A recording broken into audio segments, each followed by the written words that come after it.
ẹ̀jẹ̀ mi ni ẹ kí n gbọ́ àkọ́bí ewé ayò ewé tún méje ìtún ló ní ọtún ẹ ṣe ìfà ló ní kan fà ẹ mọ́ra àìbínú gbogbo àtàrẹ gbogbo méjì ọkà bàbà gbogbo mẹ́ta ọkà wáṣẹ́ orí ló túmọ̀ ẹ̀dùn gbogbo ọ̀nà ní túmọ̀ ẹsẹ̀ akọni ìmọ̀ tú ìmọ̀ ọjọ́ ìmọ̀ èmi ni wọn kì í dálẹ̀ wọ́n bá lọ mẹ́lẹ́mọ́ wọ́n á fi jóye ẹlẹ́mọ́ akọni wọ́n bá lọ gbé fèrè wọ́n á fi jóye ẹlòkó bọ́wọ́ wọn bá tẹ̀lé wọ́n á fi jóye aláre àwọn mẹ́tẹ̀ẹ̀ta parapọ̀ wọ́n wá jọ ń pẹ́ mọ́ ẹ̀ẹ́mọ́ olóko jẹ wọ́n pa Akíntọ́lá ọmọ Ògún wọ́n pàdé Ìyọ̀dà ọmọ Àtàlàbọ̀bà Àkànbí wọ́n pàdé Ṣàtàdàdẹ ọmọ ọba Ìjẹ̀bú Mèrè Aṣíwájú odò gbólùkẹrẹ ajagun lólòdì ọ̀run tó bá ṣe pé tìyẹ tó bá ṣe pé tìyẹ lọ bá ń darí jọ wí àpérò ní kún gbọ́wọ́ ọ̀gọ́ ti ṣìgìdì bá gbé àgẹ́tì ló bá ń gbé àyàn ti ìlàyàn ewúrẹ́ ọlọ́run dákun má padà lẹ́yìn ẹ kó má gbàgbé ọ̀rọ̀ tẹ́. The Supreme Military Council has been meeting to consider, among other things, the conclusions of the military tribunal appointed by the federal military government to try those involved in the abortive coup of 13th February. The council has confirmed the sentences passed by the tribunal. Those condemned to death by firing squad have been executed today. These include Lieutenant Colonel B.S. Dimka and Mr. J.D. Gumwalk, two of the principal actors of the abortive coup. Lekki.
Ladies and gentlemen, sometimes you just have to act like you are drunk, like you are crazy. Confuse your enemies, confuse them.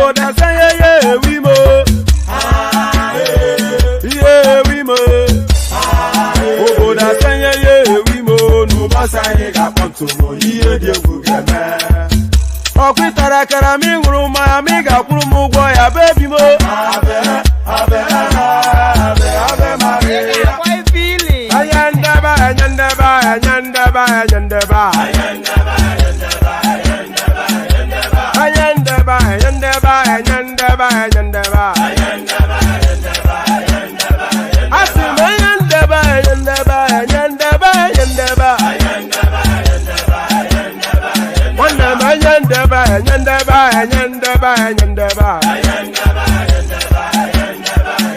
Sunu baby subaramia.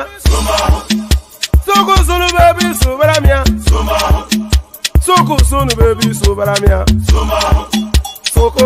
baby subaramia. Ase kwa nefo jabanye si akuna nyego mkambasi ozo. Since I was born, but now I am getting youth. Akuna mota akuna koga book. And there it is, right there. So there it is, right there. Here I am, right here. Just before I go any further, I got a wonderful email from one of the subscribers. You never know who's listening to you. I got a really, very nice email from one of the subscribers, just extolling the virtues of both the platform and some of his favorite commentators. The traditional names, of course, Ajale, Koko, Ogwene, etc., etc. It's such a delightful little. I'm going to forward it to most of the people mentioned in that email because I was just a delightful little. It makes it all worthwhile sometimes when you get that. So so to counterbalance people like Joel of Nashville and Pansat and the rest of the psychiatric elements, you have emails like the one. I'm not going to share it on screen, but I'm going to forward the content to the people mentioned on that email. So good to see you. Good to be your company. And how are you? So how are you? I'm not quite sure why I'm sounding out of breath. I've not done really anything exciting, but how are you? So we don't often do this, but let's do this as a kickoff, just to bring the comment section into the studio. Money More says hello, one man. So good to hello, Money More. And then Kenny says how you day. So there's Kenny right there. Good to see you, Kenny. Money More still. Longest time I am currently in Nigeria, but the heat is too much. I can't join the show as usual. I miss you guys. Well, we miss you too because we noticed your comment was absent. You know that heat though. When you land in Lagos, you start to sweat like a drug dealer. It's just that you are not carrying drugs, of course, but the heat, just the intensity of it, the humidity and the heat, you just start to sweat like you've just come right out of a shower.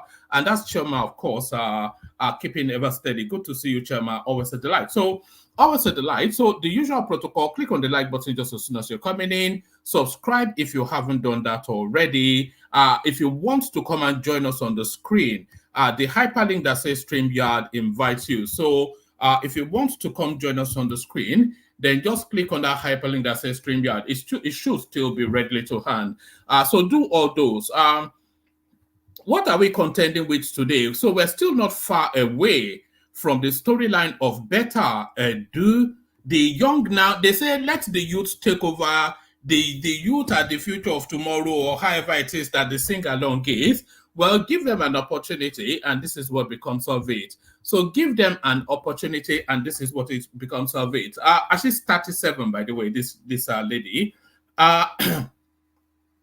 Tinubu orders investigation of Better Edu, vows to punish infractions. So there she is right there. I think they might well end up hanging this woman, not a literal hanging, of course. They'll just throw her to the wolves because she has no political godbacker or godfather or something. Yes.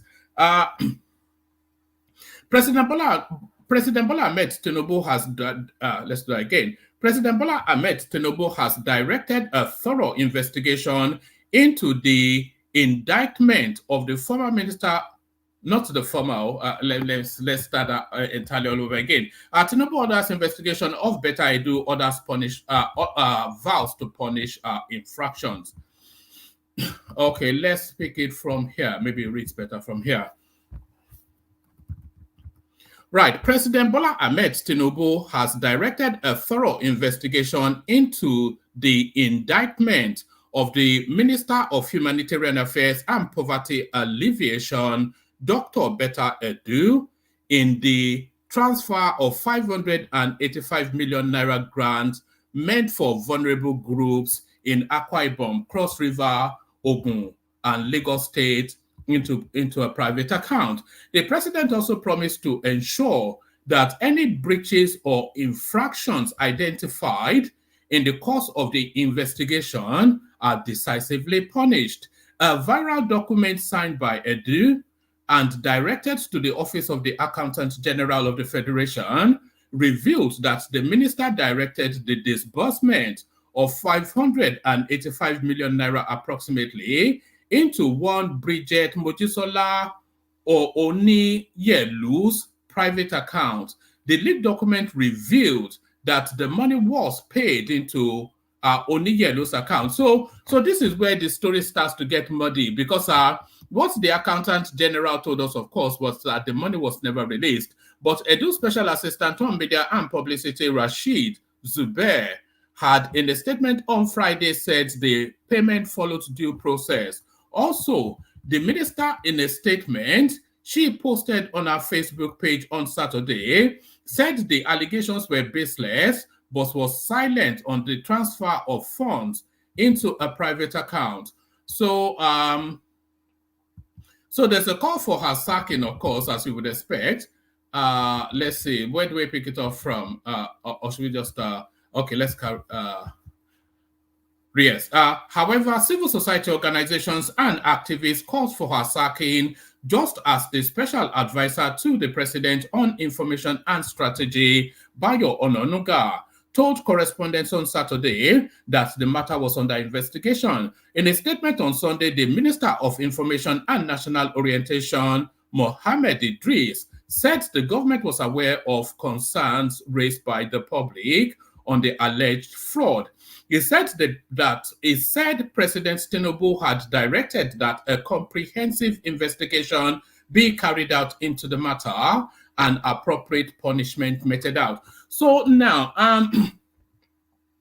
is it the expectation that she should maybe not? There's something they call gardening leave, and that's usually used when somebody needs not to be in the office in order that their performance or an allegation is audited. So it's not a suspension essentially, but it is a stay at home with full pay.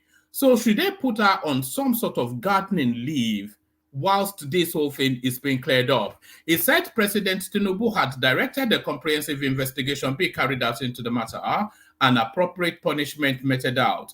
The Ministry of Information and National Orientation acknowledges the concerns raised by the public regarding the alleged payment of funds into a private account by the Ministry of Humanitarian Affairs and Poverty Alleviation. We are aware of the narrative circulating widely and wish to assure Nigerians that the government takes these issues most seriously.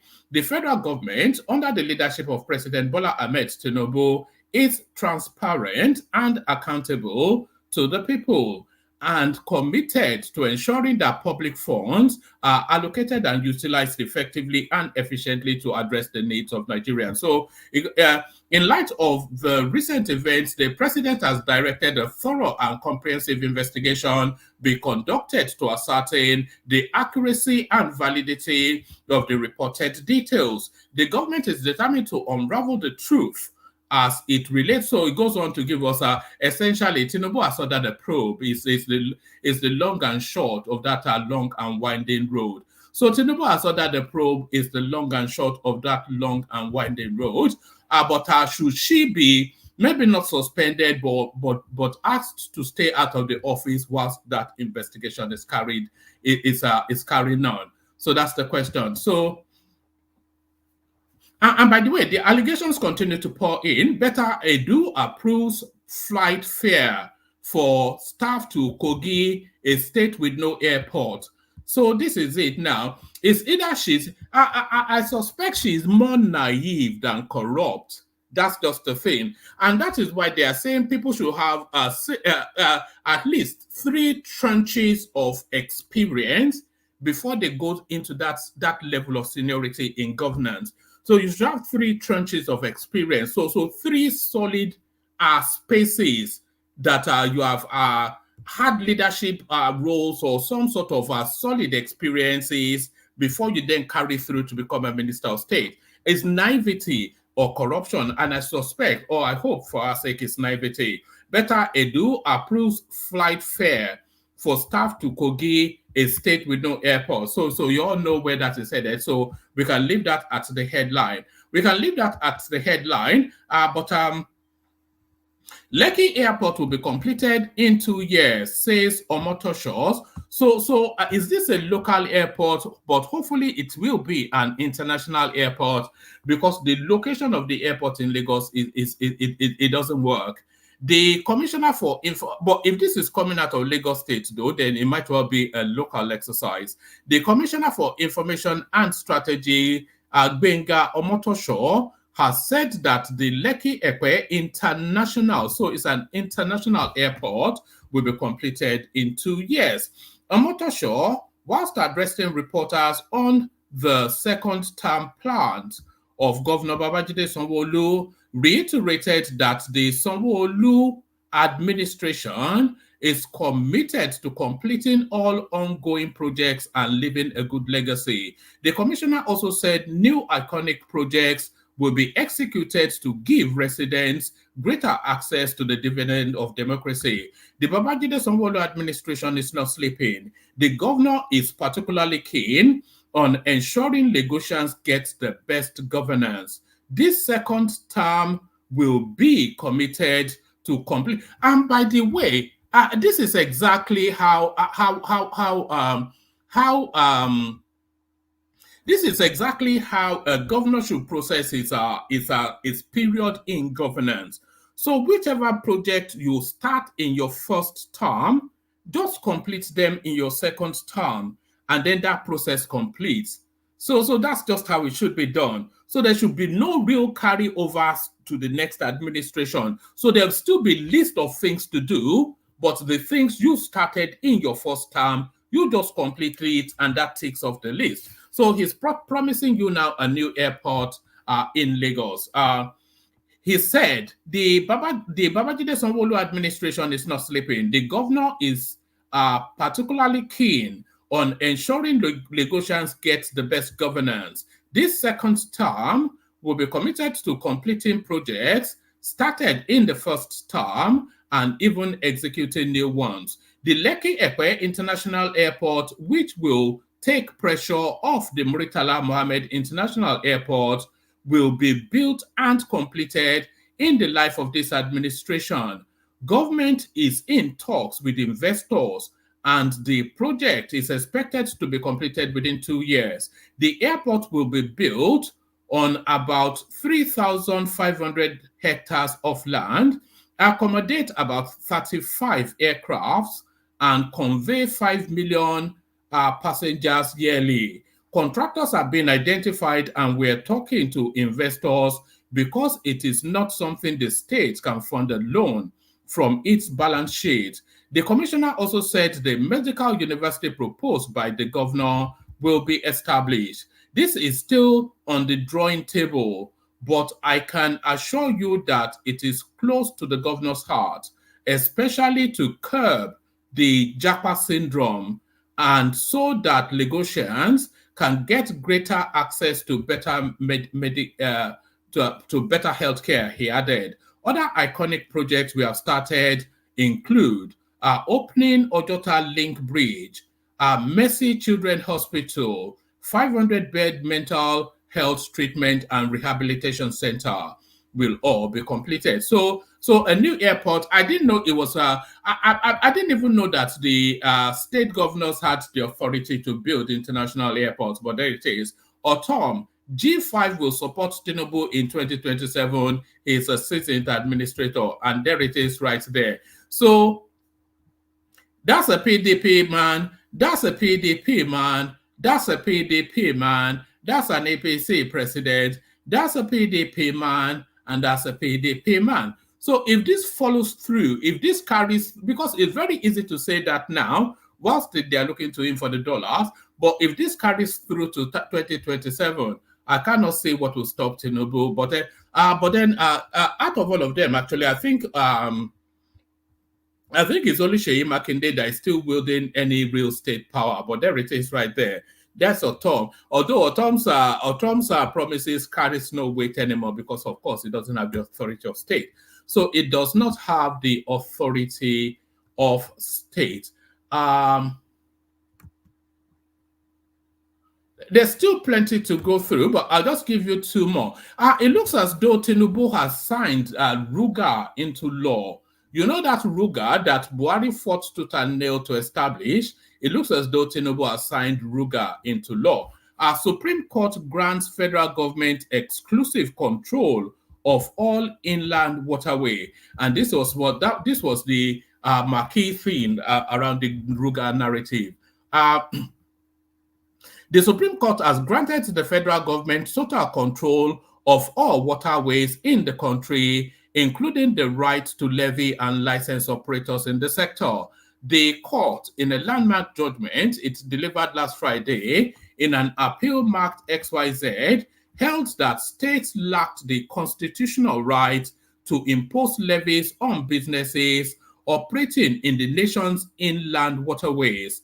The appeal was filed by the National Inland Waterways Authority and the Nigerian Maritime Standard and Safety Agency, Minister of Mines and Steel Development, as well as Minister of Transport.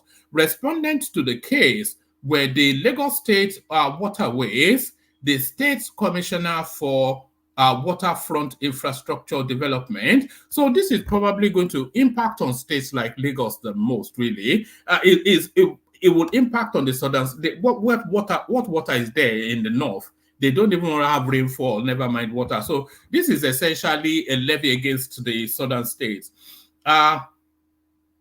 Respondents to the case were the Lagos State Waterways, the State's Commissioner for Waterfront Infrastructure Development, the State's Attorney General, the Governor of Lagos State, the Incorporated Trustee of Association of Tourist Boat Operators and Water Transportation of Nigeria, and the Incorporated Trustees of Dredgers Association of Nigeria. So they've managed to purloin the Nigerian inland waterways for the Fulanis. The Apex Court held that it was wrong, unlawful, and illegal for states to seek to control the sector and impose levies. The appeal, filed in 2018, was prosecuted for the appellants by a team of lawyers led by the present Attorney General of the Federation, Prince Lateef Fagbemi, SAN, in its lead.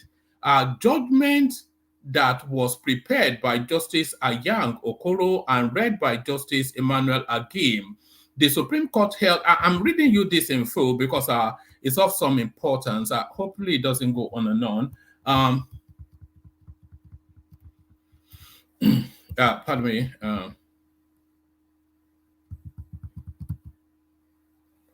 Right. Right. The Supreme Court held that NIWA is the only agency saddled with the responsibility to levy, impose, and charge rates of utilization along the declared waters of the Nigerian Inland Waterways Authority. It added that NIWA is the rightful and legal agency of government with the powers to exclusively manage, direct, and control all activities on the navigable waters and its rights of way throughout the country for inland navigation pursuant to sections XYZ and XYZ. The Apex Court equally agreed with Fagbemi, SAN, that activities of the Lagos State government and its agencies constituted a flagrant usurpation usurpation and illegal encroachment on the statutory functions of NIWA because the waterways of Lagos State, amongst others in Nigeria, are under the exclusive legislative list set out in Part 1 of the second. They need to be breaking that away from that. So this essentially is the federal space looking to levy Lagos State. So, because Lagos is all about marine economy, it's a maritime economic space, and the federal government looking to dip their beady hands into that. I'll give you this only as a headline. Then Nigerian lawmaker says raid on Dangote will hurt economy. So I cannot but agree with that. So I'm going to play you now this clip. This one is a nod in the direction of War Peace and some of our Edo followers. So let me play you a bit of this. East local government don yarn tori people about wetin really happen inside their community on Sunday wey Fulani herdsmen show. Solomon Amoradmo, wey be the Odon way of the community, say na call dem call and say Fulani herdsmen dey the community. They ask of am and the elders. Say when they come, they tell am say make dem no dey ring the bell for the community again. Yes, actually they came. I was told, first of all, I'm in Benin. But people called me that the sense men, I don't know what they would call. They came here, asking for Joey and the others. My youth, they say they are not here. They continue giving instruction that they should call me immediately for dialogue. I said, what do you mean by that to dialogue? Now, they said we should not ring this our bell. This our bell is being when we want to make a civil defense, anything that happens we must. I'm very by the way, this is an indigenous community to that space, and these are Fulani headers coming to give them instruction on how to live and administer their own homestead. You surely go ring them. They say we cannot ring them anymore. Anybody who is a vigilante, we know as a vigilante here, should come out. May go bring them, come out. Now, if we want no washing night, nothing. Everybody should go get inside and sleep with their own command. Have to look there. Anyway, tomorrow I'm coming to the community. As I reach here, I didn't saw them with my tunica eye, but I saw where they eat. After they don't eat plantain and other things, they will go back. They will come back again. Yesterday I was here too. When I went back to the town, then this morning I promised I'll come to your own station to report. I don't know where they got the news they have been carrying. I'm not saying they are saying to talk a lie. Then they called me. I went to your office. I was told that they burn everything in the community. They kill some people. They rape some people. I'm surprised to hear that a community will be your way. That is why I come to you, government. Not that they are not threatening us here. What they did is what I'm telling you people.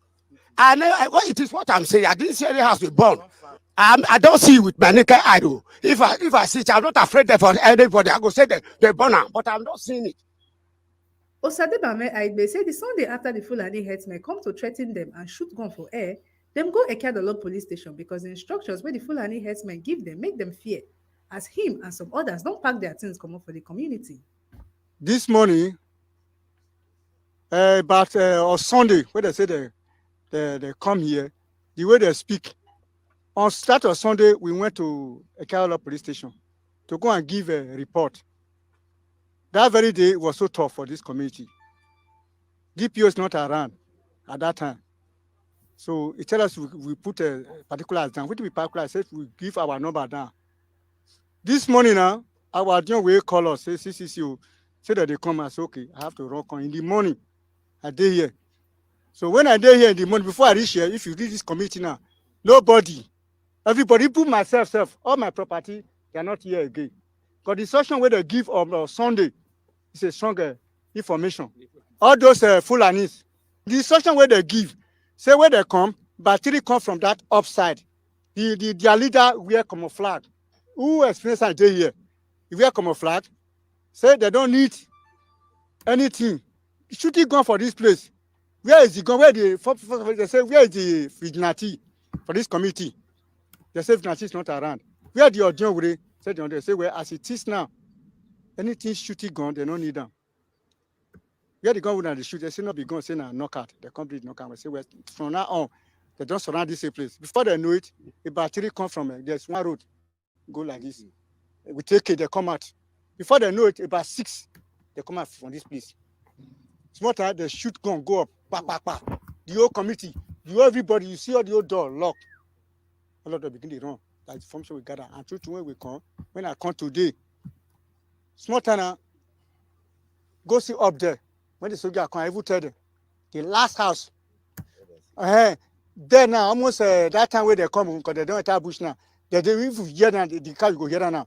See fire, they come put fire for up. Fire, they burn. They shoot 3 guns. They not burn any person, they not shoot any person. No. They shoot 3 guns. Before you know it, fire, they burn for a bush. Make us stay there. They say, make I say, I know if you run. Since they know if you kill me, maybe I go talk to them. Before I tell that one, they can't come inside, now come just now. Say, make I come. Say, government don't come. I can't see Sogama, they can't gather me there. I can't see explain to them. The only thing where you saw, planting, yam, cassava. Now farm, not be house, they burn farm. If you see the fire there now, see the fire there now. If they go, they come like this. Pius say when him and his wife they go farm, one Fulani herdsman come carry dagger, come meet him. Say him cow they chop for there. Say make him go back house on him life. When me and my wife went to the bush this morning, my plantain farm. So I said, make my wife stay at back first. I said, man, let me be at the front. So immediately I was going. So I just saw one young man. I just come out with a knife at this left and the right. He said, what do you mean they find? I said, as you see this bush, so this is my farm. He said, me see cow when they chop her. I said, yes. He said, what is my annoyance? I said, well, I said, I'm hungry, catch me. I said, but this is my farm. He said, what I won't do now? I said, I'm not going to do anything. No. So I said, he said, either my life or I should go back. So I said, my life. Yes, the plantain day now. The plantain day now, the remaining one when they eat. I carry a curry, they might no more there. So I said, it's my life. It's okay. Go back. Say I should go back. Since I want my life. So I have to be coming home. Then I tell my wife, I think the years they talk. Oh yeah, let's go home. Another villager say before 8 o'clock on Sunday, let them come. Say the headsmen carry AK-47 and other weapons. They ask them why did they disturb their cows. On Sunday morning, during breaking in the morning, around that kind 8 o'clock, before we know, we see about 7 S-men with pump action and AK-47. They just came direct to the village. So when they came, all of us were running. Now one among them say, "Mo, we know them, Mo, we know them, Mo, we know them, Mo, we wait. We can't wait. They can't come out. Other people hold their gun. They point us. We know nobody feel able to talk. So that man can't come out.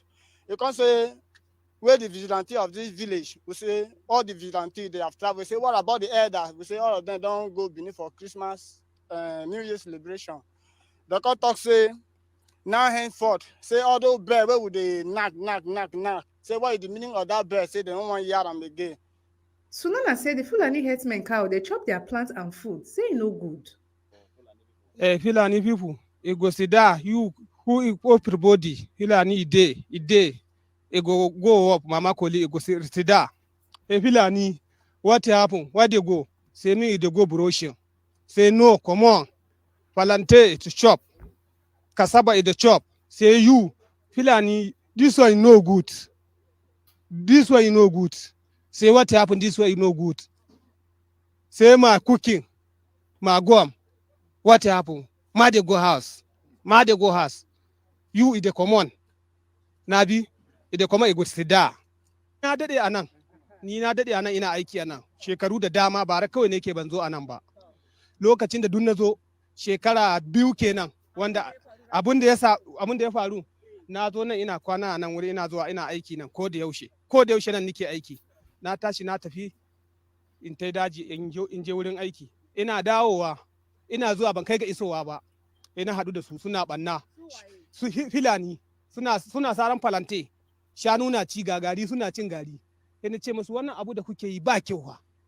Don Allah ku tafi. Yanzu mu muna yin kura muna zuwa muna samun buroshin muna samun abin da muna ci. In kun cinye garin nan kun cinye falante shi in mun gama aiki shin organimu da mi za su biya mu falante za su sai da su ba mu kuɗi mu te mu ma mu sai ma iyalin mu abinci he suka ce he yaro guda ya ce man to shi shanu ho ba nashi ba na ce nawa ne ya ce su akwai wanda aka dauko ana biyan su duk wata 30,000 na ce okay ba naka ba kuma ka zo nan kana wannan aikin abinda muka yi da su kenan na dauko falante na kawo shi gidan baban Nusa na aje sannan na koma daji ina aiki na dawo nan su mutum 10 filani sun shigo mutum guda ke bai da bindiga yaro guda yana rike da adda sun zo sun wace gari mu uku kawai muka kwana a nan garin in yi nan ni kaɗai ne na kwana na mu da papa.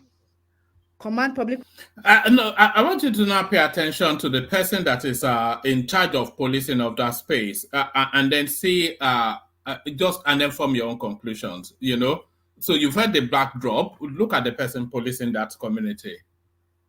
Relations Officer SP Kantoge Bello, wey stand for Edo State Commissioner of Police, say himself, Tori people, area commander and divisional police officer wey dey in charge of Ekeadolo division go look round for the farms where the villagers say the Fulani herdsmen born.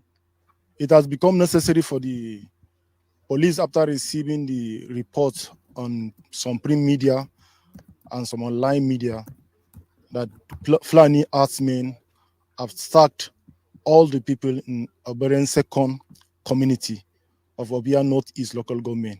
So it has become necessary because all the people resident of Edo State, both home and in diaspora, everybody is agitated to hear that some group of armed men have sacked a community. In order to douse the tension of the story that's making round on the social media, it's become necessary for the Commissioner of Police, CP Valley of Badu, to direct, in collaboration with the state government, to ensure that the tension has not created more panic among the people.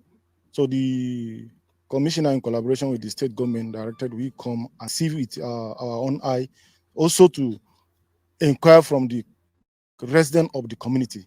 Yes, it has been said by the community members, Fulani herdsmen have come here to instruct them to stop ringing their security bell in the night, according to the reports that they used to disturb their cows. So, which the community is not agreeing to it. They also inquire from the community if they have gone.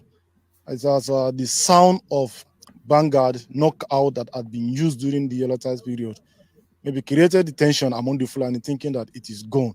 So that also has been confirmed to them by the community, the Odonwore and some elders of the community, that they are not shooting gun, they are shooting a knockout to celebrate the yellow tide period that just passed. They further mentioned that nothing has been born in the community, no life has been lost in the community, as against the report on online and on some print media, and that there is no any shooting of persons. Yes, that they come with gun and they shoot it up, and also they've born a farmland which is yet to be confirmed, which by God's grace we will all move with the media, with the area commander in charge of Ekeadolo division area command, and then the divisional police officer in charge of Ekeadolo division, which we are all here to ensure that normalcy has been returned to people, and to also make it known to other people that are not here that the story making round is not like that. Please, the community is calm for now. No fly, no threat. All right. I think you get the gist of what is going on there. So this essentially is the narrative of a conquered people and their conquerors. So the Fulanis, they are overlords in Edo State, or in that community in Edo State.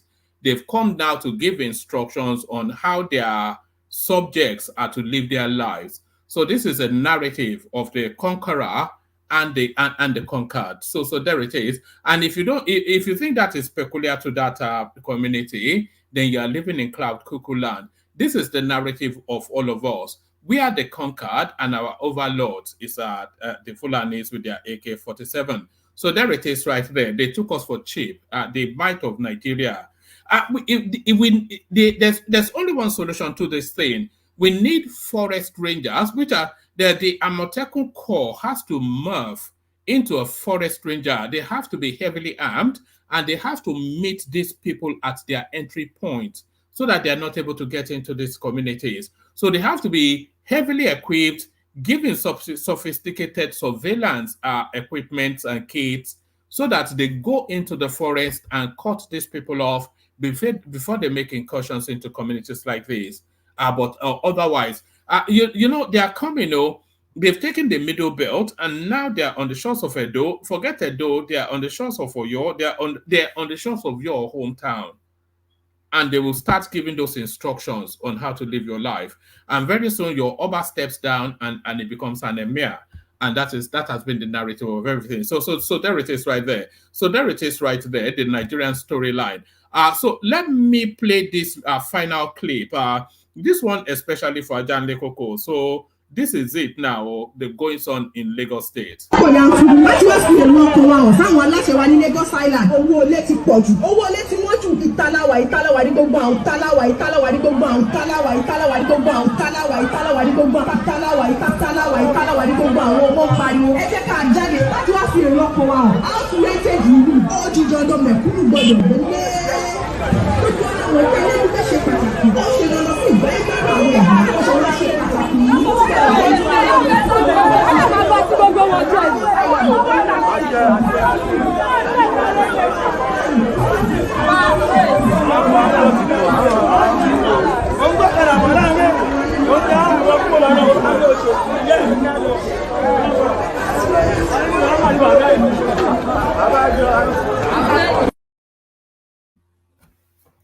And there it is right there. So that is a demo. That was that a demo? That's not a demonstration. That's more of a rally in protest at the exorbitant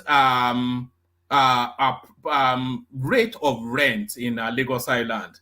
So the rent is so expensive in Lagos Island that people have to demonstrate in protestation. So that's what's going on in Lagos Island. So that's what is going on in Lagos Island. Still plenty of room on the studio. Anybody that wants to hop on, hop like a bunny and jump on the screen. Hop like a bunny and join us on the screen. First, of course, you know where we're going, Lekki guys. Only water, where they see ma.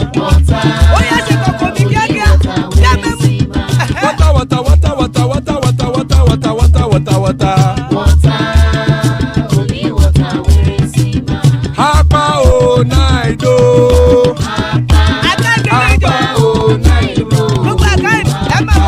Hapa you don't come o.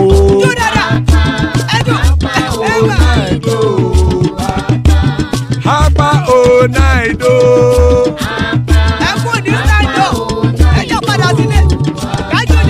Oro kẹ̀kẹ́ ẹlẹ́mù yé o.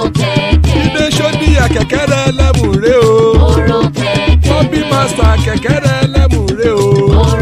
Chief Wailati kẹ̀kẹ́ ẹlẹ́mù rẹ o. Eruku lẹ̀lẹ̀ ẹlẹ́mù dé. Eruku lẹ̀lẹ̀ ẹgbẹ́ ẹlẹ́mù dòdò jàre o. Eruku lẹ̀lẹ̀ Ghana ti dé ẹgbẹ́ bọ́dì o. Ọmọ ẹlẹ́yẹ ẹ̀yẹ o ó dilé o. Olúyẹ̀lá ẹ̀yẹ o ó dilé o. Petro Sodana ẹ̀yẹ o ó dilé o. Petro Sodunke ẹ̀yẹ rẹ̀ ó dilé o. Ẹlẹ́kọ̀ ọ̀run mú ìní o.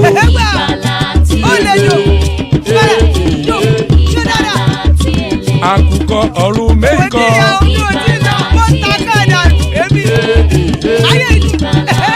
Ikú kò ní ríwà gbéṣe o.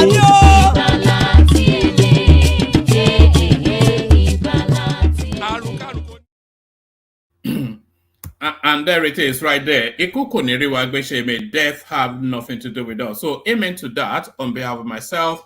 Yeah, Honey, it's time you hopped on the screen. We need to hear your voice, Honey Joel.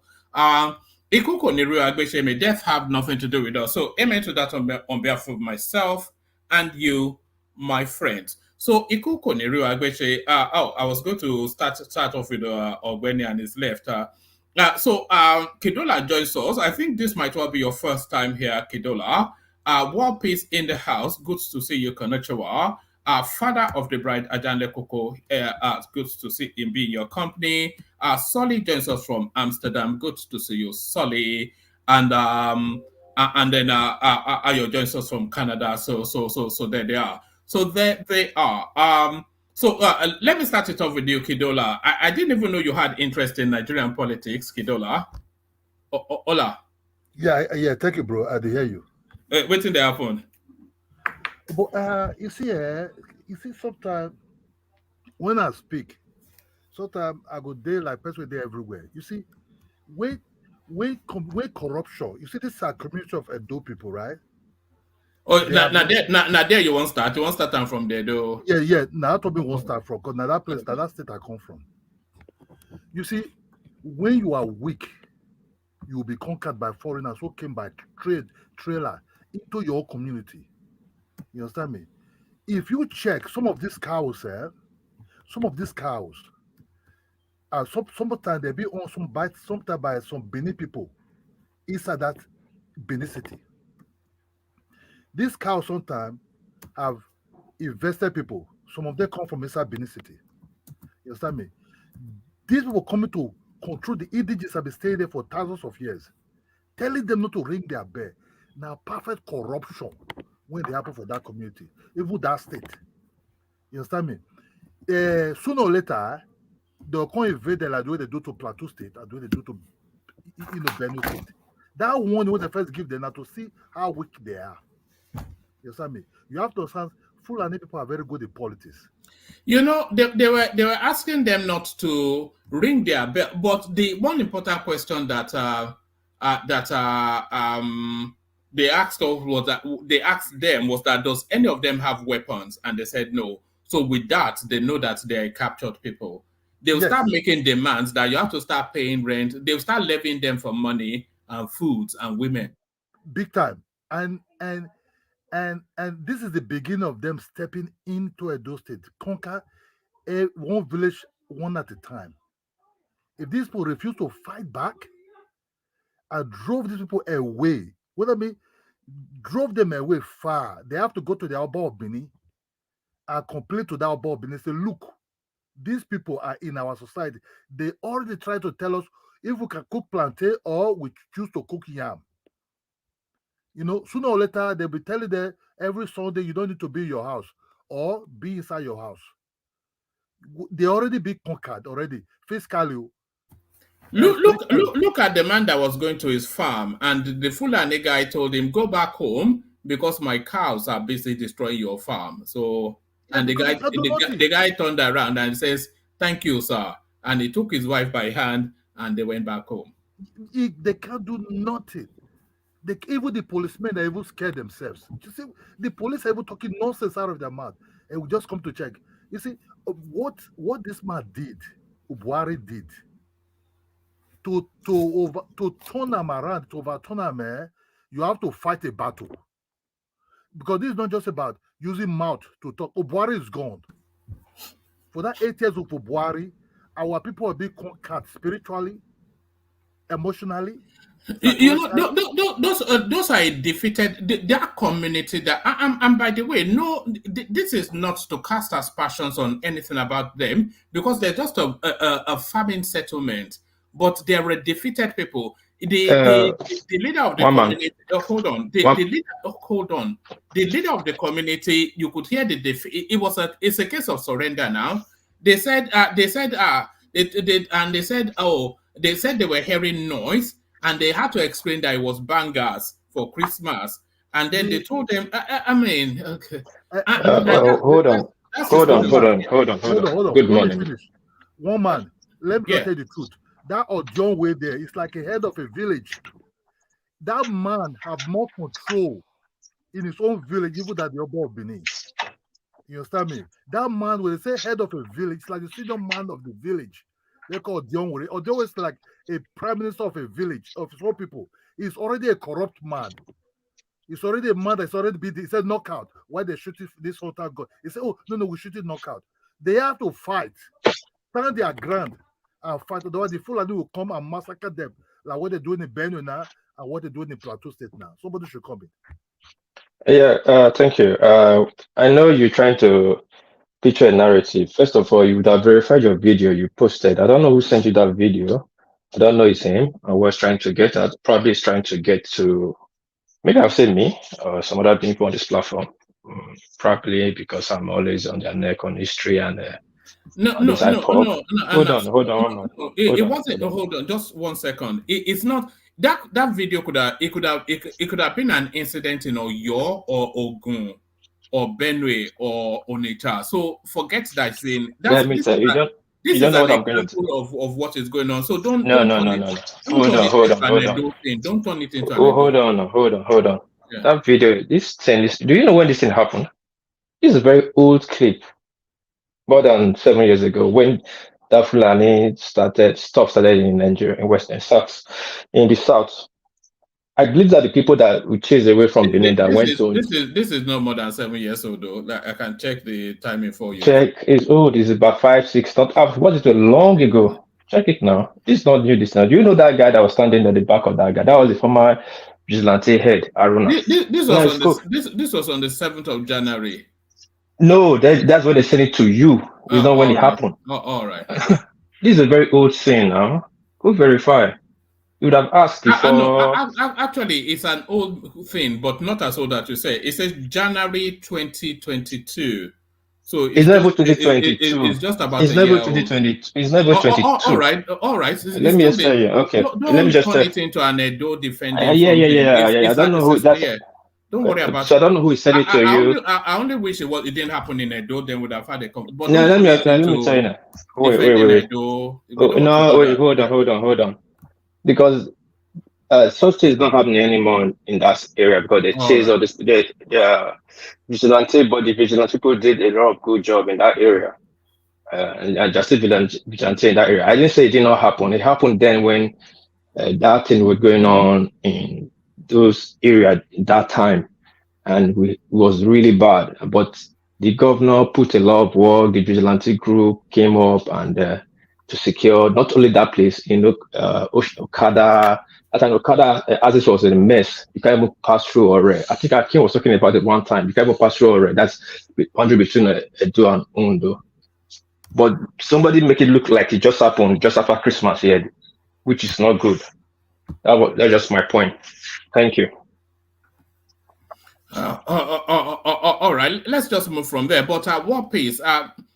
Don't leap to the defense of anything, Edo. Let the conversation just it could happen in any community, and I don't believe it's as old as we are making out. But I just don't want this to start in. Just do your better. If Don't TVC worry. call them, they'll tell you when they got Yes, that's what I said. It's very old, not 2022. Yeah, just settle down. We don't leap anytime Edo comes up. Edo community is under the threat of the Fulanis, as is the Oyo community, the Plateau community, and every other community. So that's just the fact of it.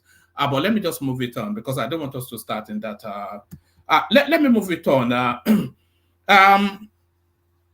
Let me stay with you still, Kidola. Are you following the narrative of this Beta Edo and how she's becoming unraveled just within 6 months of being a minister, Kidola? Hola. All right. Let me go on then to Ogbeni, who I wanted to start with. I hope people can still hear me. Ogbeni, are you there? I can hear you. Yeah, brilliant. I wanted to start with you and then you just dropped out. But this is where I wanted to start with you. So so this is Ruga by the back door. These are waterways that Buhari fought tooth and nail to bring in-house. It looks as though now the Supreme Court has now granted it. Supreme Court grants federal government exclusive control of all inland waterways. So what does that mean, Ogbeni? So, one man, when you look at this case, it wasn't exactly what Buhari wanted to do. Something close to it, but not exactly what he wanted to do. What Buhari wanted to do back then, which you remember Akpabio fought against it in the Senate. Akpabio was the major force that fought against it. Now the SP. But then back in the Senate. And Akpabio's argument was that because of desert that is spreading down south from Sahel down to Savannah, particularly in the northern part of Nigeria. We've been having problem with the cattle rearers finding their way, trooping down southwards in Nigeria. And because of that, there have been clashes. They call it clashes. I don't call it clashes. I call it killing. So the elders, those marauders, invading people's land, taking people's land, intimidating them in their land. Unfortunately, they had somebody like Buhari, their king's man. And by the way, the life and grand patron of Maeti Hala at a point in time for the space of a whole 8 years in government. So they were able to establish themselves down and moving down south. Thank God now that their man is out of the way and we should be able to have some peace in Nigeria. Now, the reason why Akpabio fought that bill back then, if you listen to his argument on the floor of the Senate, was that what is the vision of all these guys moving down? They're looking for green land and looking for water. Now, if you had somebody like Buhari, for instance, in government, the federal government, and don't forget that around that time was the time of Ruga, where the late Ogbeni Akeredolu, God bless his, God rest so, and some other governors and co fought Ruga to a standstill. And then that issue of control of the inland waterways started again. So Akpabio then read another meaning to it, and the meaning was that, okay, we're not giving you land. So what you now wanted is, because when you say you want inland waterways, then you want the territories, that the territorial land around the inland waterways. And if you have the control of that place, then you can now decide to create your Ruga around the place. So it was woven around the Ruga narrative back then, if you listen to Akpabio, and because of that, he fought that and said, no, we're not going to allow you, since the Land Use Act said we have a right. Then his argument back then was that the right that the federal government has should only be limited to the coastal water, the one by the territorial sea, and the one by the exclusive economic sea to the high sea. Then whichever one is within the country, that is the inland waterways, maybe you have the River Niger within Lokoja flowing down to Benue, the Benue one flowing down back to Lokoja, and you are having them moving down to Delta, and then they are washing into sea or the ocean. Then they shouldn't have, the federal government should not have, it should be part and parcel of the right and the authority of the state government, because they own the land, they keep the land in trustee for their people, and everything on that land, including fishes, including everything you find on it at that time. So Akpabio felt there shouldn't be any separation between those inland waterways or waters. Don't let me say waterways now. The inland waters, and then the ocean, and then the territorial sea. Which, for me, if you look at the rationale why they said federal government should have a even right or authority over the territorial seas, because if any country is coming to invade you, don't forget that the first duty of federal government is to protect the territory of Nigeria. And that territorial sea, or our territorial, the coastal part of our country, it's actually part of our border. And if there will be any major war, when you see in the world, it always comes from that area. It's either air raid, or you come through water, or you come through land. So it's a major and a basic thing when it comes to security. And for me, that's the rationale why the Constitution allowed the federal government to have exclusive power over that. Now, that said, what has happened here was that there's an issue when you look at this case. I'm not sure, I don't know. I think I missed when you read it. But my understanding of this case was that there have been issues over who should be in control in terms of the transport system on the inland waterways, who should be collecting taxes on it, the levies, who should be controlling what is happening, the activities, particularly the commercial activities on our inland waterways. And I think the main point or singular point were Lagos and Port Harcourt.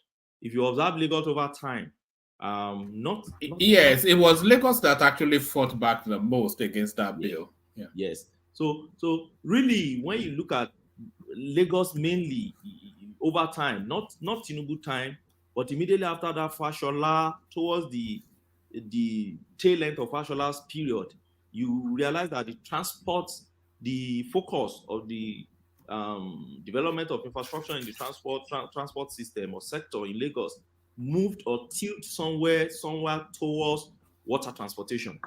That's transportation through water. And then they've been making a lot of gains around that time. In that area.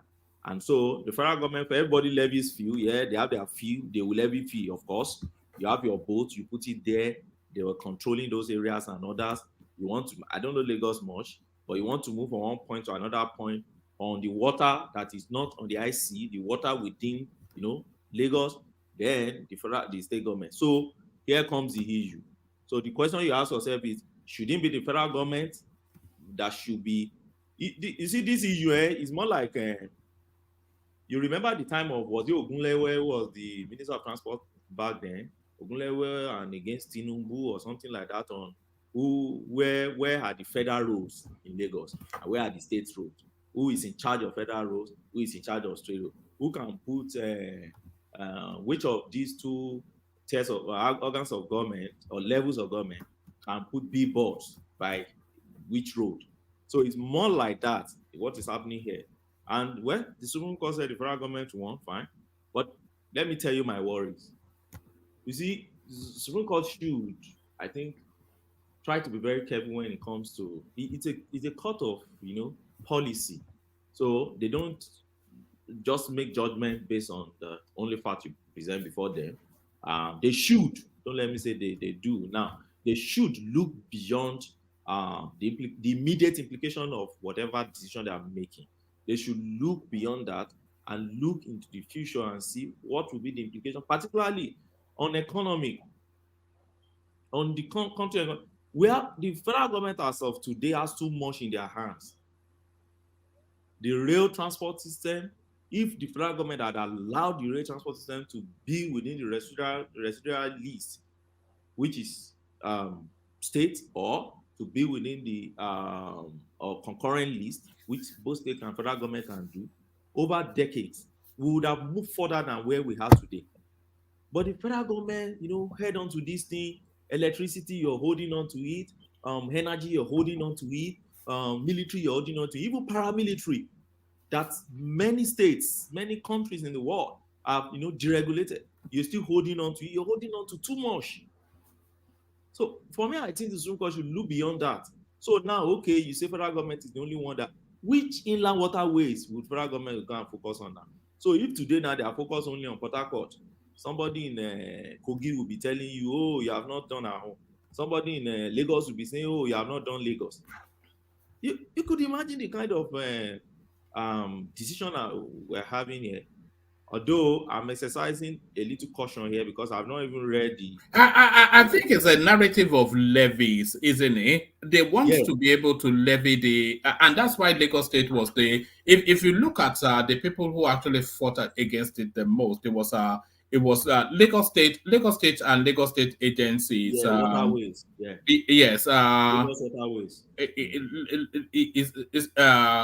So it says the appeal was filed by the respondents. The respondents to this case were Lagos State Waterways, the Lagos State Commissioner for Water Infrastructure Development, the State Attorney General, the Governor of Lagos State, the Incorporated Trustees of Association of Tourist Boat Operators and Water Transport of Nigeria, and Incorporated Trustees of Dredgers Association. So essentially, the only real people fighting against it is Lagos State, because of course they caught into that Lagos dollars. So what is?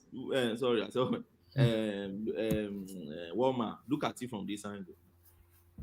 You see, I told you that Lagos has moved over a decade now more towards building infrastructure. If I'm focusing on rail and also focusing on water transportation, because they believe that is the future, and they believe is going to relieve the pressure on the land transport system. We all see it here also in UK. UK is an island too, and they have a lot of waterways around. We all see it. In the place where I stay here, you can take a ferry and travel to Shetland. You can travel to one or two places, Peterhead, a lot of places we have around here, which, move, reduce burden on road transportation. And then heavy equipment and many things like oil and gas are not, they transport it through this area so that you don't spoil road, you don't, so it reduces burden. Then secondly, the security that is attached to inland waterways matters too. There's a security angle to this. So if the federal government as it stands is still overburdened by the security, you see what is happening in our country. Yeah, they are fighting security, I know, even under this government, they are trying. But when you have too much in your hand and you're adding more to it, you're taking away from the state and local government that we think they don't have enough. They should give them more responsibility. You're taking away from them, you're gagging them, and you're getting more to yourself. And the Supreme Court is saying, okay, have more federal government. To what end is my question here? I've not gone back to that constitutional thing to read it well. I've not gone back to the decision itself to read it in details. So I'm just giving you an initial thought on this. And that's why I'm leaving the footnote to say I've not read that, so that when I read it in details, I will return here to come and tell you if my position has changed. But my position as at now is that I don't think the Supreme Court look beyond. I don't think they have a very good insight into looking into future. Let me give you an instance. So if tomorrow now, the federal government, let's say one idiot now becomes president of Nigeria, which is very possible. A lot of countries in the world, they've had idiots before as president. So you have somebody as president, just one idiot somewhere. We had one just recently. Well, okay, yeah. But some people don't agree with you anyway. But all right, carry on. That's the way I see it. I don't miss what to tell you that I see Buhari as an idiot because but let's leave that. Look at it from this angle. Do you know the reason why rail transport system stopped in Lagos was because of Mr. Muhammadu Buhari? Yes, but what I do know was that this metro system that Lagos is now celebrating, it should have been done under Jakonde years back. So a man came and stopped it in 1983, and you stopped that project in 1983, and after 30 years or so plus after, we had to take it from where you stopped. So you pause our development. That's the way I think you should see this judgment.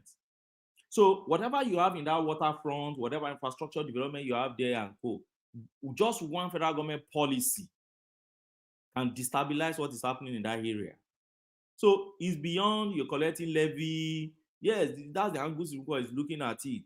Revenue, which is very strict. If the law say the revenue should go to federal, let it go to federal. That's the area I think they are looking at it. But I don't think, and I agree with what Ola is saying, that the judgment is short. I think the judgment is short-sighted if that is what he's saying.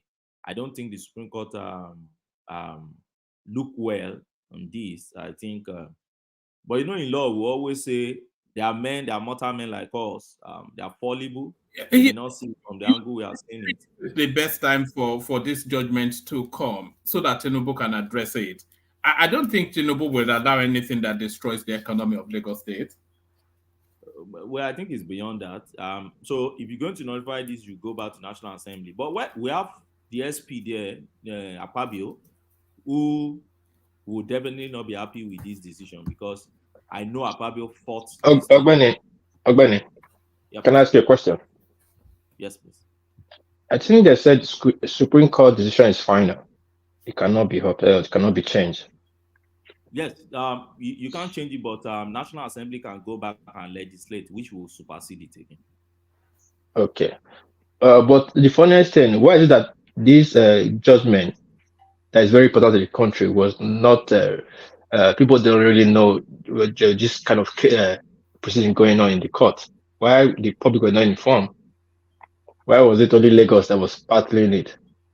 No, that's the way court cases are. The ones media, we should blame our media in Nigeria. Our media has been politicized in Nigeria, and I keep saying it. So they want us to hear only what we sell to them and what they have interest in. So court will not establish a publicity department and start publicizing what is before them. So court do their own thing and they go. Media is not publicizing it. Even the water, the Ministry of Waterfront Infrastructure Development and others in Lagos, they really publicize it. We don't hear much about it. There are a lot of so-called civil societies that we have in Nigeria, and their focus is on blue economy. Do you see them publishing? No, because there's no money there. Many of them are just charlatans, are just collecting grants from, and they only do what will bring money to their purse. So that's the way I see it. In Nigeria, until we have a media that's focusing on all these issues, except for that, we'll continue in all this. There are a lot of judgment like that, though. You remember, there are a lot of judgment. Don't let us even go into it. Wait. Let me say this. Sorry, this judgment affect all the south, all the riverine area in the south, which is sorry, the south anyway. The south has the more riverine area. No, not only south, though. They have a lot of I know only south, but mostly now south take the lion's share of the effect. Not really, anyway. There are a lot of waterways in the north. Okay.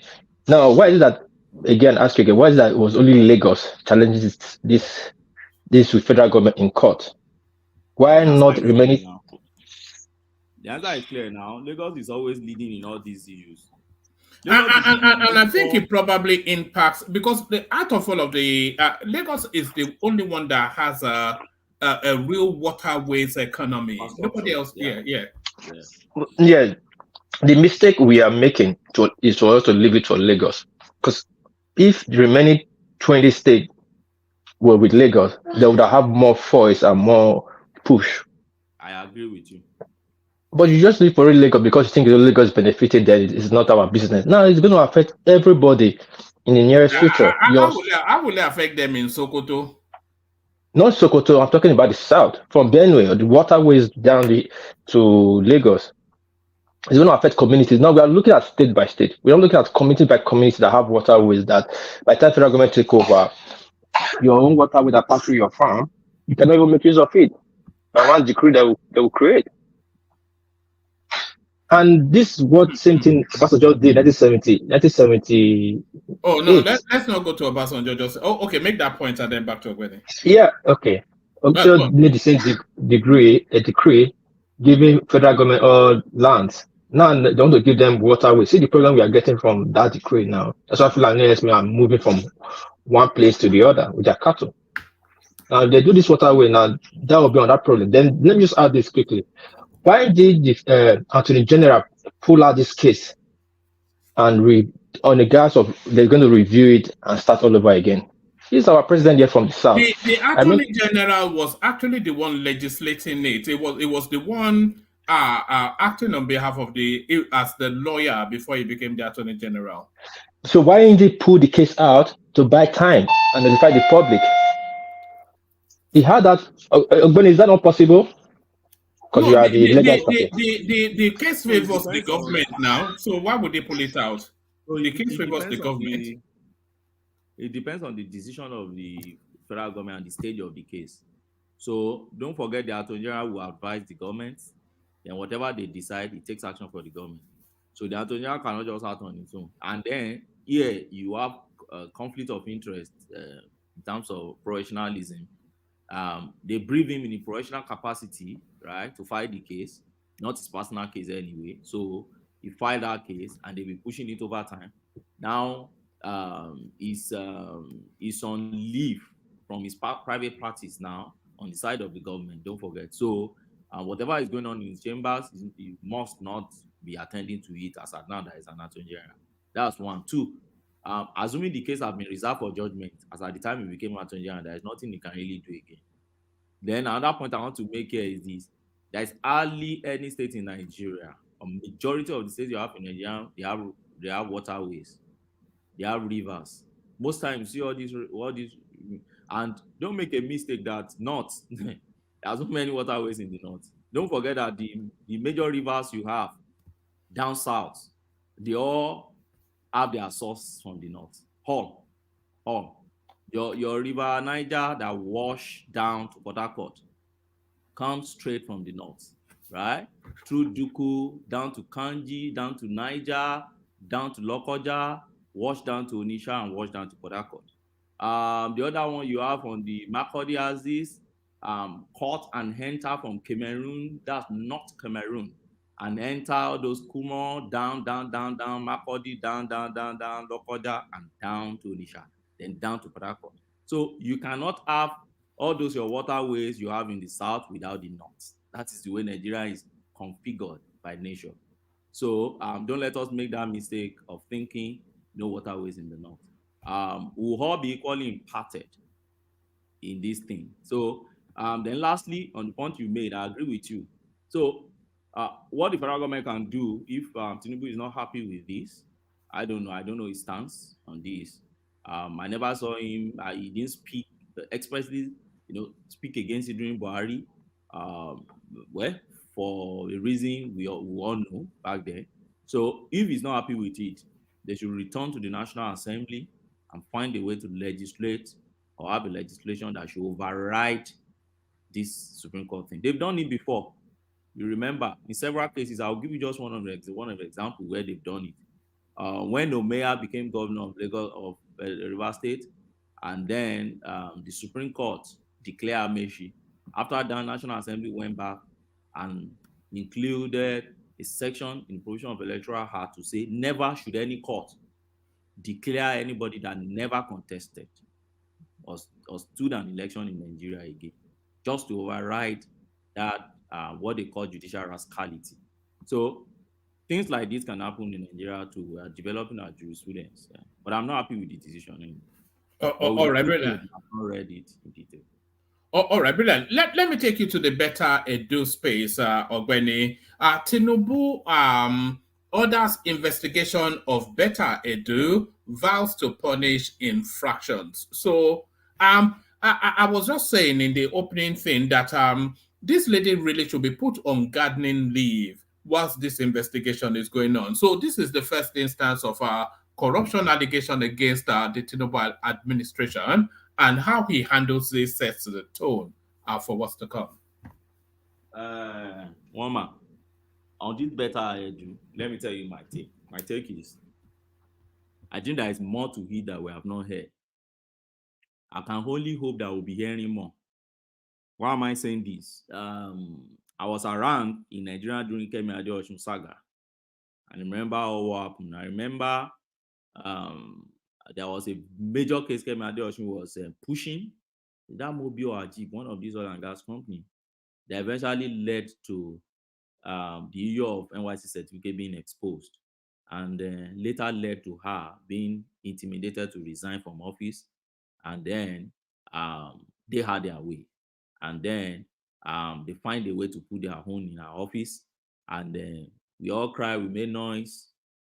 They never changed the person they put in her office, who happened to be worse than Kemi Adeosun professionalism in terms of their professional expertise. So for me, on Better Edu, I will not for now be judgmental. What I will only say for now is they better investigate and they better come out and tell us what exactly is the issue. But on the surface, if you look at what has been the allegation they've been bringing out, I know there are a lot of allegations being brought out. Some sound very genuine, some sound very idiotic. Let me address those ones I think that sound genuine, because there are lots in social media today. Any embezzler just jump on social media and type things, and then adults will start people that are reasonable people like us that should have our time to be doing something better will be analyzing. I think it's something we should try and be trimming down now these days.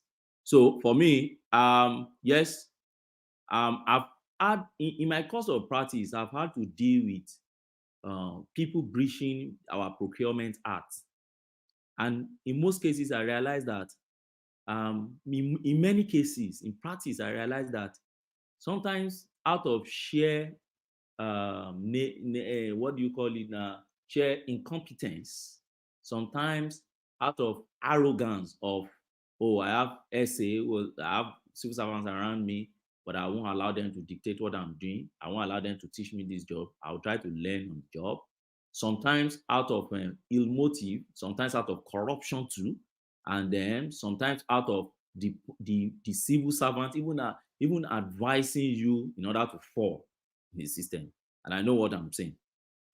You see them breaching this procurement act. Now, what are these women done? They earmark money budgeted for, but we find it in the account of a private citizen, which should not be by our procurement act. They are not saying the projects are not genuine. That's not the allegation for now. They are not saying there are no programs, there are no projections, there are no proposals and orders for that project.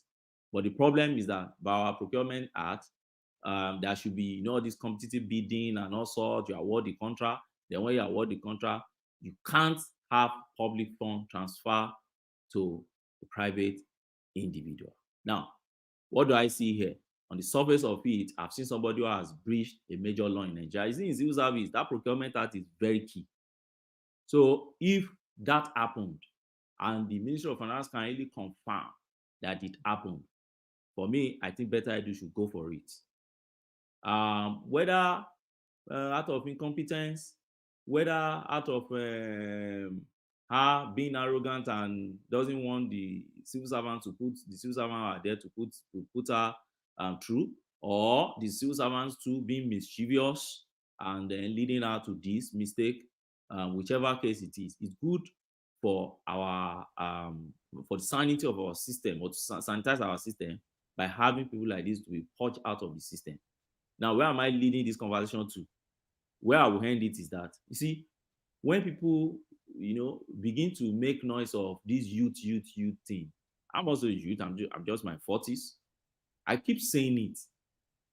You see, competence is the first thing. And this thing is not limited to the space of age bracket thing, that youth. I made or gender. Yes, I extend it also into gender. It's all this gender equality. And curiously, Ogwene, she captures both spaces. She's 37 and she's female. So gender, then spread it.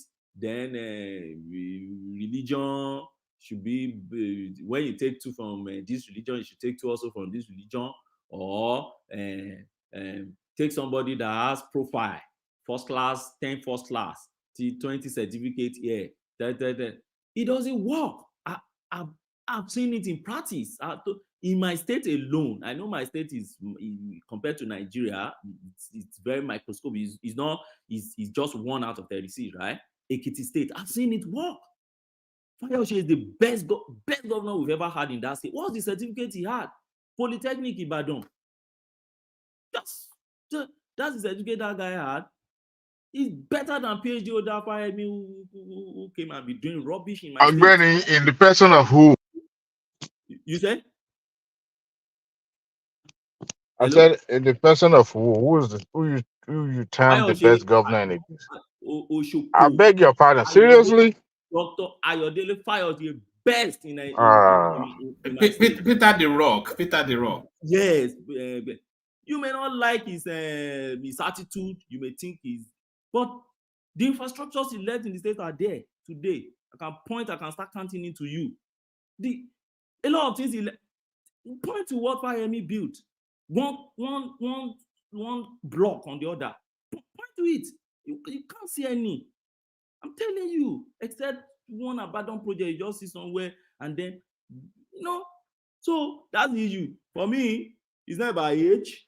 We've seen governor of Kogi State. How old is that one? Go and see his estate in Asokoro, my Tama, doing governor of Kogi State. You're not paying your medical doctor. You're not paying. Just rubbish that state. Go and look at a lot of them. Young people they put in government. The other one, Mr. Integrity in Senate back then.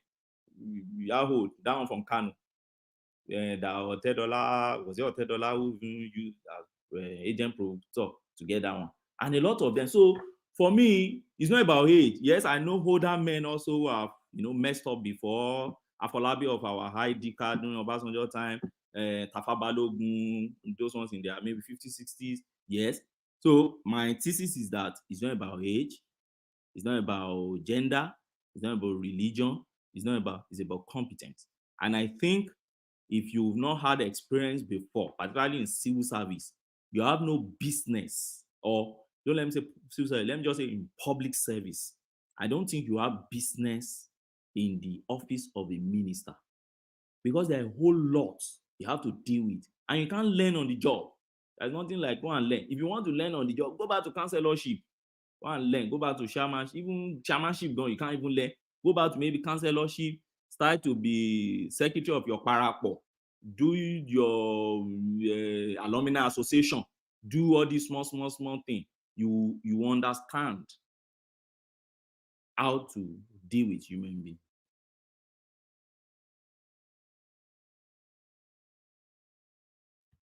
That's my take on that one, man. Sorry, Ogbeni, I was speaking. I didn't.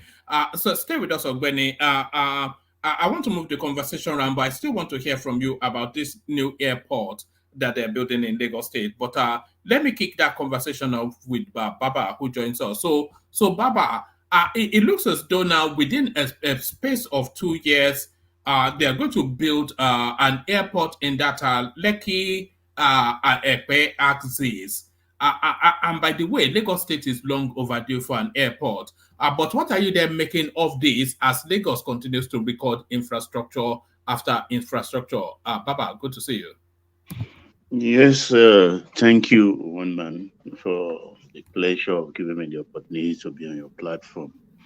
I salute you all, gentlemen of the platform, and the commenters, vibrant keyboard people. Keep it coming. And to our listeners, please, you are here again, not so. So you have to do the needful. Like, share, and subscribe to the program if you haven't done any of that. But the immediate and the most important one right now, which you can do for free, is to strike the like button to anti the population and the advantages of clicking like button. Yes, one man. I like the fact this thing has been in the offing since Fashola's time, actually, but for the funding, and it has now come to the fore more because of the expansion of that extreme end of Lagos, the Lekki stretch, where we have the Lekki Deep Sea facility and the Dangote refinery, of course, and the film village or film town that also is in the offing. So we have to extend Lagos State, and having an international airport is not out of place, being the 5th largest economy in Africa. If Lagos were to be a country, it would have been the 5th largest economy in Africa. So I think it's about a 4 billion project. And definitely a 4 billion airport will be good. And so far, so good. Let me blow the trumpet of Lagos State.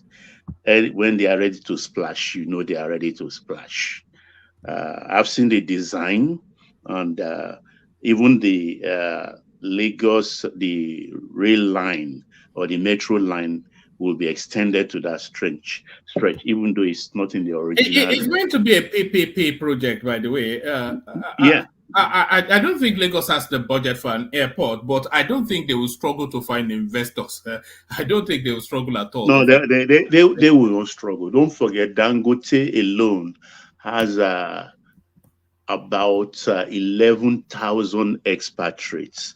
These are expatriates, of course, when they will be going and coming because they have to be in and out of the country because of their expatriate quotas and things like that. And the Lekki Freeport Zone, a lot of warehouses there now.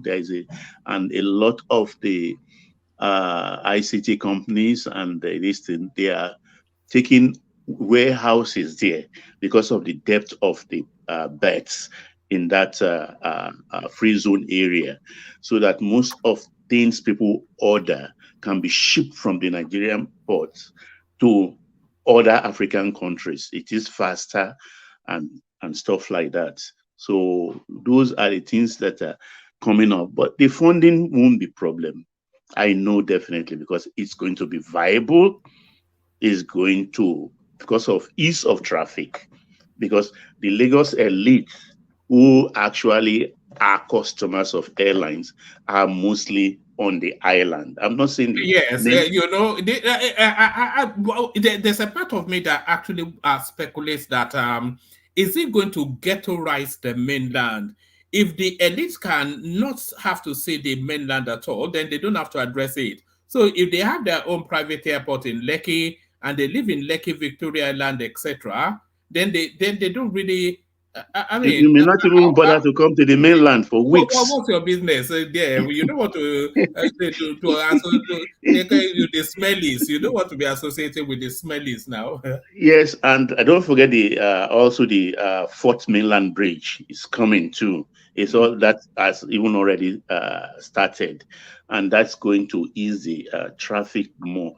Even because this airport thing got so bad a few years ago, I think it was Kanu, the footballer, even invested in an helicopter services that takes off around Maryland and can shuttle you down to the Peninsula Restaurant area at the Lekki Road, where you have. That's an excellent business idea, actually. Yeah, but it flopped. I don't know why it flopped. It flopped. Actually, it flopped. I don't know why it flopped. Because of the price point, Abby. I think it might be the price and also the noise. Because the starting point you come from, I don't know why you can't take it from the local airport directly. It's in the Maryland area by the Shonibare Estate there. So maybe the noise level, I just don't know. I know that it just faded out.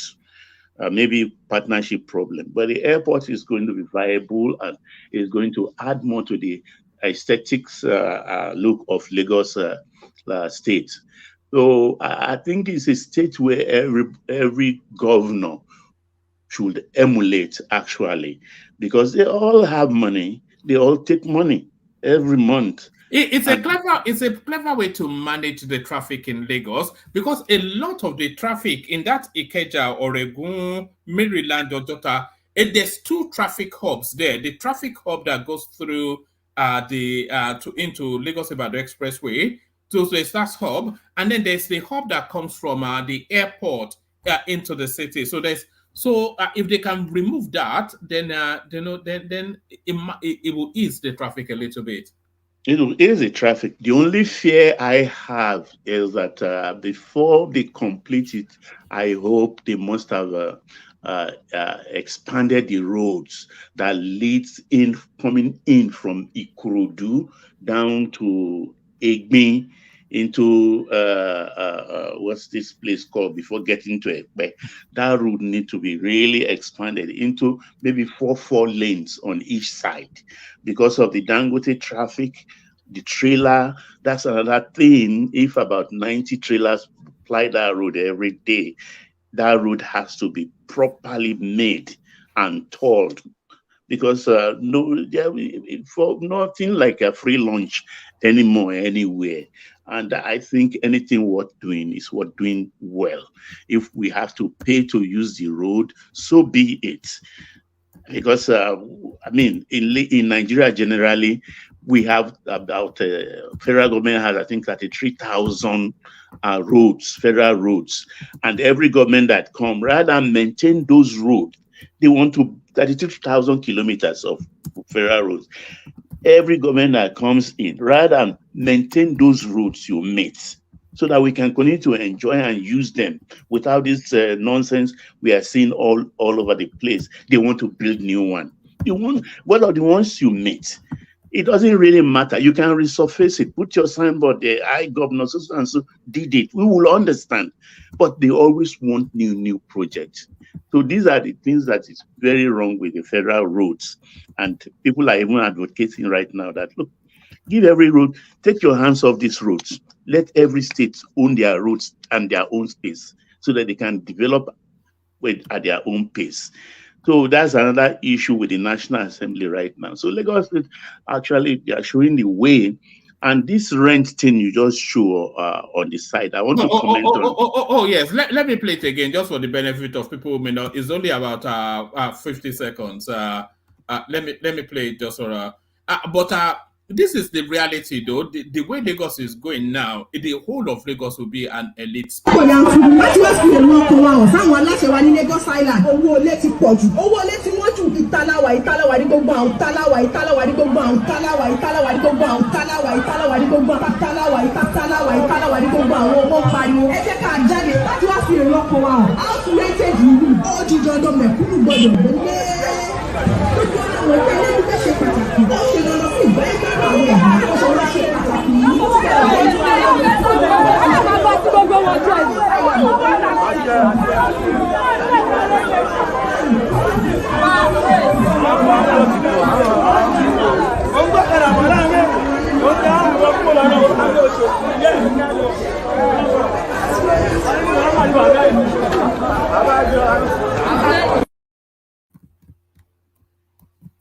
All right, yeah. Well, I'm not cold-hearted, actually, but I believe we have to move with the times. You understand that they give birth to you on the island. This is our family house. Doesn't mean forever you will be there. In our own time in the 70s, I mean, there are people, friends, who still have one room in their compound, family compound, but they make sure they build in. Most of my generation are the people that develop Ijesha in Lagos and all the rest in Surulere, because everybody's now moved there and build their houses and everything. So they only come to the island and do Faji, maybe from Friday evening to Sunday, and they move back to their house in Ijesha, in Surulere. So you don't have to stay there. It has been commercialized. Those who have money can rent it out. The old men, the Olori Ebis, have rented everywhere out. There has been quarrel, a lot of court cases. It really doesn't matter. Don't expect government to come and put their mouths. That era of rent tribunal is gone, or fixing rent. Government didn't build the house. Most of those houses, well, our Eastern brothers, they have liquidity, you understand, and the space of commercialization is there. So every space, every inch of spaces on the island is occupied with one commercial activity or the other. So if you can compete, well, move. There's vast expanse of place. And Lagos is small on the map, but it is still a big place, because we've not even started with Badagry or the roads to Badagry. We've not started occupying Ekpe, and also Ikurudu, yes, is fast moving and moving back. And there is also the Babi, how did they call that place? That is very hard to demarcate, which is Ogun, which is Lagos State.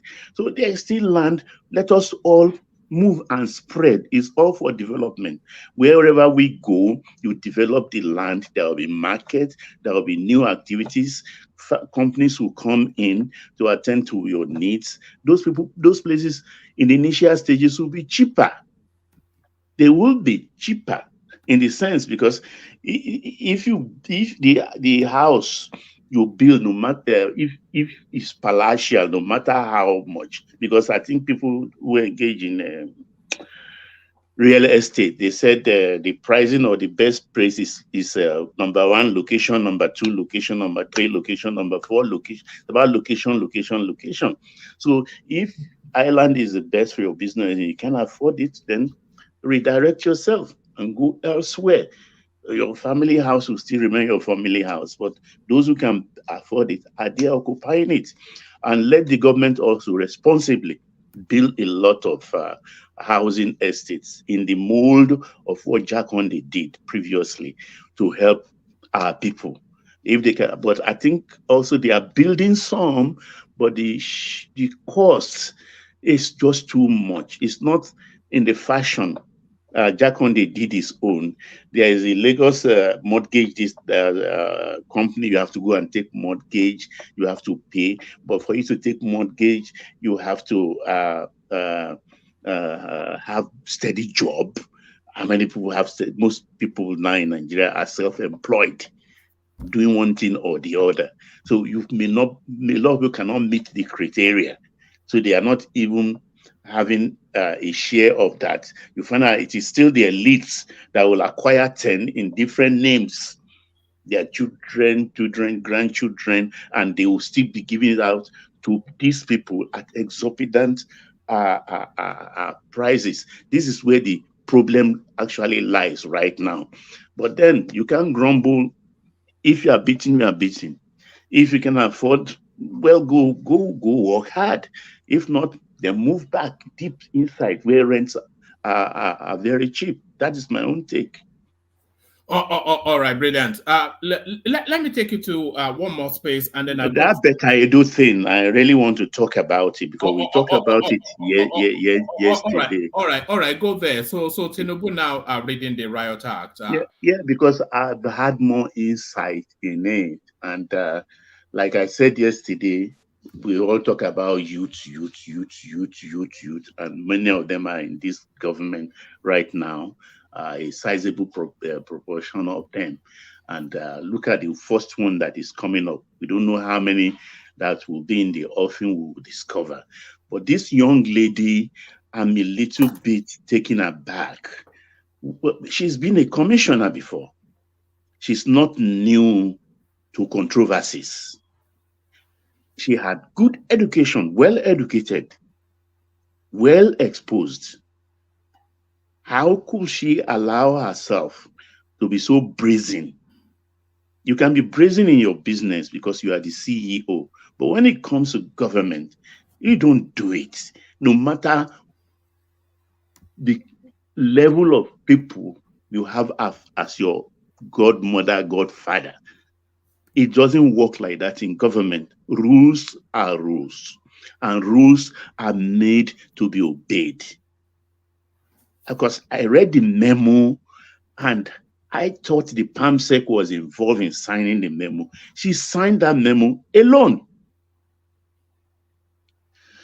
Excuse me. She signed the memo alone. And it was like an order to an AGF. And there is this controversy right now. The AGF, Madden, is saying, no, we didn't approve it. But coming from Beta Edu's corner, what I'm reading, I don't know, maybe I'm not getting an understanding. It's like they've already transferred the money. So the story is conflicting somewhat because the accountant general is telling us that because it wasn't the normal practice, the money was not released. But then there's a counter narrative that the money was released. So exactly. So that that has to be clarified. So if it's there, it's not been disbursed. Even the lady, the director in whose account, if that money was disbursed to, was it the first time? How many times has she received such money? And if the president is instituting a kind of inquiry into it, the procedure, like we know worldwide, like it's entrenched right from the 60s, Beta Edu has to be suspended. You cannot be in office and they are still making an inquiry. It's not done anywhere. She has to be suspended. So at the end of the day, if they find her not guilty, so be it. If she's guilty, well, she's done her own service. And because she's been involved with the COVID funds in Cross River before as a commissioner for ventilators. So she come with some heavy baggage. Where she's coming from. Even being a woman leader at her age in a big political party like APC did not come without controversy. Because when they first introduced her as the woman leader, when she won that election, I was looking at her and say, how did this girl manage it? Because that position is meant for witches. Because apart from a party chairman, the next powerful person in any political party is a woman leader. When the chairman runs into trouble, he wants to see the woman leader by his right or his left hand. He will say, where is my woman leader? Because she's supposed to be an organizer of the women. She was APC's women leader at 34 or so. Unprecedented. So there is something about this young lady. We need to look at her. I'll be curious to find out who her political godfather is. I think she may well I be. I know already, and that is why I'm interested. I'm interested to see how It it's has to going be to Wiki find out. anyway. She came out of River State, didn't she? No, yeah? Cross River. Oh, all right, okay. But the funny thing I don't understand, she's bearing an Igbo middle name, and the father, who is a clergyman, a missionary, is a AK. do. It's a do. AK.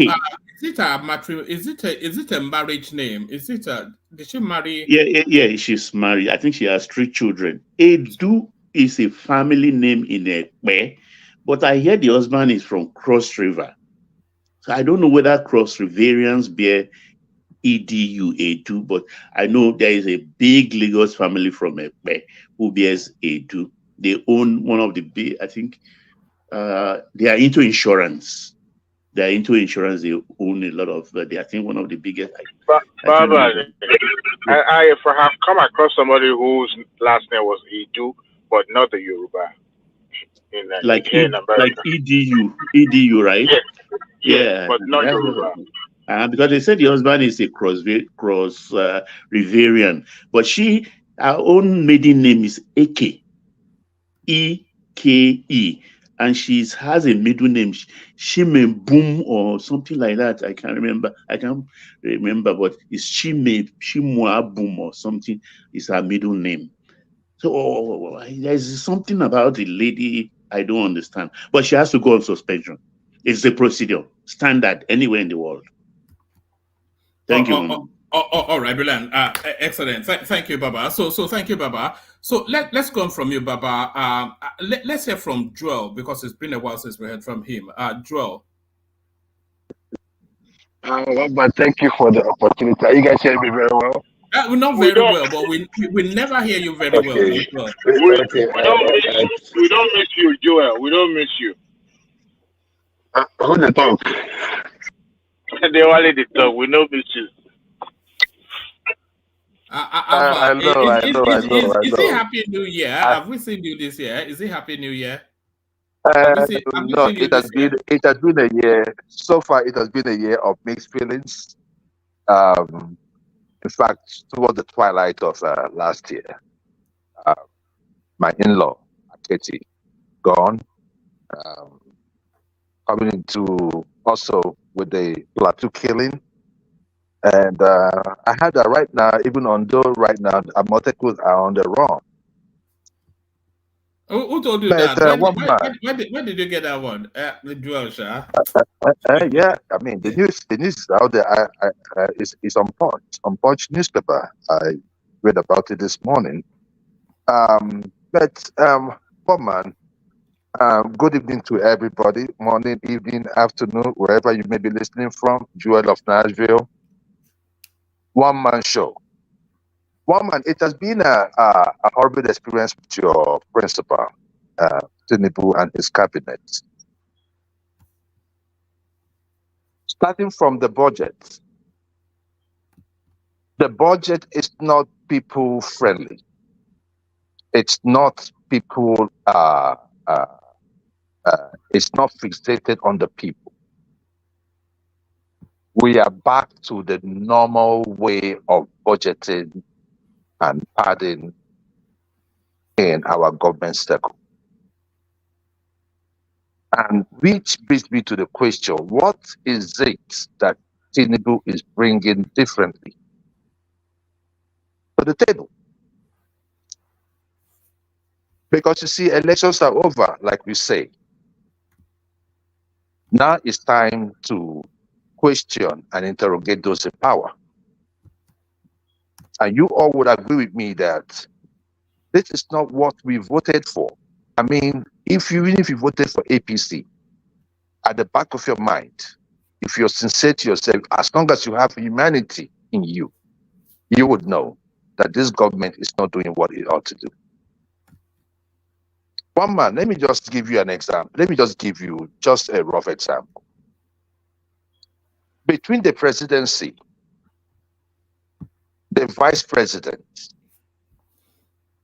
and the National Assembly, when you look at the cars, when you look at the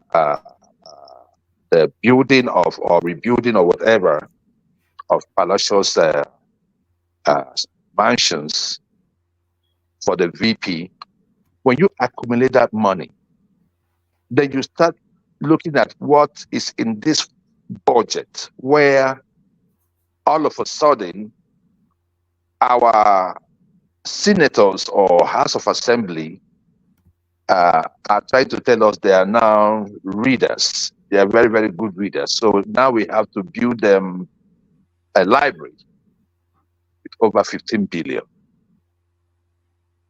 One man, what does this portend for us? It means that within this budget, about 100 billion already is gone. That is sure. Now, when you start interrogating these budgets that has been passed, I wonder, didn't these people, there were people, what were they doing in the, like, what were the senators doing when they were interrogating those budgets? Didn't they see these things? Even up to the EFCC. In fact, that of EFCC, I was so surprised. Allocating about 400 and something million, the same amount to 3 different areas in their own budgets. That is the head of corruption agency in Nigeria. So one man, you see, yes, we come out here and we want to talk about the good things, but the bad thing that is happening, because you see, we have been through this same road in the past. We have been through this same road in the past. My dad would say, garbage in, garbage out. If it is this same way, like I told you prior to the election, I said, one man, the people around Tinubu, that is where my fear is. And it is clearly showing. How can anyone think or ever thought that Beta Edu would do such a thing? She's a beautiful side piece. I know, I understand that. But even side piece have brains. You want to transfer over $500 billion, over 500 million. In fact, in some quarter, it has been transferred. The Accountant General or the whoever was trying to just do damage control. What is going on? So what man, if this thing is happening in Beta Edu's ministry, you can imagine what is going on in other ministries. It is a pathetic one. I don't know what the Beta Edu's fate will be. But I believe Nigerians are watching. I think, the Tinubu government already have an illegitimate question. Whether she is convicted or not, it did not help that matter. It did not help their matter at all. And it is quite unfortunate that we have to go through this year like this. Look at, nothing is really nothing. Even the New Year's message, we are not seeing it. So we have to, for the Abadorians in the house, we have to start rethinking, because you brought this thing on us. And this calamity, if not well taken care of, will swallow us. Nothing seemed to be new. Even the young EFCC chairman that was put in power, come on. You went to a place like Dangote, and you went with all the media and all the paraphernalia of security. What for? Are we in the, are we living in the Donbass?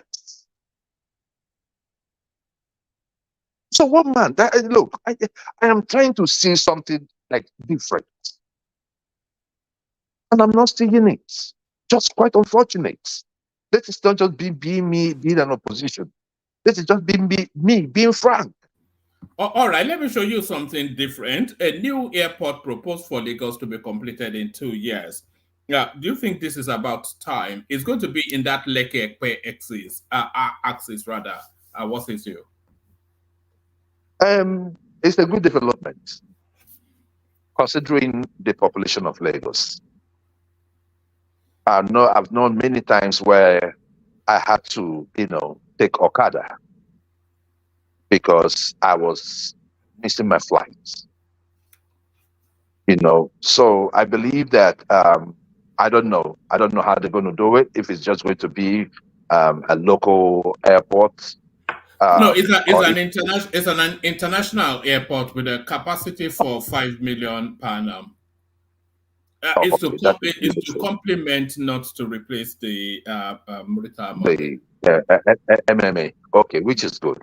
So you can actually fly out from Nigeria via the Lekki airport, which is fine. At least you know where you're going to, because these days now, if I want to travel, I just go to Ikeja, get a hotel for the night, so that it will be easy for me to just go. Because one man, if you're going from Lekki to Ikeja, you might spend not less than 4 or 5 hours on a Friday or on a Saturday.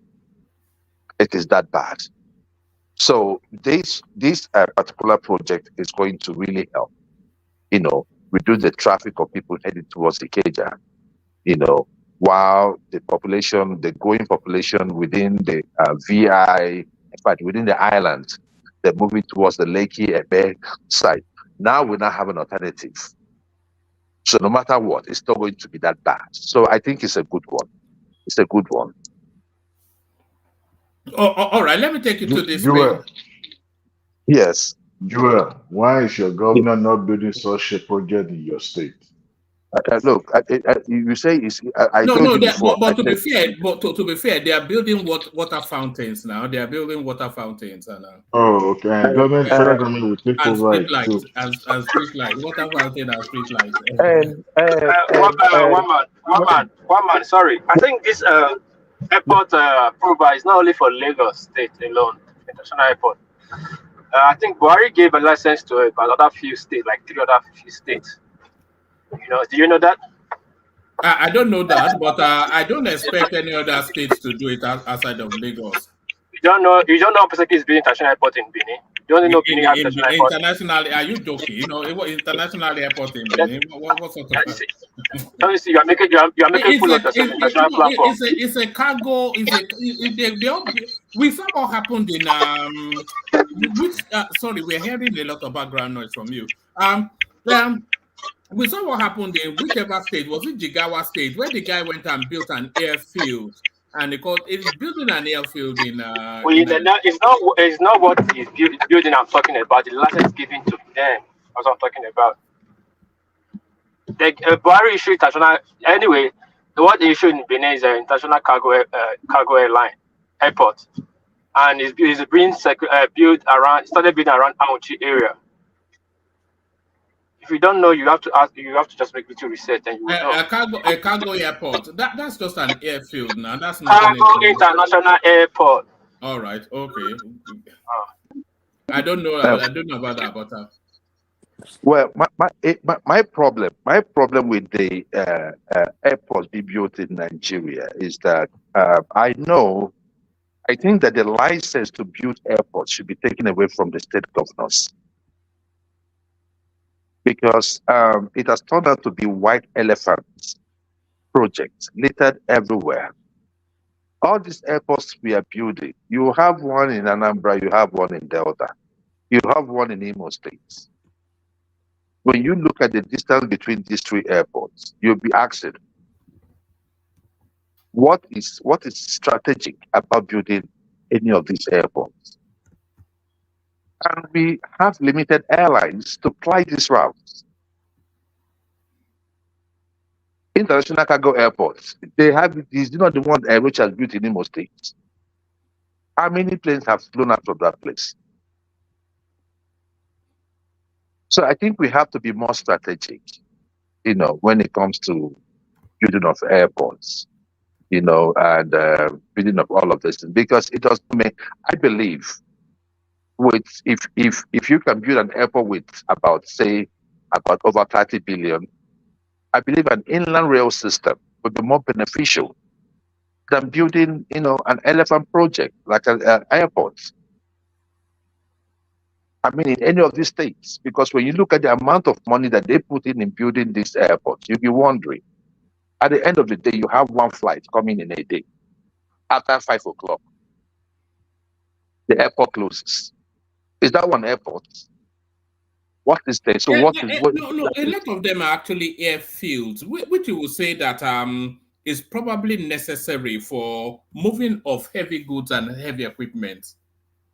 But the question is that how many heavy equipment are being moved through this airport? That's my point. Compared to the amount of money being invested in those. Lagos can do an airport. This one they're doing in Lekki right now. I promise you, if you go, it might be a PPP project. Why? Because of the viability. It's from private investors mainly. Yes, exactly. You see, it's going to be a PPP. And the people that are going to come in, they know that they're going to make their money. That is the thing, the viability of the place. So I think they should take away the license of building airports from the state government. They're just building, it's a way of them to say, the one Obiano built is there. Ebonyi State went and built their own.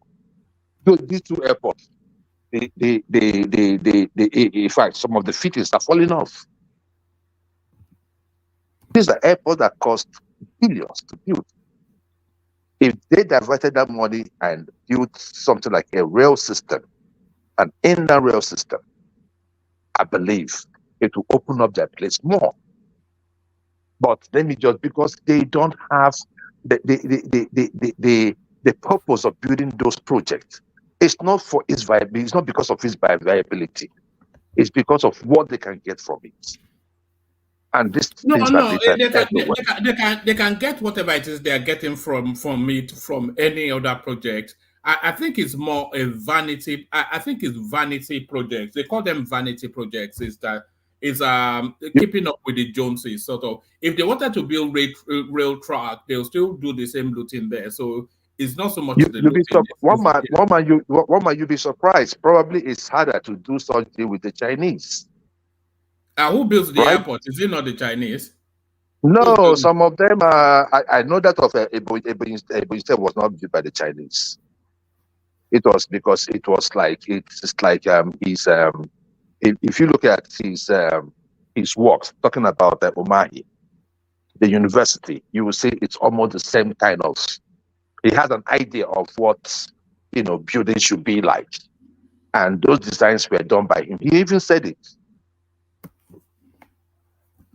So it's easier for them to siphon money via that if the contractors are local.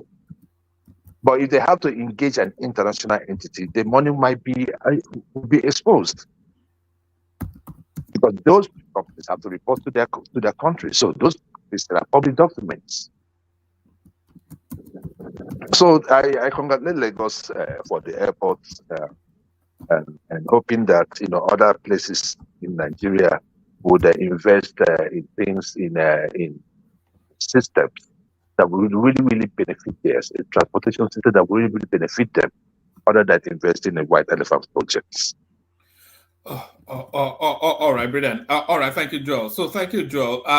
Let's go from you, let's go from you, Joel, to let's go to Ajan Lekoko. So let's bring Ajan Lekoko into the conversation. Usually, Ajan Lekoko is driving, rather. I know how people live their lives on this. I know you've just got home from driving. I know that Dewale has just got home from driving. Ajan Lekoko will get home from driving now. And you'll hear him rattling around in the kitchen, dipping into Madame's pot and whatnot. Right? Let's congratulate Super Eagles and our all sportsmen. All their backlog, 12 billion has been paid. Thank you. I saw that. I saw that. I saw them releasing money for the Super Eagles. We have to do not Super Eagles, all sportsmen, disable everything, their totality of their budget, backlog. They give them, go pay. Now no players must complain. Well, that is if the ministers really release it to the players. It goes to jail. Thank you very much. If the minister released the money to them, not by release. You released 12 billion. What was the process? Is the process transparent? How much are they getting? Are they really getting what they're supposed to get? We know Nigeria. Total amount. We are owing coach. We are owing wrestling association. We are owing table tennis. We know. We have seen situation when somebody will sign for 8 billion, but he will go home 1.8 million naira. If any player make FEM, any association make FEM, that minister, that chairman of us will go to jail. Yeah, no, that is the story now. Not in Nigeria. You sign the money, but what you truly get? That's the question. The process in Nigeria is our problem. The implementation in our country is our big problem. It's a setback for us. How can you represent your country and then they don't pay you for years? I mean, there are so many people that have not paid. So many people that have not paid. My uncle places was 81. Today he has not received his bonus. So don't forget that one. Yeah, people have died dragging their money. Aja, carry on. No, sorry to take your time. Babaja, please, before you go, let me just say something, please.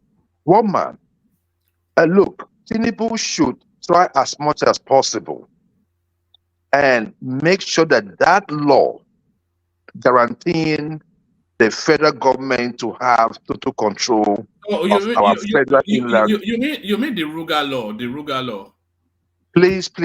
Yes. One man. Look, let it not be that now they are using Tinubu's face to now do their bidding. This is so wrong. We all know what is going to come out of this. Let's be fair, Joel. This matter was in court since the Buhari administration, and the adjudication, the judgment just came in now. So one man, this law should be vetoed. You know what I'm talking about. Look, one man, in case you don't know, the South is on rampage. These guys, I say the Fulanis, the herdsmen are on rampage in the South. Where are they on rampage? No, it is in the news. It is in the news now, and many of them are very underreported. No. What's in the news? What is going on? Hold on, one man. I monitor the news space every day. One man. This one I just saw it. I just saw it on the Punch newspaper today. That's what I'm talking about. It's fake news. It's fake news. Okay. Let's leave it at fake news. Because I think I know the story, because I think we mentioned it yesterday. The leader of the Amotekun organization, he's come out to say that they've had a look and it's just total nonsense. It's a lie. Okay. To be fair, that Ruga bill, that case started, I think, a year ago. When I think the proposal came out a year ago, late that waterway came out 1 year ago. So I'm surprised why they cut this thing so fast. I remember in this platform we dealt with it when during Tinubu campaign that Jamila was speaking to that space about passing the water bill, and we were saying Tinubu hand is tied. He cannot make any decision right now because he's campaigning. And now we're saying it that they are passing, Supreme Court is passing the bill, and I doubt if they can if they can upturn this decision. I believe people have done make a deal, and you're going to start by his deal. And this deal we are seeing right now, Supreme Court is giving them this judgment. Otherwise, it could have stopped this case. Well, where did you get this What you story keep of? saying he could have stopped this case. We are not living in Gestapo. We are not living in Stalin something. Online asking where did I get this information I'm telling you? Where did you get the information of this deal that you are talking about? Because sometimes we just try to conjure something and make a statement. Yeah. Sorry. Are you always indicating anytime you are driving? I'm driving. I went to ATM to put money in my. What's that? Click. It's my indicator of my car. I'm navigating. I'm going to my junction. I'm traveling to enter my house. All right. Traffic. That's a long call, though. Huh? I said that's a long call. It's been going on forever. Yeah, it's been going on I'm standing. No. My junction is a very stupid junction. The off-road, if you're going off-road, they make us stay longer than people going on the road. You're meant to indicate when you are close to the point of turn. I'm very close. I'm standing. If I turn my camera, I'm standing in my junction. Right. Not only my career, because they just keep us for too long. And that's Japanese stupid people. I don't know how they think, but it's the country is working for them. Yeah. Now I'm moving. Anyway, I said last year we were treating this case that even it's on news now. But we were talking about when they came out with this waterway bill that didn't pass through the house, and Jamila, then he was a speaker. He have to wait into the case, and he didn't get the case on time. And there was a rumor that Tinubu have already signed, but Jamila who already signed the waterway, and we were saying they should not try it. It's all on the news. I don't know what Ola is asking. Where did I get all this news? But Jabi Amela did not sign anything. I know people kick against it, so that's why I'm saying. So why are you not coming up to ask me like international platform like I came here to say Fabu? Like where am I getting all this news? No. You said no. Like, why you open your mouth talk to me? Sometimes remember it's what we're talking. I can just use the media. Then everything's on the media. Now I'm not saying anything different from the media. And you're just saying there's a deal going on. Anybody can use. I think there's a deal going on. No, calm down. I don't like people just jumping on defense. You said they make deal. That deal is where I have issue with. When people just say, okay, they make deal. How? I said, you didn't listen to what I'm saying clearly. I said, no, it's too much. Sorry, there's too much. Oh God. Sorry, I've muted you. Is that the noise in the background is overwhelming? One man, when you have space for me again, I want to talk about this waterway thing you refer to as Ruga. It's not a bad thing at all. Can I make a clarification? Baba, it's a bad thing. It's a bad thing. I will explain to you. One man. Let us hear from Baba. Why can I clarify something, please? Okay, thank you. All right, we hear from Baba, but let Ogweni clarify whatever it is that. So we're speaking from a farm footing. Yes, Ogweni. Woman, the case, this Lagos against federal government on waterways did not just start last year as insinuated by I think War Peace or so. This case has started since sometime 2016 or so, like a year or two after Buhari got there. So don't forget that the case didn't go straight to the federal government, Supreme Court. I hope you know. So it's not one of those cases. I thought cases between the federal government and the states always go straight to the Supreme Court. This one went from federal high court. I remember Justice Soho. It was Justice Soho that delivered that thing. Do you know why? Because the case also involved, you see, the major issue in that case was whether the House of Assembly of Lagos State can legislate laws to govern the inland waterways. You understand? It's the House of Assembly that will say, these are the permits you are giving, these are the licenses you should give, this is the person to give it, these are the taxes, these are the levies, these are this and that and that. So federal government tried to stop it. Then the Lagos, more like the Lagos House of Assembly now, the two federal government and the National Assembly. It was Justice So. Go and read about it. Well, it was Justice So. Benny, No, sorry. hold on. Let him just carry on. Sorry, what please? So Yeah. it travels. Sorry, what please? It travels from there all the way to Supreme Court. So it's not a day thing. So, like, I don't know, the person is talking about as if Tinubu just woke up today and struck one deal with somebody. No, we should understand how cases work in court. It started whenever it's going to end is when the judges just to end it. They don't care about whether you're changing your government or not. The judicial arm of government is a continuum and it continues its business. Can I ask a question now? Yeah, go on. When was this waterway bill presented in the Senate House, that the Nigeria knew about it? When was it? It was when Akpabio was the minority leader. What year was that? That should be sometime 2015-16 now. It was still in PDP. No, Akpabio was the governor at that time now. No, it was not the governor. It was in the Senate. It was attacking it from the floor of the Senate. It was the minority leader in the Senate. Okay, let me remind you. Akpabio left governor in 2000 and when? Oh, hold on, one minute. I just something I want to. Yeah, Baba wants to come in. So just to establish it and then It should be 2015 he left. And he became a senator straight, or he was once a minister of Niger Delta. Sorry, Wapis, just take him to the big point so we can. Okay, anyway, the case. What I'm trying to say, Nigeria got aware of this before he became a minister of Niger Delta. Okay. Because when all right, thanks. Election that Baba Buhari appointed him as NDDC. Okay. But what I'm trying to say is that the Nigeria got to know about this bill when the Rugal this bill Buhari brought up failed in the first Buhari regime. It now came up with the water. I'm still right. It's the same. That was 2015 time. Yeah, I know the Rugal failed 2015, but later we got this water bill came up at the hot debate at the Senate at the tail end. At the tail end of Buhari regime. That's what I'm saying. No, not tail end. It was at the middle of the first term. Okay, all right, thank you. Baba can go ahead. Yeah, thank you, Wapis.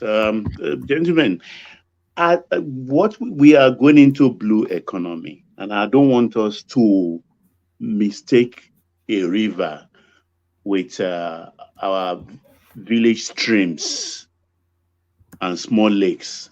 It's a different ball game entirely.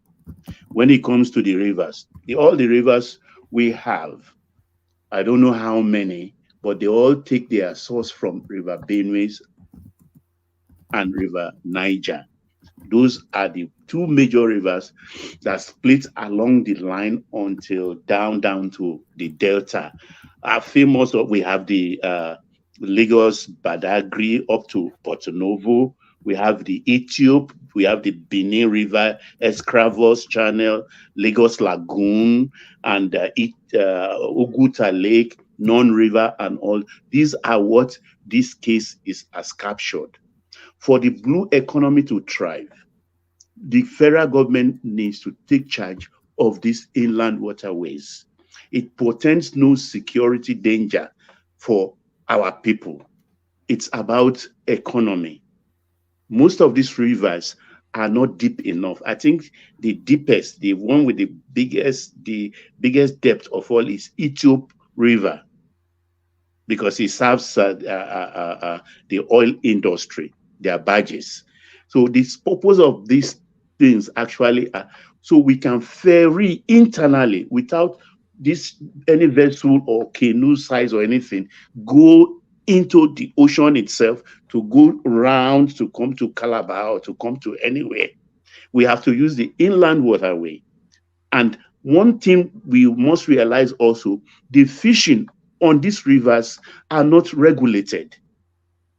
Anybody takes a net, a canoe, a paddle, and start to throw nets anyhow. So we have to protect the fishes also.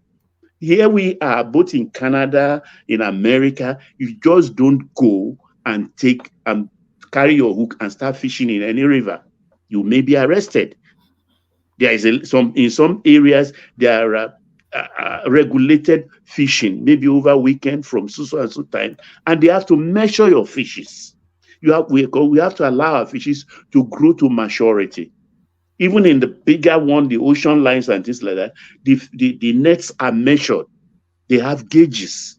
You don't use fish net for crayfish or lobster. You don't use it to catch tilapia. You don't use tilapia net, which is what goes on.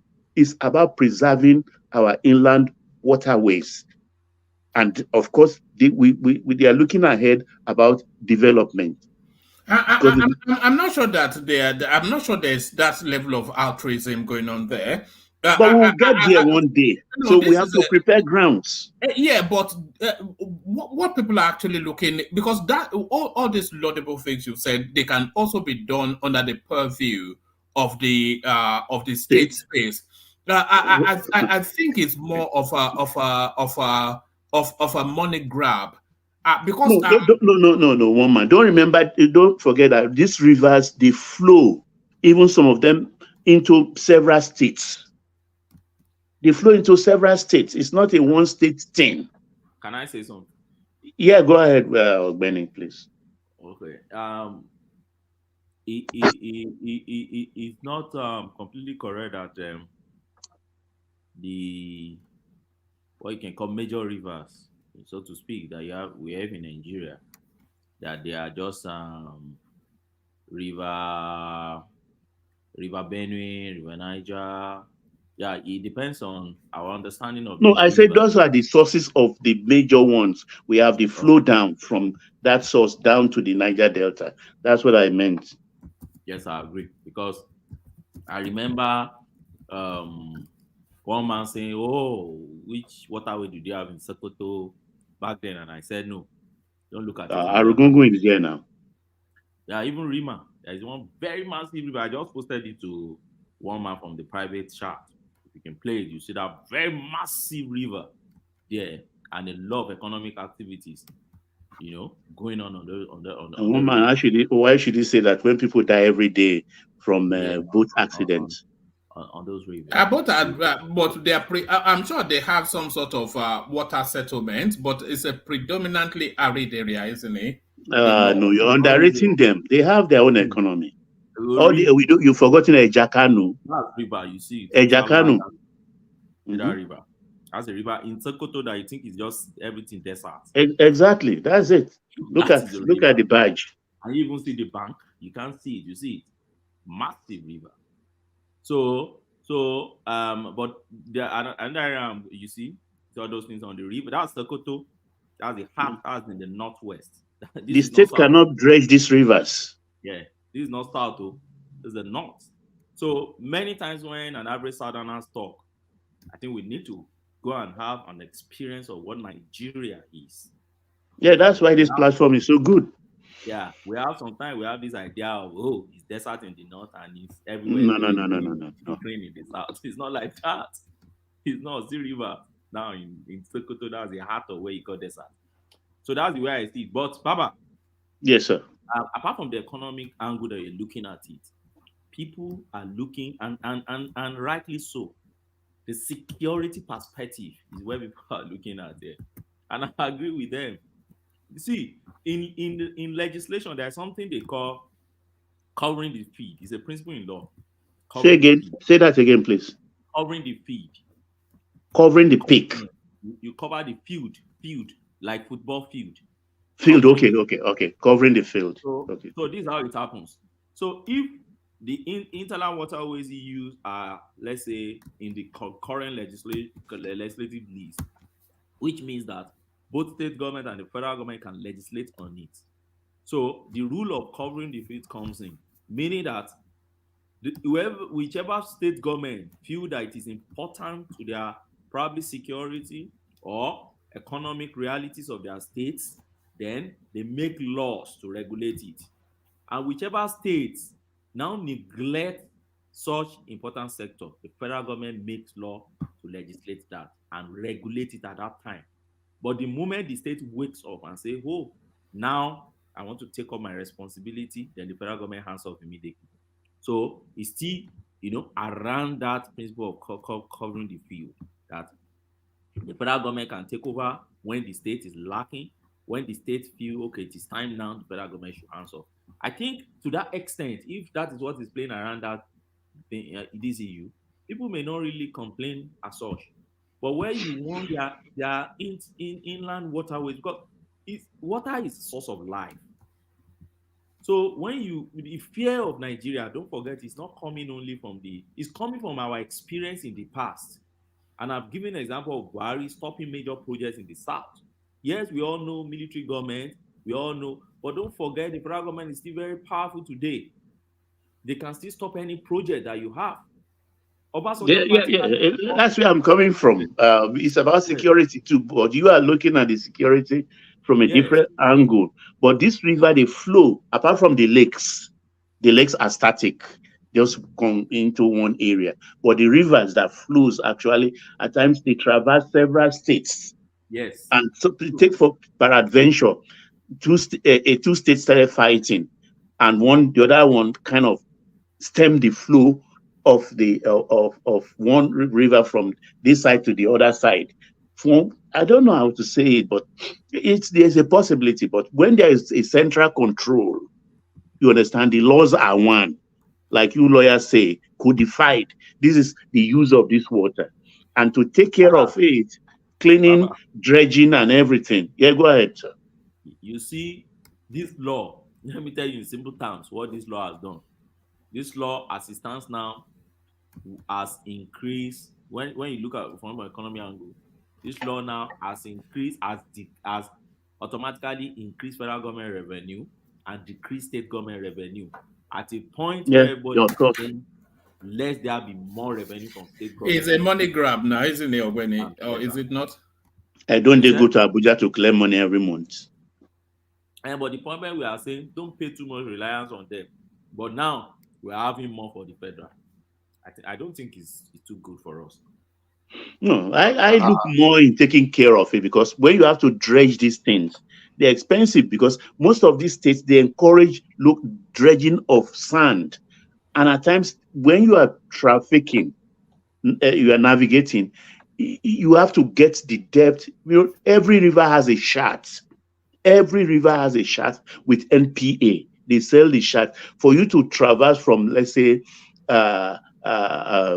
Ibutero in Lagos, and you are going to Ilaje country. I forgot a town in Ondo State.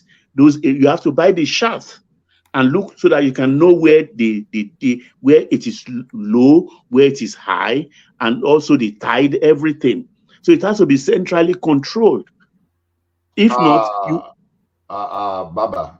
Yes, sir. I don't know. I don't know if you have a country you can use as an example, because when we say we have our own federal system, everything we are doing in Nigeria seems to go against what others are doing in terms of customization, because everybody seems to be customizing American system, but just to make sure it works for them.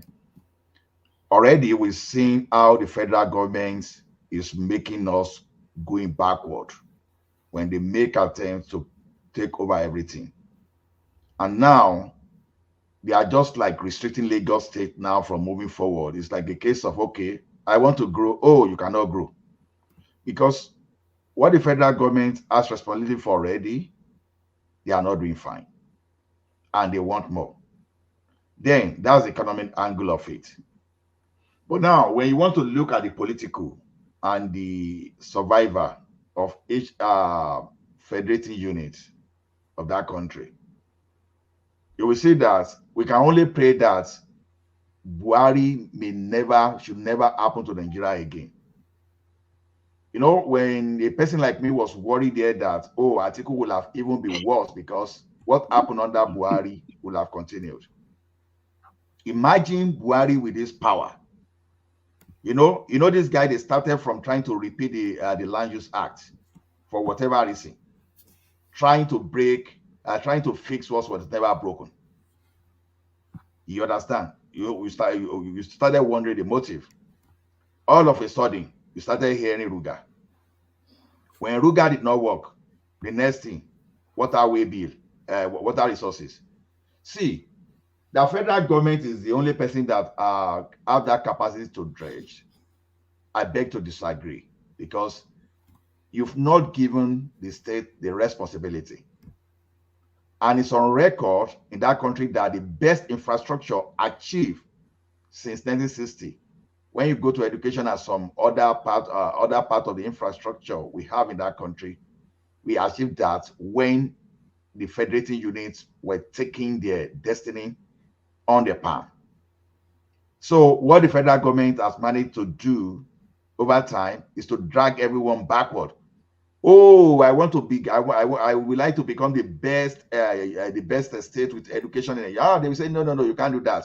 Okay, Anambra, oh, we appreciate you. You scored 200 in your this thing. No, you have to accommodate someone that scored 20 in Sokoto. When you see the way we've mixed everything up, instead for us to progress, they are dragging us backward. Lagos State want to move faster. You are not aligned. Lagos State wanted to provide electricity. You didn't allow Lagos State government to move until companies started closing up, folding up in Lagos State. Allow every state. If you change the law, the state will look for investor. There's no big deal in that dredging you are talking about. Then, if you want to prove that, then how come that this is it Lagos Atlantic? Is it the federal government project or Lagos State project, for example? Imagine if the federal government is controlling this thing and they say, okay, federal government, you cannot do that project, and they stop you. You understand? Just imagine if the like of Tinubu will not stand his foot, they will not solve the problem of Atlantic Ocean, the surge there today. Just because some people, but the coastal line belongs to federal government. Not the coastal line belongs to the federal government, but I'm just a different saying, game entirely. Yeah. But I understand where you are coming from. There is this mutual distrust. Even in the regional system you're talking about, we have Owena something authority. In Lekki, I know state. Yeah, we have the Owena this thing, and I know Owena. We don't call it Owena. Owena. I'm not the Ondo man now. Yoruba. Owena River Basin. Okay. Baba, it's a Yoruba thing now. Owena Ondoni, the Ondoni, Owena. It's between Edo State and Ondo State. Owena. Okay, we have the same thing in the east. This is the mutual distrust we have, even though we are not running that system. It's not the mutual distrust. It's what we think happened. From Lagos State, I know it might slow Lagos State down, but then I cannot say selfishly because of Lagos State. Then I will not say, because the most important thing is the economy, particularly as it regards fishing and navigation. You understand? Fishing, for instance, anybody can take a net and start fishing. And they take this small tilapia. They are not allowing to grow. Maybe 9 days, and we start cooking it and taking pepper soup. No, all those things Baba, if you allow state to still make the regulation, okay, look at what Lagos State has been doing. Does Lagos State look like a state that will not be able to put the right regulation in place to checkmate all those things? But why not make it uniform? I'm giving an example of the country I am. The province control their water to the point that we will see some even extending the river. They can dredge the way they like. But you you cannot go fishing anyhow where you are. Yeah, the Lagos State government, if they control it too, they can find a way. They can even do better than the federal I know government. Lagos State will do well, even if it's open. I'm not doubting that, Ola. But there are a lot of states that cannot do well. Ondo State was doing well before Buhari destroyed everything. Buhari truncated everything when they were building when a river basin. Was your state not controlling the Ashigire Grand Beta? Where we have wait, during but the when Second you move Republic. from Western region and maybe you enter, let's say, which like Midwestern region in those days, if suppose the laws are different, suppose the size of boat you are bringing from the Lagos River channel is not allowed in that place, or the depth your boat cannot navigate with the depth you have there. These things have to be uniform. I'm not looking at now. Now our economy. I'm looking at tomorrow. Sorry, Tomorrow. Let Baba bring it home. I want us to move because there's Yeah, still so yeah. many. Okay. The summation of what I'm saying is that, look, I'm not talking for now, because I'm talking for tomorrow yet to come, so that we can have these things in place. Because we are talking about the blue economy. We are going to have Coast Guide. Do you know the Coast Guide is on the offing? Apart from the 30,000 policemen they are recruiting right now. We have courts and the federal legislation and the federal legislator to dangle, not federal government to be hijacking things. That is why we have our courts and we have regulatory body. Okay, we are taking Aja's time. Let Aja come in. I think it could be a topic for another day. Yeah, no problem. Aja, thank you for your time. I mean, you can pick it up in the after hours. I think we have Thomas for today. So Yeah. Aja Lekoko, back to you. I want to try and get to Folly before we lose him to sleep. Yeah, I know. Thank you, one man. Yeah, thank you, one man. Greetings to our listeners around the world. Click on the like button, share and subscribe if you haven't done so. I think this Supreme Court decision is a very interesting one. I totally align with Ola. Totally and completely. Look, this is land grabbing. This is waterways grabbing. This is territory grabbing.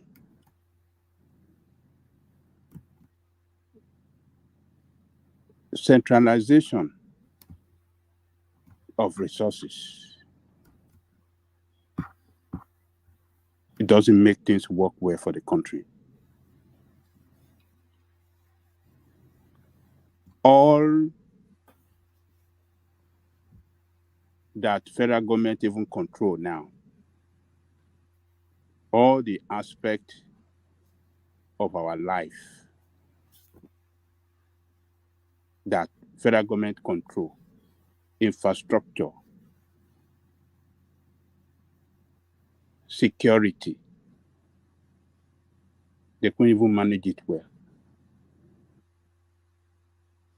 And they want to add more to what they cannot manage well. What does that tell us? We are heading toward failure. What is the blue economy? What is the blue? Is it only federal government that can manage blue economy? Does the state? The state can do better.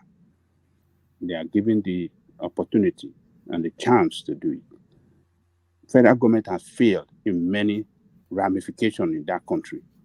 The management of many things. Immigration, what is it that they have managed well? They need to break things down into smaller units to state and local government to function.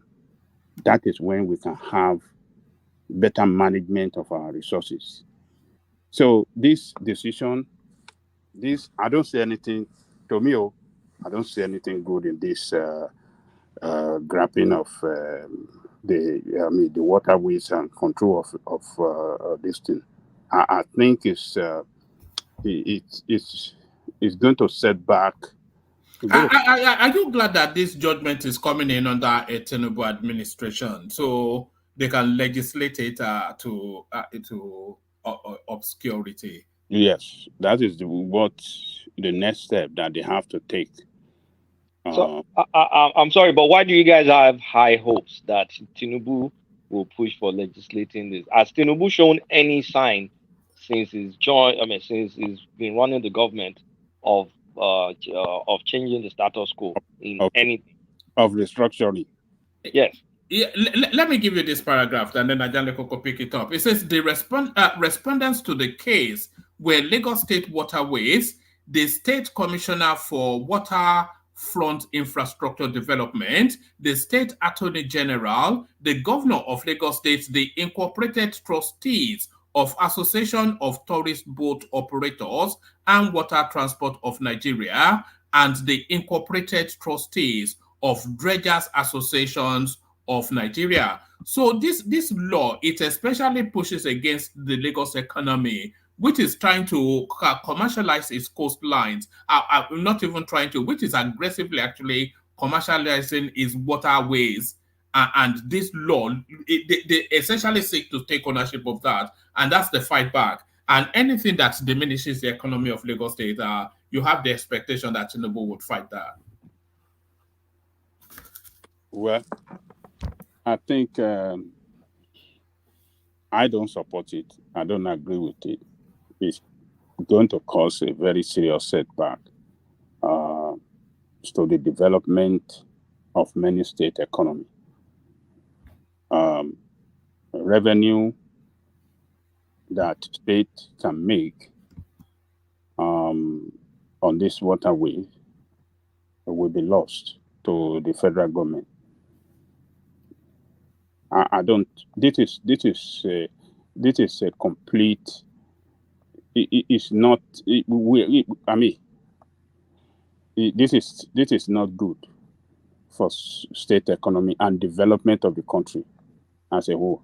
So federal government can work with the state in managing some things, or maybe they have a kind of regulatory body that the state can comply with in the management of this thing, and not for them to have a total control of this. How many? What federal government cannot have they managed even the land well, the land border? Have they managed it well? No. Have they managed the sea border, or how do I describe that? The coastline, have they managed it well? No.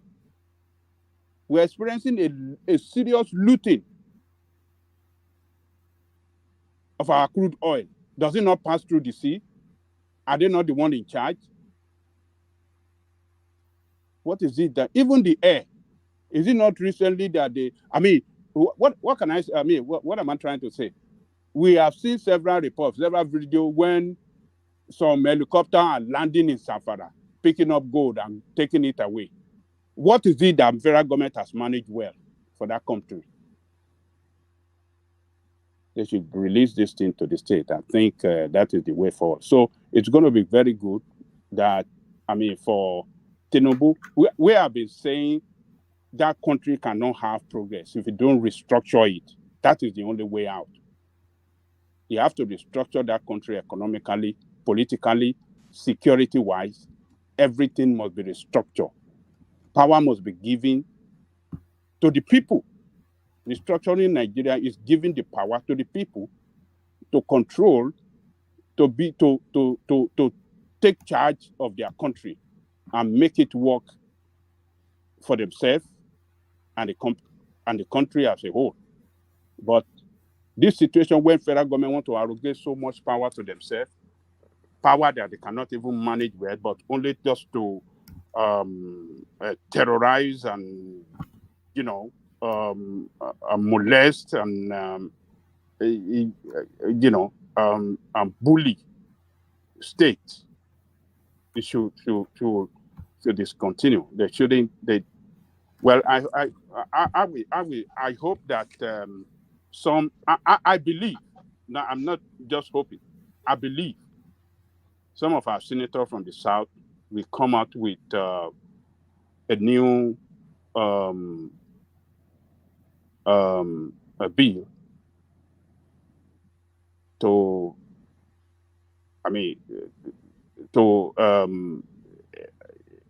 counter these and push it in such a way that it can be given back to the state. Because the waterways belong, it's a part of the territory of the state. And we have a land use act that give the authority and the ownership of the territory of each state to the state. But when you are excluding the waterways, that means they're not a. That's a conflict of interest right there. When you are taking the waterways away from them, is that waterways not part of their land? Adelekoko, let me get this straight. I've been trying to follow here. What was the verdict all about? Was it that in favor of the federal government taking control of the waterways, or that the state? No, in favor of the federal government taking control of the waterways. And is that a Supreme Court verdict? Yes. Yes, it's a Supreme Court verdict. Oh my goodness. You remember this was one of the marquee things that Buhari was pushing for the Fulanis. Oh, wow. Because, you see, I mean, Tinubu better, I hope Tinubu better sit up and, if he really Yoruba Lokon, like he said in his famous speech in Ogun State. Because if it's Yoruba's interest that he's championing, listen, Tinubu should understand that he only has 8 years. Another Fulani, because ever since I've known that country, no Hausa man has ever been a president. No Hausa, true-born Hausa man. It's always Fulani. Either they will come under the disguise of Fulani, Hausa, but it's always Fulani. And so if a Fulani man... Babangida was not a Fulani man. Neither was Abacha. Yeah, well, you can say, I mean, we're talking about... Gowon is not a Fulani man. There are underlying things behind those things that you say. I mean, who are the people who surrounding them? Who even went to when they who was the my point is this. He only has 8. That is if the Olojoba from Lojoba, I mean, let me if he lasts long there. Oh God, now so pé ó máa kú ó mọ̀ pé gbogbo wa kọ́ la lẹ̀mí ara wa. Ó ní babaláwo tó ju ti yín lọ. The best of the best pastor wà pẹ̀lẹ́. The best of the best imam. Àwọn alágbára gbogbo ẹ̀ lọ́wọ́ pẹ̀lú. But àwọn alágbára yẹn ẹni tó jù wọ́n wà tó ń fúnyàn lẹ́mìí tó ń gbẹ̀mí lọ́wọ́ èèyàn so wà ń bẹ̀ so ẹ ká fi yẹn lẹ̀ let's leave that. So my point is this: you should understand that if he says Yoruba Lokon, Yoruba's interest, if that's all that thing, all that crap he said in Abeokuta was really what he read, because I don't trust that guy, like I've said. So my point is this: he better works these 8 years, like he said many years ago, that he don't believe in one Nigeria. He better start doing restructuring that will be in favor of the Yoruba and other ethnic group in that country long after he's gone.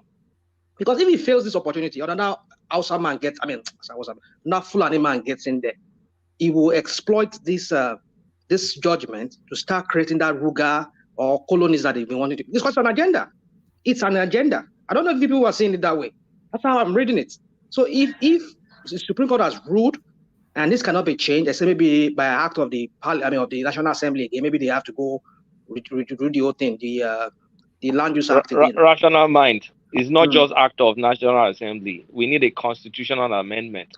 Well, that's what I'm saying. That's the act of the National Assembly, because I don't think the National Assembly can change this. No, they can't. They can make laws that supersede it. Yeah, they can also. So they are not going to cancel this. No, you cannot. You cannot. Let's hear the expert, the Ogbeni, tell us this. Sorry, let me say it. Then Ogbeni react. Based on what I read, they said they referred to the exclusive list. So I don't know if National Assembly can dance around the exclusive list, except, if they are referring to exclusive list, then they probably have to take it out of the exclusive list. Kulata, they can do that. Don't forget that our constitution has been altered about 6 times now. But it's going to be a constitutional amendment. Yes, amendment doesn't take too much. They've been doing it. It needs to go back to the state. The state needs to ratify it. So what they do is you go around the House of Assembly, then you come back to the National Assembly. My point is they've done it 6 times now. But the northern states will not ratify it now. That's what I'm trying to say. You have to be unanimous. You have to be unanimous in your decision. You see, the narrative of Northerners don't want it is what I try to dispel on this platform. You see, we have this attitude of, oh, days and hours. No, I've told you that rivers are not only limited to the southern part of Nigeria. There are many rivers in the north, massive rivers that they want also to protect.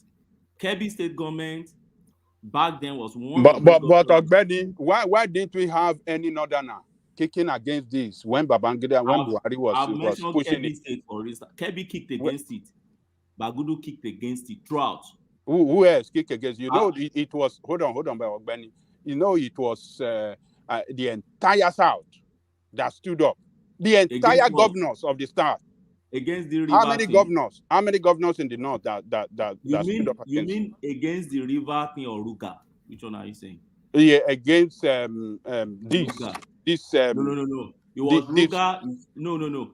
In fact, the major person that kicked against this river thing was Akpabio as the minority leader. No. It was part of. It was. I think it was part of that Ruga then. So this. No. It was after Ruga failed. Let me tell you my understanding. Okay, yeah.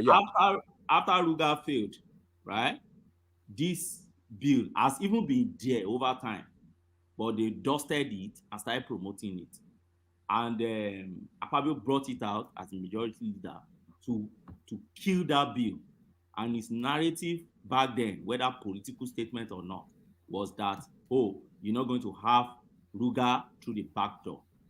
And, because the whole sensitization and everything and the sentiment and everything that came with it, they kill it. Okay? But notice something. Let me just give you another example. See this Supreme Court decision that just came out. How many Northerners did you see on that seat? Ian Gokoro delivered the lead judgment. Agim was there, and other Southerners. So this narrative of South, no thing. Sometimes when you look deeper into things, you realize that they are not even there. We're just peddling all those things. Why is it that they put Southerners to deliver the judgment? And you have a Southerner as the president of your country. You have a Southerner as your chief justice of Nigeria. Yet you have this kind of decision coming out. So who is now? The Northerners will just be looking around and laughing. Who is in control now? So why are you still blaming us? So all this victim mentality, I think we should deal with our issues rather than going with all this narrative of day and night. But you can't blame you can't blame the Southerner now because it has been. Hold on. How do you know that? Let me land.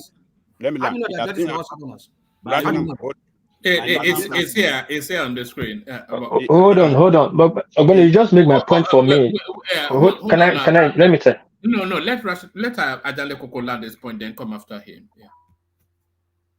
So, Ogbeni, this has been an ongoing case before this. Tinubu assumed office. So it's been in Supreme Court. The judgment was actually written by Tanko Mohammed before he left, but it is. No, it's Okoro. Read the judgment there. No, Okoro read it out, but the person who reads it out is not necessarily the person who made the judgment. No, they won't read the judgment of. They won't read. Tanko has left since when? They are just reading Tanko judgment. Yeah, but it's a group of judges now. Okoro is not the only judge now. Tanko has left. We know. But who are the judges who are rather that decision that Okoro read? So this is the way it works. Okay. For instance, if you have justices, if you have 5 justices, right? They go for a conference, okay? After listening to counsel and parties, they will go for a conference. In that conference, everybody will speak your mind. Oh, I'm not agreeing with this. These are my reasons. No, I'm disagreeing. These are my reasons. So, if there are divergent opinion on dissenting opinion, they said, okay, you write your lead judgment for the majority. That's most time the person that have the most intelligent reasons to give. They said, okay, your reasons sound very well, and I pitch my tent with you. Oh yeah, you go and write the majority opinion. We will write our own opinion and follow. You that dissenting, go and write your own. I follow. So the question I raise here is this: the person that deliver the majority judgment. That's the lead judgment now. Look at them. Prepared by Justice Inyang Okoro. Is that a northerner? No. Read by who? Justice Emmanuel Hagin. Is that a northerner? No. And I'll still get their names out. Like I said, I've not read the details of judgment. These are southerners. Then your CJN Ariwola from Oyo State, that's a southerner. Your president, Tinubu, that's a southerner. Yet you are still blaming northerner. For what now? What's the role they are playing? No, we're not blaming northerners. Don't make it don't sound like we're blaming. We are saying what we're saying. Agenda. Hold on. Yeah, we are saying is an agenda here. Okay, hold on. There's an agenda here. But we know that the southerners are the one who officiated, who sat on that case and who made this verdict. We understand that point. But the point we're saying that the deed is done.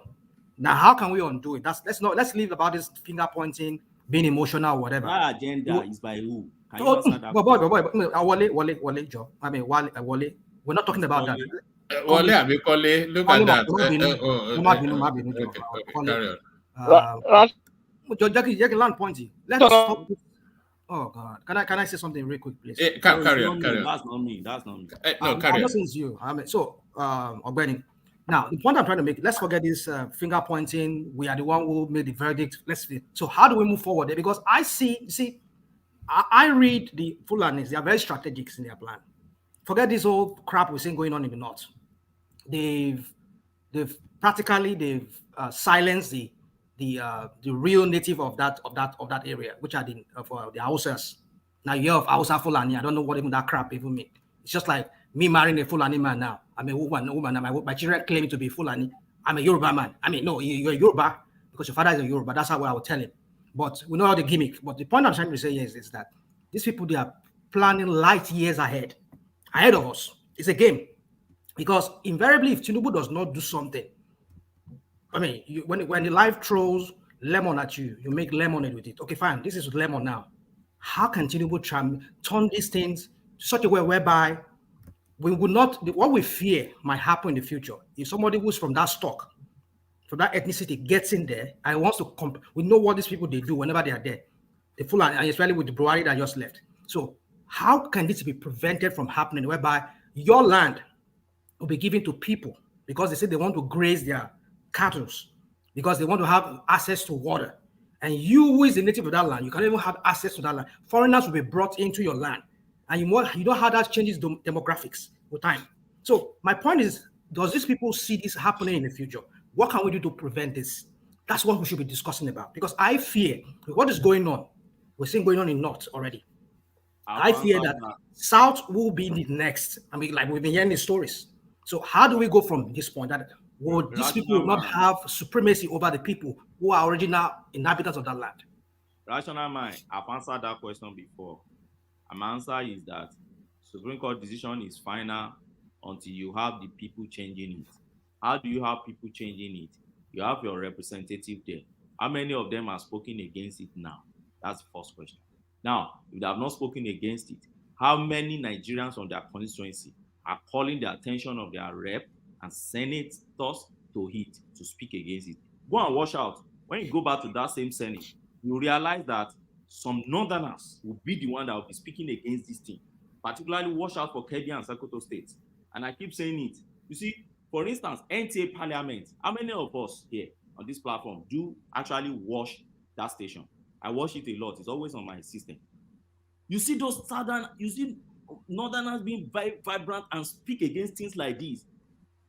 And that's why I come out, I always say, it's agenda thing, leave it. Yes, I believe it's going to slow us down, particularly in the South. It's going to affect our security if you have idiot like Buhari back in government. And that is the truth of the matter. So if that is the truth, how do we correct this thing? And I'll say the one, National Assembly can go back if our southern brothers are very serious, because they'll be the most affected here.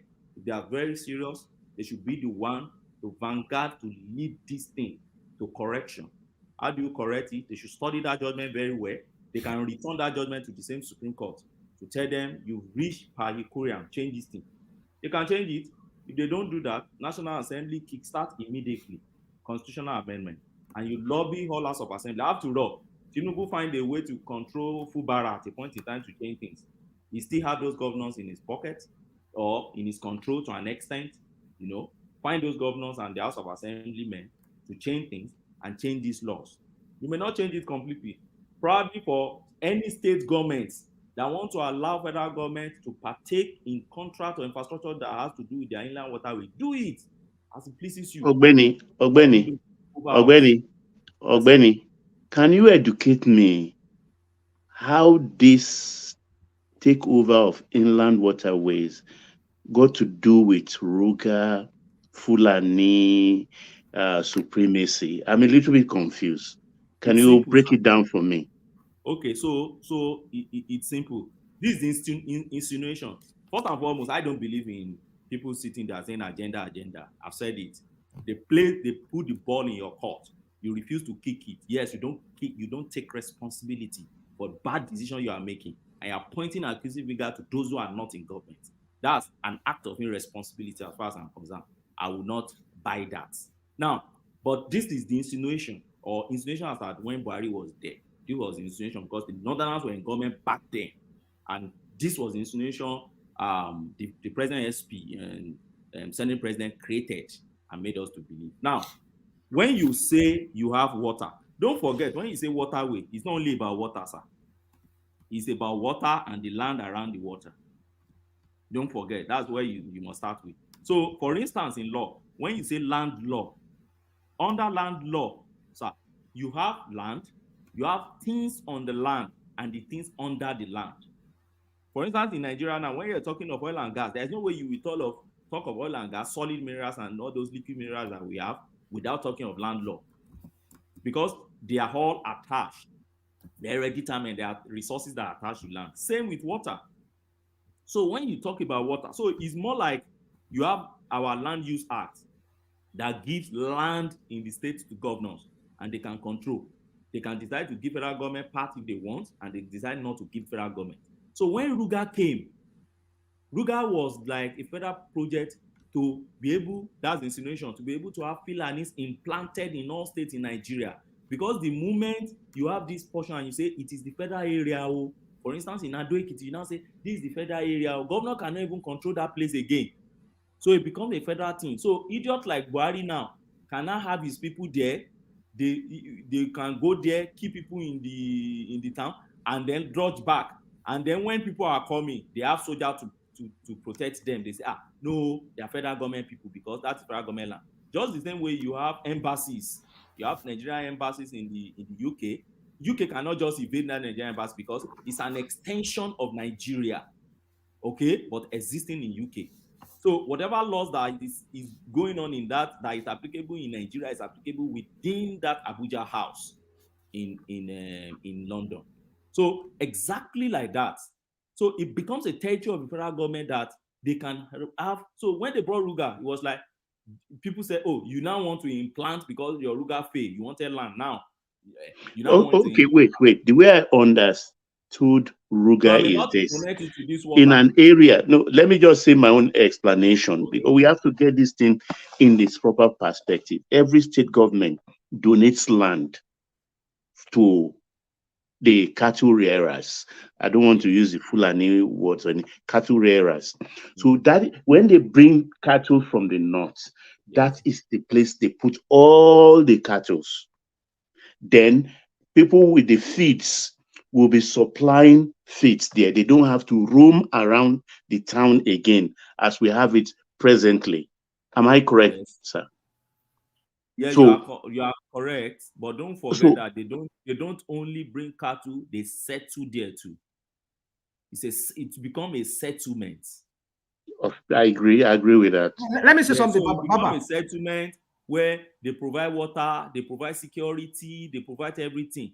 So what people insinuate is that it now becomes like a Jos and Birom people, the Birom and the Sauda Kaduna. Yes, and Sauda Kaduna. I allow you on my land, you settle on that land. With time, you start claiming you want to have emir. With time, you start claiming you want to have your own local government. With time, but we have Seriki now, in Ijebu Ode, in Mushin, in Idiaraba.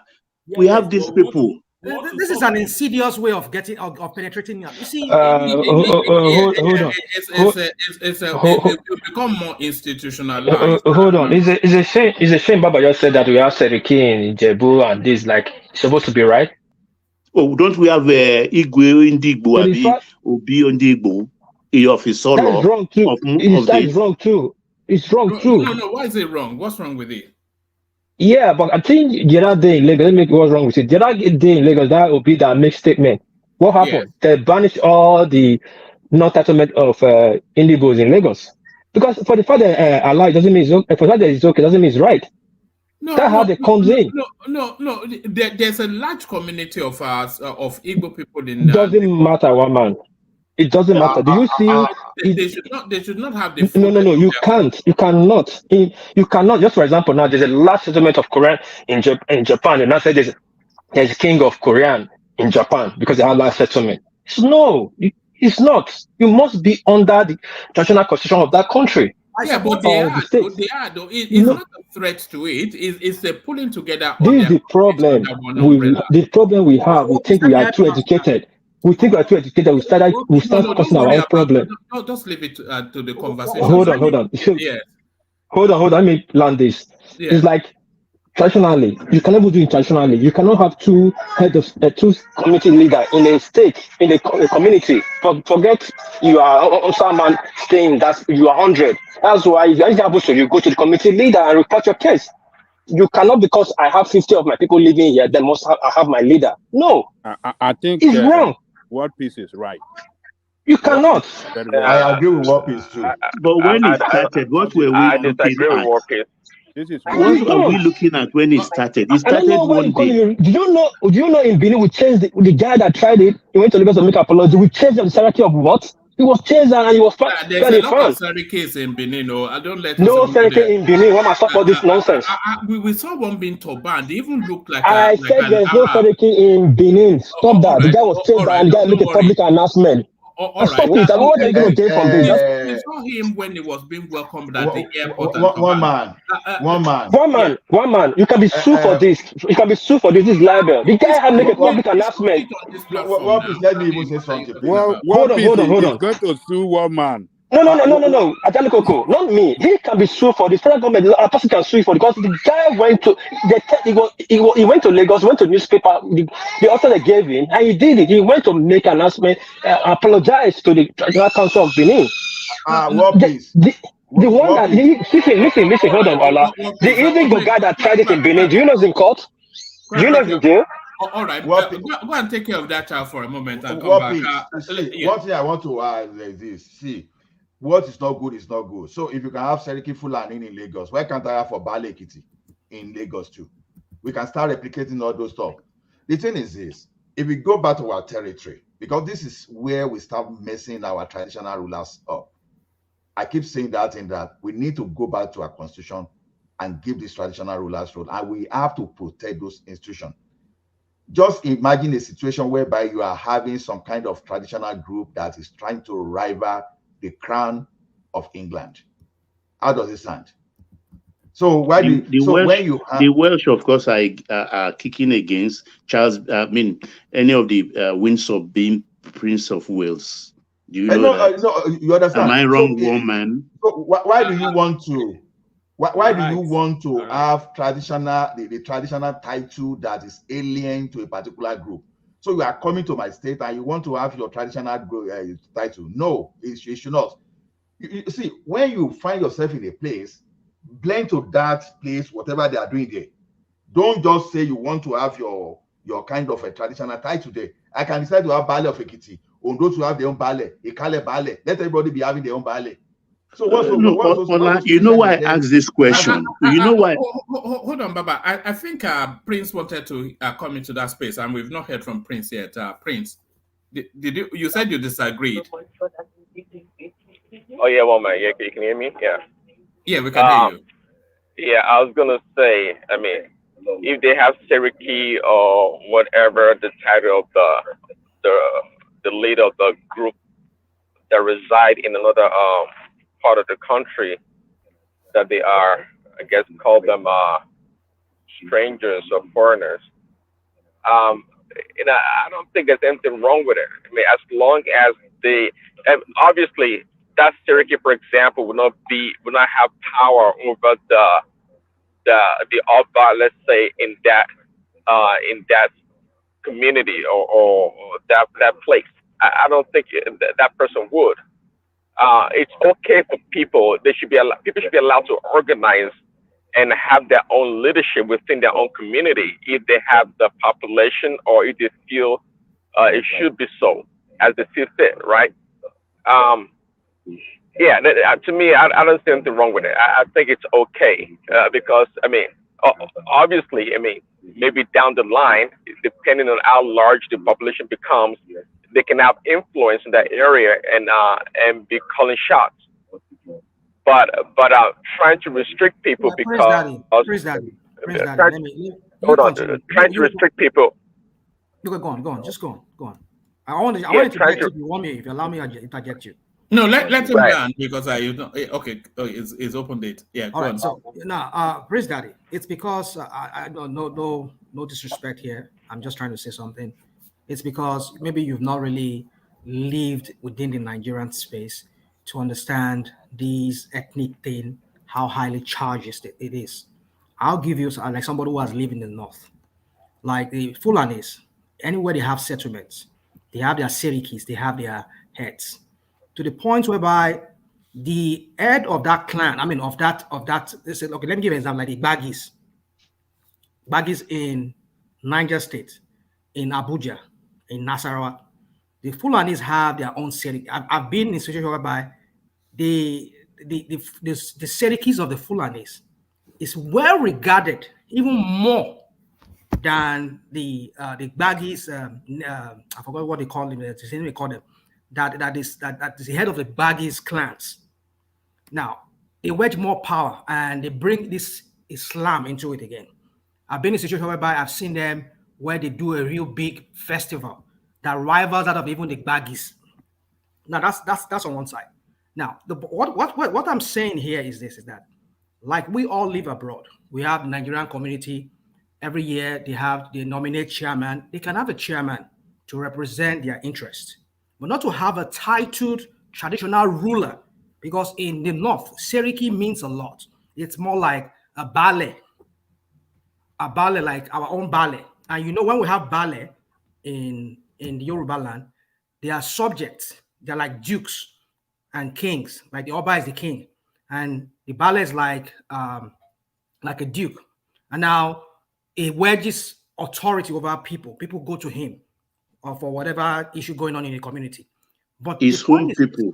When you bring a seriki, you are rivaling the local authority there. If you have a chairman of the Fulani groups, of the Igbo community, of the Yoruba community in the space, that is understandable. It's left for the Oba or whoever is the traditional ruler there to designate the title to him. But when they bring in their own serikis, my brother, you need to understand what that means. Go to the north and see what that has led to, especially in Kaduna, in Niger State. Go and see what has happened to those areas. They've dominated those areas. That is the issue we're talking about here. It's fine for them to have their chairman, the head of their community. That's fine. Okay, may I come after because I opened the space. Let me just conclude that why I brought it in because we now in Yoruba land. Ogbeni finish kini. I want you to put something in perspective too as part of it's not my space, so I'm just interjecting like you too. Okay, that's fine. What I'm trying to say is that we are in a situation. This is a new Nigeria. You understand? And like Oshimbajo, I support the Ruga thing. If it's not, how are you, my son? If it doesn't extend beyond how it is on paper. I brought that in because we are now talking as if these people are alien to our land. That is why I said, look, we have what we call Songo. There is Songo Ota. There is Songo in Ijebu Ode, and I think in Egba also, and so on and so on. These people, they've been with us before. The Yorubas were liberal, you understand? And it's a kind of rulership. when they converge in an area, they are Muslim, they want to have their own thing. We allow them to have their Seriki. So if they do anything untoward in the community, rather than hold them and start beating them, we hand them over for discipline to their Seriki of that area. And that is what the Igbos also came to Yoruba land and emulated by installing their own Igwe and things like that. The Igwe in Lagos doesn't mean that he will be Igwe in his home state or anything. The Seriki in Lagos or Seriki in Diaraba or Ojo doesn't mean that he will go to his Sokoto or Kaura Namodia and become. So it's a kind of a political organization or administrative organization. That's the administrative organization. So when they talk about this Ruga, I think they will be restricted to a certain area based upon, I think the suspicion here is that we are giving them an inch, they may end up taking 12 inches, 1 foot. I think that is my own opinion. I can't believe what I'm hearing. I don't understand. Sorry, that's can an I? opinion. Baba, No. This is very dangerous opinion. This is very dangerous opinion. Well, please allow me 5 minutes. And it's Okay, about go you. ahead. Well, it's really about you. Guys, honestly speaking, I can't believe some of what I'm hearing. And I feel everybody, we should all emulate Edo State. The rubbish that's happening, the nonsense that we tolerate in Yoruba land is crazy. Igbos tried to install AZ in Edo State. They pushed back against it. The court pushed back against it. Shua Arabs tried to install they'll try to install to ban somebody. I think to ban somebody again. Those people pushed back against it in 2021. They cancelled it. So we should stop the fuckery that we do in Yoruba land by just tolerating all manner of nonsense. And then you now be saying, oh, they're saying it's not Yoruba land. They're saying it's not Kiniko. Please, we need to get our shit together like Edo people. The more Wall Speak says these things, the more I go back to check, the more I respect the tradition that they kept in Edo State. And the more I think we made a mockery of whatever traditional stuff we have in Yoruba land, where any Tom, Dick, and Harry will be some titled, they'll say titled, non-indigent titled person, and it will be recognized by even the governor. What the hell are we doing? That's Yoruba land for you. Thank you, Kulata. This is what I was saying. For the first some people allow it doesn't mean everybody allows it. We should emulate other people that didn't allow it, so that those that allow it to change their course. There's no need for you to have a Saraki or Obi on that state. It's a call for problem in the future. To become a disaster. And if you make a king in that place, you cannot have two kings in the same spot. It's not done. Like what Baba just said, that when there's this problem, you just have to deal with them, you take it to the Sariki. That means they have their own special law above your own land, the law of your own land. Let me read what Tony Africa said here. Striking plenty for Benin. Just go to Hausa Quarter around Mission Road and Lagos Street. Obaseki even takes instruction from them. No. Is Africa correct? Don't say that in international platform. That's my village. No, everybody hold on, reading Baba. from now, the comment section. Don't read. Leave Tony. Who is Tony? I just warned him. Let me talk to Tony. It's from Edo now. It's from Edo no, now. Listen. One man, you don't understand Edo State. Hold on, one man. Hold on, one man. Is your Edo superior to his? Hold on. You don't understand Edo State. I cannot go to Tony's village and tell you what's going on in his village. You are talking about my village. I'm born in Satumba Road. Do you know where I'm from? I'm in Seme Road. Do you know what that means? I'm close to the Upper Palace, my village. We are born to protect the Upper Palace. That's my duty. That's my job, my father. My father left London 2010. He's a pastor, but he left to go and start watching Samuel Oba's shrine. You know what that means? The man with a PhD on law, studying in London. Don't asphyxiate yourself. Calm down. No. Baba, calm down. I don't like people. What piece? You have to settle it down. You're not the be all and end all when it comes to Edo State. No, I'm not the be and end all. But no. Tony he cannot spill rubbish. That's not his village. That's my village. Sakobar is my village. And there's no two laws in Edo State. Everybody abide by the one law. If you steal, you go to the arrest. You go to a court. Whatever you do, not that the Edo man or the Igbo man is above the law. What's Tony saying there? Hold on. There's a mosque in that There's place. a lot of background noise where you are, and you keep saying, hold on. Yeah. Yeah. Hold on. There's a mosque. Hold on. There's a mosque in that place, and that mosque is being controlled by the Kosoko family. What please? Go and settle the children down. That's more important than that's more important than Edo State. That's a more important thing on than this matter. On this matter, I take side with a war peace 100% because I know that when it comes to Edo State, you don't want to joke with war peace. He knows what he says when it comes to Edo State. We know, but it's like overdose. I mean, overdoses sometimes. That's the rational mind. Sometimes we need some people that are very strong to even tell our Yorubas to call some of our guys to order to. Because some of those things we tolerate. We go to others, say they don't tolerate us. You understand? Then let's change. If we have to change, let's agree that Yoruba should change. You can do some changes that give you benefit, not the one that is injurious to you. You understand? Okay, it's supposed to be like a commensal relationship, right? But someone say, no, I want to take you away from your this thing. We are giving the typical example of Kaduna now. It's Southern Kaduna, and we are still saying this thing. Okay, now, when we are even talking of Ruga, why is Ruga so important than reviving Fashola farm? Why is Ruga so important than reviving a Kunderi farm?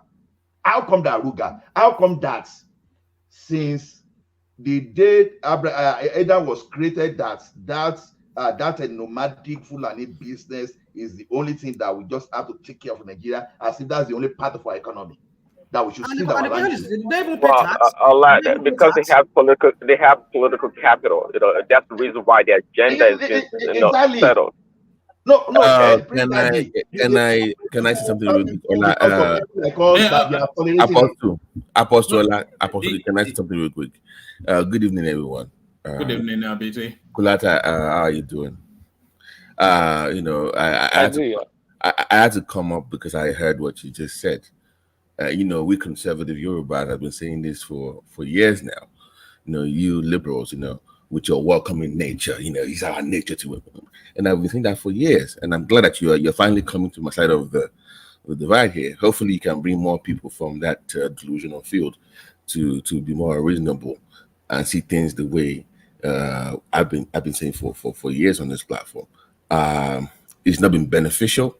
It's been very detrimental to our people. And the more we continue to welcome people without having any restriction or guidelines, it's not going to.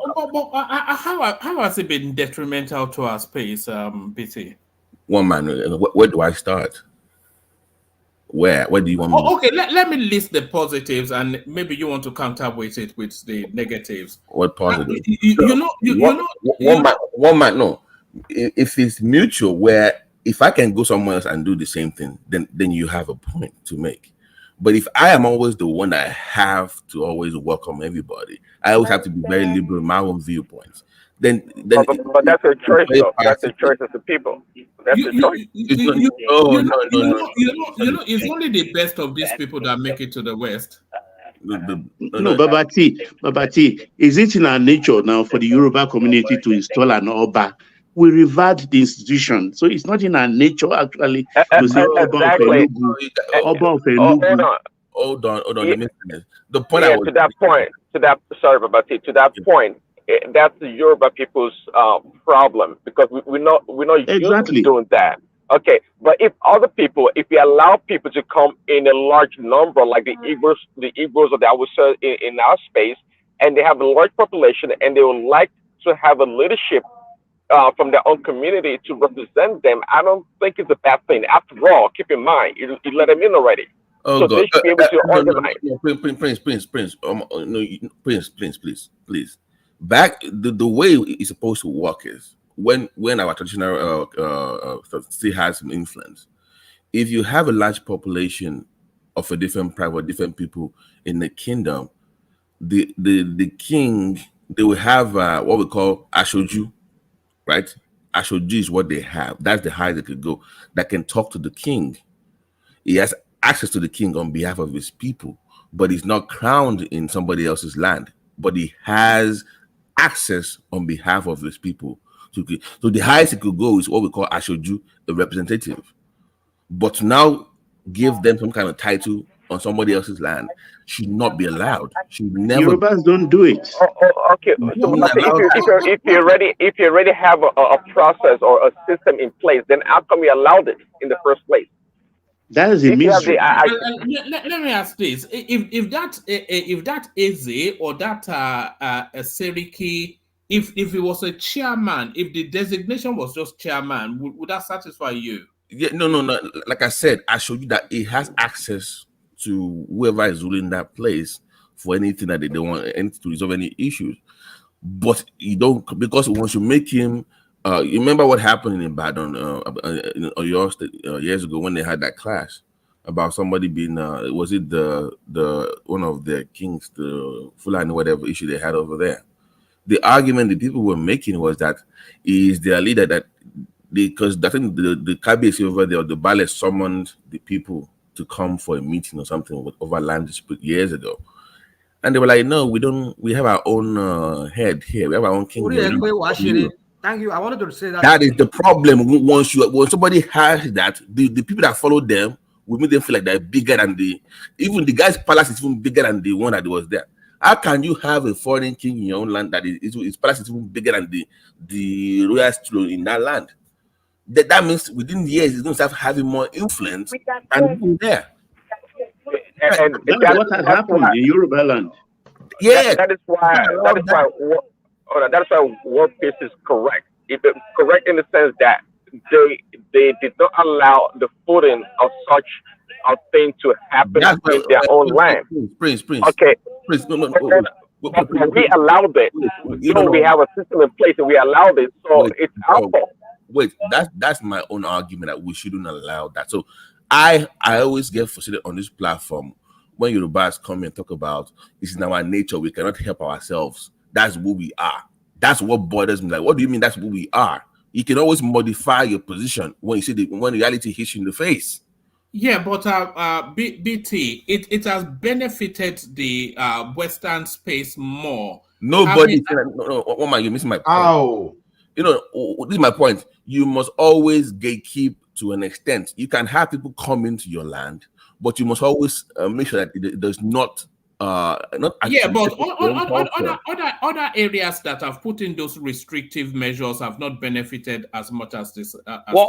Sorry, Babati, sorry. One man, you are trying to tie it that that they're not mutually exclusive, that they're joined in the hip. We can be welcoming. At the same time, you can freaking respect your institutions and put some boundaries. Yeah, but it is that unrestricted access? No. The unfettered access doesn't have to touch the traditional stool. And we have foolish traditional stool going to Real Housewives of Lekki or whatever. Don't go there. Don't even go there now. Guys, wait. One man, please let me give you an example. What happened in one area of Ekbaland in the 90s? It was a smaller ballet. They were having land disputes. And you know, in our own culture, when you're having land disputes, we don't go to, because we resolve most of these things labelly. That's our culture. Before you go to court, that means you've gone through the whole thing. You can resolve it. The ballet of that area summoned one of these Fulani. If you remember, they had this Sabo fight back in the early 90s. They summoned them to come, and they said, "Who are you that we run this place?" And the guy said, "I am the traditional head of this place." And they went there, and the bunch is palace. It's small, you know. It's not a king. It's a ballet. It took the intervention of Alake to call them and say, "Listen, you're going to play ball this. We're going to have to set new parameters. Not this one or the former one that died, Likpede. If you remember Likpede, that listen, This is the new regulation now. You cannot do A, B, C, and D. I am the paramount ruler of this place, and this is what you will do. You have to come in. So in our own area in Egbalando, we made sure we are welcoming, but we have rules and regulations for if you are foreign. You just don't show up in some areas and do whatever you like. Tell them of Shagamu. Tell them You know what happened? You know that that massacre now. You know what happened? When you have unfettered access to other people's land, you start misbehaving. And people will naturally resist and they will get angry. And it leads to disaster. One man, you cannot make any argument for this on access. It doesn't end up well. Yeah, but see, I got you. The same thing applies everywhere. If people go from Prince Daddy, sorry. Prince Daddy. Let Prince Daddy land and then counter him. I want him to add this to his argument. All right. Okay, Karen. See, all of us, we studied and we heard, and this is not our proverb. It's not our day that when you are in Rome, you behave like a Romans. So you can't be in Rome and start behaving like yourself there. You behave like Romans. You must blend within the system. Not that you must now bring your system now to rival the system there. So that's exactly what we are saying now in the name of Yoruba Libras. No, we are paying ourselves in the name of being liberal. Are you saying if they want to come to Yoruba land, they have to leave their culture behind? One man. Igwe. No.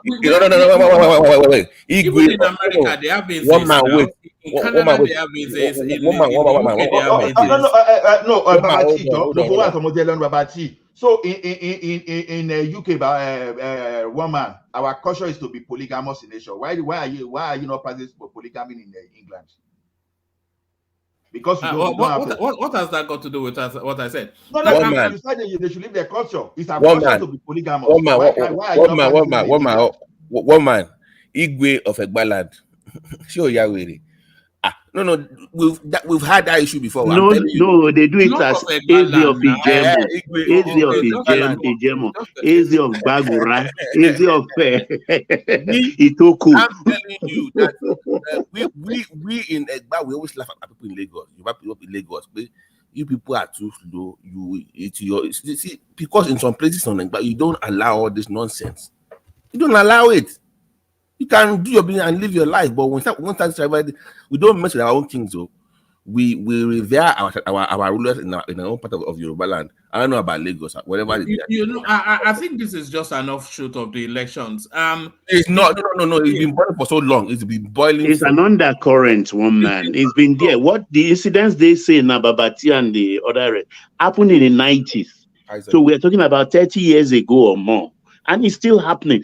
Are we doing anything about it? That's the question. We have political balance on traditional rulers. Why would they want to fine? Can we change? Well, I mean, it's a very it's an Herculean task for us to really change this status quo right now. For me, I just see. Don't say that. It's not a Herculean. The 6 states can go to their legislative houses and ban this thing. And these legislators that are all Elegunje are all. Didn't they do Amotekun? Didn't they do Amotekun? Ban this thing. What do you mean? Imagine, guys. Hold on. 1 second, Babati. We have a new voice joining us. Coco, you want to come into the conversation, Coco? Unmute. Unmute yourself. Okay. Yes, please. You're not a new voice now. We have had you before. You're not a new voice. Okay. Is this your first time here? No. This is not my first time here. All right. Okay, yeah. Can I give it okay. Hold on for Babati. I thought you were give me just 1 minute. Yeah. This is my argument. You remember when some people came on this, 40 elements came on this platform, and they were making the case for we should remove indigenship and replace it with residency. And I said, wait a second, forget the big tribes. Think about tribes that are only in one local government or half a local government. what happens to them if you remove that? Maybe you know, go that benefits from oil, whatever. If you say just residency, then we all move to that place and we take over and we say because it's residency, whatever they benefit over there, we all own it because we are one Nigeria. No. As a matter of fact, you must protect the indigenous of those areas. The language of that area. I remember growing up in the 80s in Ogun State. It was Yoruba, it was English, Yoruba, and Egun. That was the official language. That was the way it was. You must bring that back into education.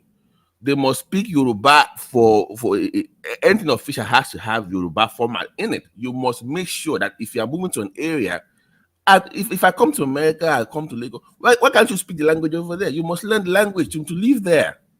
That's the way it's supposed to be.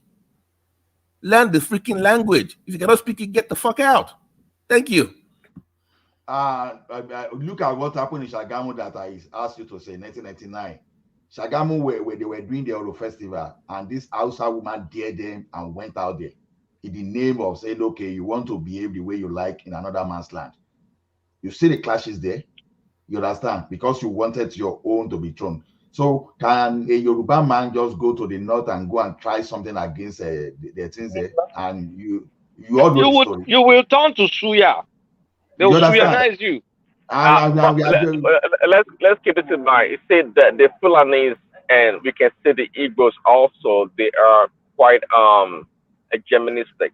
They like to dominate. That's just the fact. Wherever they go, they like to take charge if they could.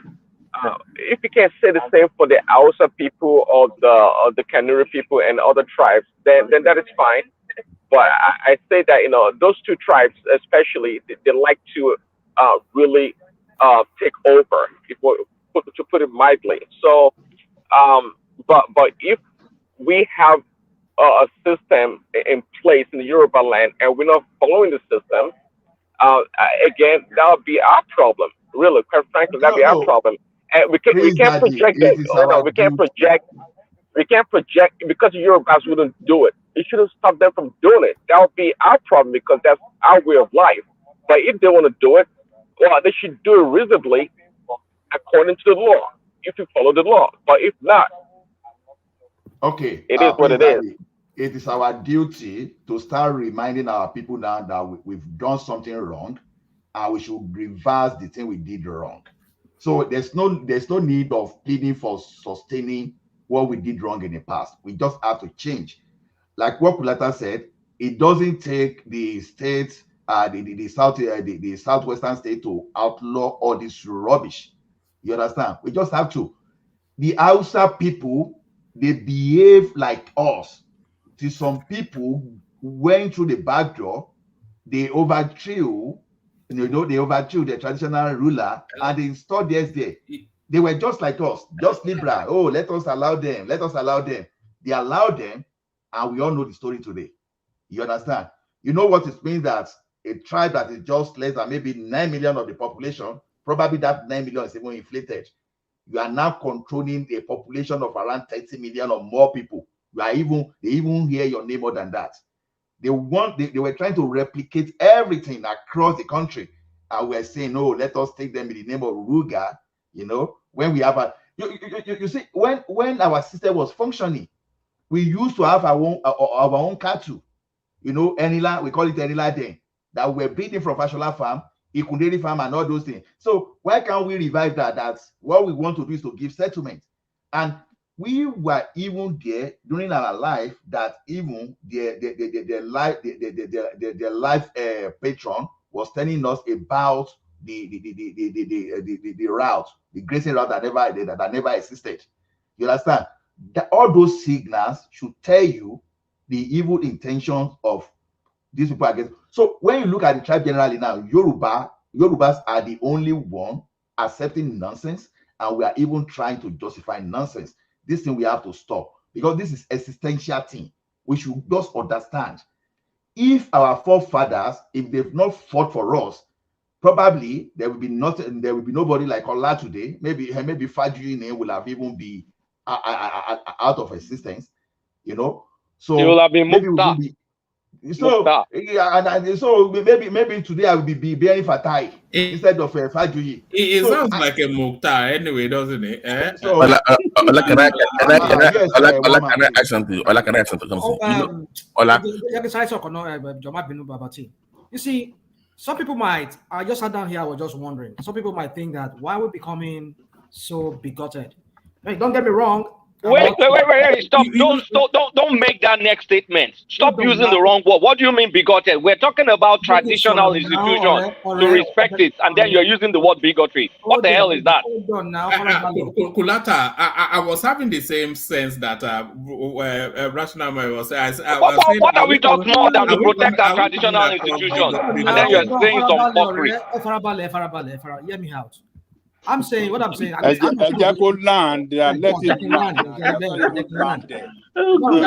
not here to come and sing your Agbado praise and your Yoruba Ronu. No, it's not about Agbado. Agbado right now. Focus, please. Focus. Focus. I don't want our listeners thinking that you're the rational mind join all this Agbado Yoruba crap Ronu in Lagos. No, that's not. Focus, please. Focus. So yeah, my point is this: I sat down here, I was just thinking. No, this is not bigotry here. It's all about about one's preservation of one's culture and one's tradition and all of that. Because if you see what is going on in Europe, let me give you an example. If you cross from Germany into Czech, that borderline, in fact, as soon as you enter into Czech, you know that you're already in Czech. You start seeing Czech. These are countries whereby, there are no borders. When you cross from Austria into what's the other country? I can't even think. Not Serbia. Anyway, what I'm trying to say is this: when you cross from one country to another country, you immediately you're in another country. They are very protective of their heritage, of their language. This is just, we could talk about European Union, whereby I don't know if people have listened to the Italian and Polish prime minister. They've been talking about nationalism. They're talking about, you might think maybe these people are just bigoted. No, it's not. We're gradually seeing that some people they just want their heritage preserved because the demographics that is changing. Now look at what's going on in the UK. UK now, you talk about demographics, it's really something else now. You talk about English people now. You only can find a real English people. You only find maybe when you go to like Scotland, where those areas where they're not really penetrated much. So the point I'm trying to make here is this: that people are becoming self-aware of some kind of change of their tradition, change of their ways of life. And for me as a Yoruba man, I don't want that. I want a situation whereby my people can go back and can always trace their history, talk about their history, not some kind of aliens coming into my space and changing the whole thing, like we're saying going on in North. If you go to North now, virtually all the emirs, all the kings, or whoever rules the traditional ruler, they are all of Fulani stock. These are areas that are traditionally Hausa, like Birom, like the Bagis, like other Fulani, other real Hausa clans. But they are being dominated by Fulani man. So I don't want that happening in Yoruba land, not in my own Ondo state, where I'm from the creeks there. It might happen because those places are very rich in foliage and flora. They can usually come there and start graving and say they want to start. That's where I fear. And the Nigerian state is helping them to achieve this by allowing these people. Because for me, I believe if you want to do cattle rearing, it's a personal business. Why should the state be the one responsible helping you find the way you're going to graze? You go look for it. Go apply for bank. Go apply for bank loan. Chicken now. Why is it that any president that gets there, like especially their own clans, it wants to help? Look at, I don't know if you people know about Emefiele giving about 200 billion naira to cattle rearers. Where is that money today? So why must the Nigerian state be responsible for these people, this set of people? Okay, fine. I'm not saying they should not help them, but the point is this: the way they are taking it is it's making me fear that there's a grand plot here. There's a grand scheme here. That they're trying to change demographic, take over some places, and make it their own place. Whereby, I like I said, I see it as an insidious move. We've seen it how we're going in North. That's why a lot of people like me, I'm afraid. I'm not bigot here. I'm not trying to support the Tinubu Yoruba crap that they do. But my point here is this, that I don't want people coming to my space and changing my tradition and my culture. That's what I'm about. Can I ask a question to Kleta, please? Kleta, can you remind us that waterway law? How many miles away from the water would the federal government own if that happens? Is it 2 or 3 miles close to the river? They said everything inland, of course, including, because I went to open the Constitution. I'm even wondering how they came up with this rule. No. But was it 4 miles? I think the waterways that the lands by the water. I think is how many miles that does the federal government own if that happens? Is it 2 or 3 miles? Every single waterway in the country, but the Constitution. No, I mean the land. The land too. Speaking of the land around that waterway. Oh, the land. So I can't remember. I don't know. I don't know. I remember during the Buhari time we were debating and said even the land by the river itself is the land by the river too will belong to the federal government. We can't. No. This is Ruga all over again, man. This is Ruga all over again. Imagine River Oshun. You go to Abuja to go and say I want to authorize something for River Oshun. That's insane. That's just crazy. Which means Oshun Festival will not be celebrated again without taking. It's a federal land. It's federally protected. They no bond them well. So you cannot go in there and just say you want to do your River Oshun Festival without taking permission from the federal government. Rational mind homeland. I mean, it's central homeland owned by federal government. Can I say something? Rational mind. Central homeland will be owned by federal government. So, yes. Just one second, gentlemen. Let me hand over to Thomas and Ola. So they're there to guide you through. Ola still the super chat and Kolata as well. So thank you to both of them. So thank you everyone. See you tomorrow. Okay, gentlemen. Let me take over my space. Just allow interjection. Ajali Koko. You should be the last person. We just forget about that. So let me take over my space. Go on. That interjection has been going on for. I know. You are a superhero, so your interjection is always on point. People always interject you. So, look, gentlemen. This decision by Supreme Court has taken over some part of the land that belongs to the state away from them. So I'm seeing conflict of interest there with regards to the land use that allow the ownership of the territory state to be managed and controlled by that state, particularly the governor of that state. So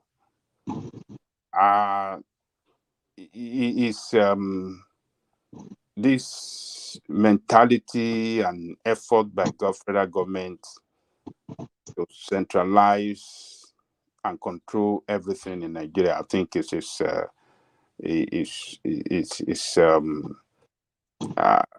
I think it called for serious concern. If not for now, for the future. We don't know what and who might come in the future to advance on this thing, because there's going to be some element of that in that law that we don't know now. So like rational mind, the larger area might be taken over completely. How are the federal government? So rational mind is that even Lekki now, even Lekki can be taken over. Even Lekki can be taken. Yeah, right. So how are they going to even do it? Lagos Island, that lagoon there, everything will be owned, and all those houses will be owned. No, yes. Look at VI now. Look at VI. Just imagine federal government taking over all those VI. in the name of waterways. The waterways. So this is I mean this is going to cause a very, very, very serious setback economically, politically, for that country, for us, for every state in that country. There's going to be serious. This judgment has created a very serious problem to be tackled. Problem for the future. He has not created. Ajale Goko, any problem has not erupt, so you can't say he has created problem, but you can say he will create problem. It's already created problem because the waterways and the territory, land territory along that waterways will be owned by the federal government. They just mentioned some now. Lekki and all the rest is going to be federal government territory. So so why? What is it? Why can't? I mean, anyway, let's look just because I don't see. I think it's a big problem that we have created for ourselves in that country. So Tinubu has a big responsibility to take the land back, to push the legislators. Ajale Goko, let me ask this question, please. Is it Tinubu that took this to court, or he has been previously in the court with Buhari? It's Buhari regime. Lagos State government versus federal yeah, government. so we can't really put it on Tinubu. Sorry, it started in 2012. I mean, this court 2012. case started in 2012. Thank God. I think if it is, I think there was by I think Jonathan. under Jonathan, I think Lagos. Then they got a judgment, then another judgment from a lower court. But the problem is the Constitution that's the problem, and the Constitution says waterways that are crossing states. So I'm wondering how the judgment now can say every single waterway, because the Constitution says if the waterways is crossing states, then government federal has jurisdiction over it. But if the waterway is not crossing a state, if it's within a state, the federal government should have nothing to do with it. So I don't understand. Maybe Ogbeni can explain. How would they So only lakes are restricted to certain area or certain states, like Oguta Lake and other. Well, if it's a river, it transcends states. Because Ogbeni, can you answer? Ogbeni, let us hear your What's the Yeah, question, everybody, please hold on. Everybody, please hold on. Before Ogbeni answer, please let me ask Kulata this question: what are we scared of? Why do I say? Let me finish, please. What are we scared of? Why do I say that? Is federal government is still? We are still. What is the difference? I don't get it. I don't see what we are we are scared of. Let me try and articulate my own anxiety. Assuming you had Ogunpa River or something passes Oyo State, right? And then they say, okay, federal government. And then for one reason or the other, some guy comes in and says, "Oh, I want to start marking new grazing routes." And then I say, "Okay, every waterway is open for grazing routes. Your Ogunpa River, this area, I'm going to resettle some folks in there. That my Osun State, Osun River, they're going to resettle because cow meat is some national emergency." And then they do it. And when they do it, what are you going to do about it? Then, K, you know what will happen within 20 years? They will have enough population to demand for local government over We there. won't recognize your state anymore. Like it's different. Let's say you have a rep from Oyo, Daladi, representing Ibadan West. You can't have that, man. Thomas, come on. So, but my question to Ogbeni is: the Constitution says waterway. I mean, they mentioned different kind of waterways, but they also specified waterways that crosses states. So, if a waterway does not cross state, I don't see this judgment says every single waterway. So, do we need to wait for the gazetted whatever judgment, or we take it as face value that is now every single waterway, because that doesn't make any sense. No, it doesn't say waterway that crosses the state. Oh. Let me No, read the provision. Constitution says waterways that crosses the state. I just read it in the exclusive list. Let me read the provision to you. That is items 29, 36, and 64 of part 1 of second schedule. And it says these are the issues that federal government has power exclusively to deal with. Fishing, that's 29 now. Fishing and fisheries, other than fishing and fisheries in rivers, lakes, waterways, ponds, and other inland waters within Nigeria. 36. Maritime shipping and navigating, including A, shipping and navigating on tidal waters, shipping and navigation on the river Niger and its affluents, and on any such other inland waterways as may be designated by the National Assembly to be an international waterway or to be an interstate waterway. See that? Interstate waterway. Yeah, 64. Water from such sources as may be declared, look at here, by the National Assembly to be sources affecting more than one state. Kulata, you are right. So you see, okay.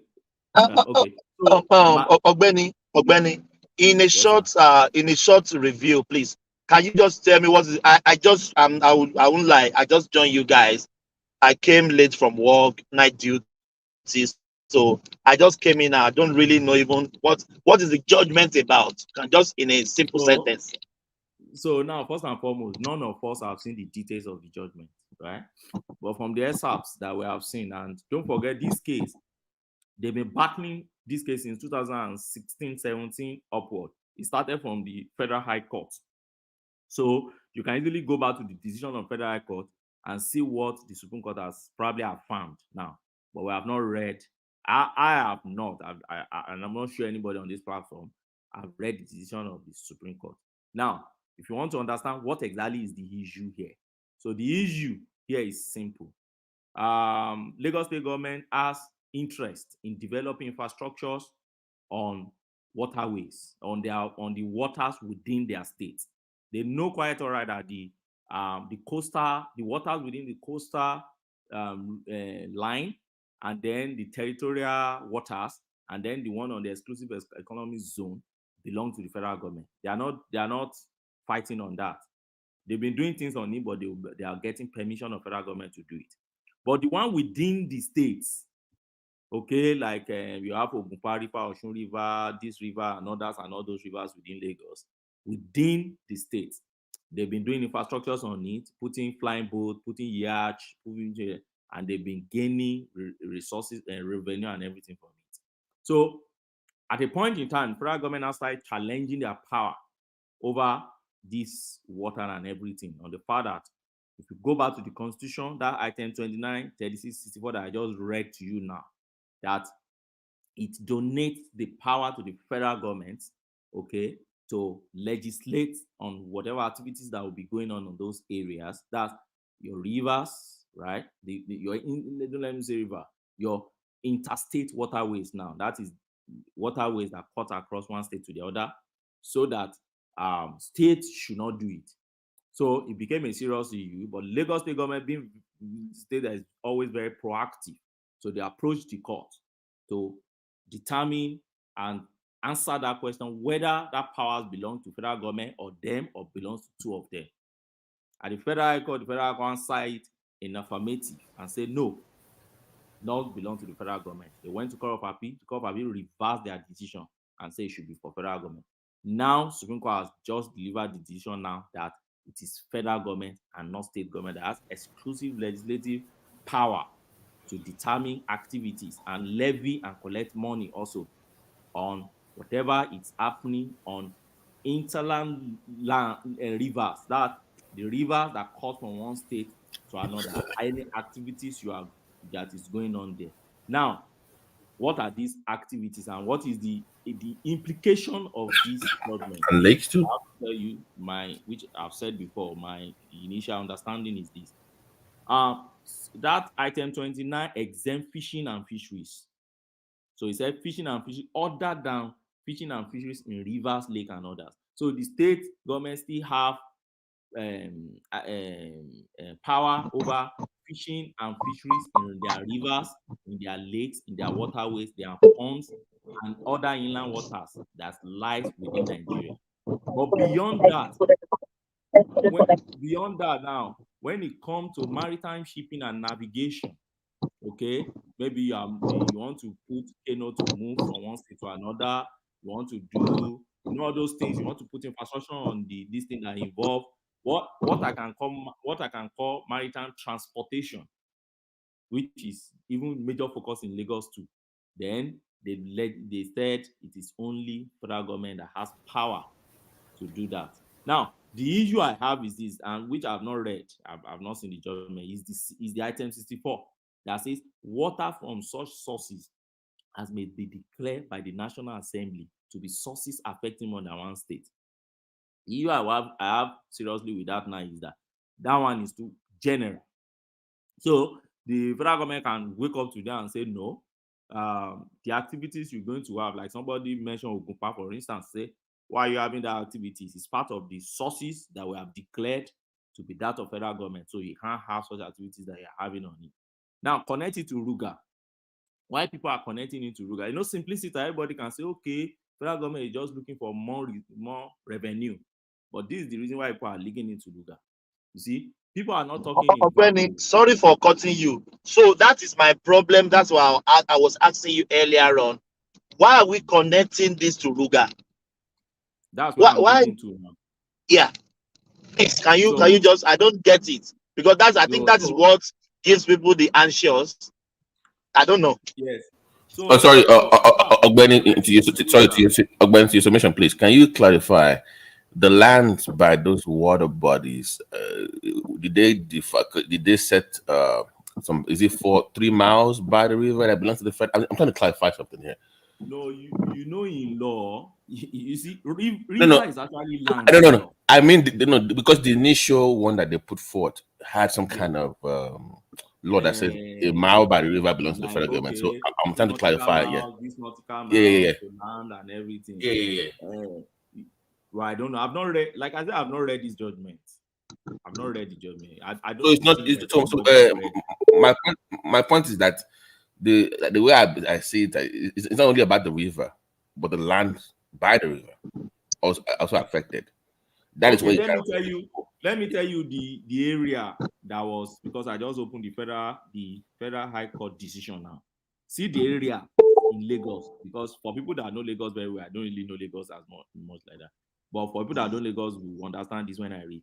These are the area that the court that became the issue here that federal government Lagos State took to court. So they said the intra-coastal route from Badagry along the Badagry Creek to Lagos, through Lagos Lagoon to Epe, Lekki Lagoon to Iwokpin along Omu Creek, Talifa Kefi to Atijeri, Akata Abotoluwa River to Okitipupa, and onto Gbekebo, Amuto, Arogbo, Atijeri, Benin Creek to Warri.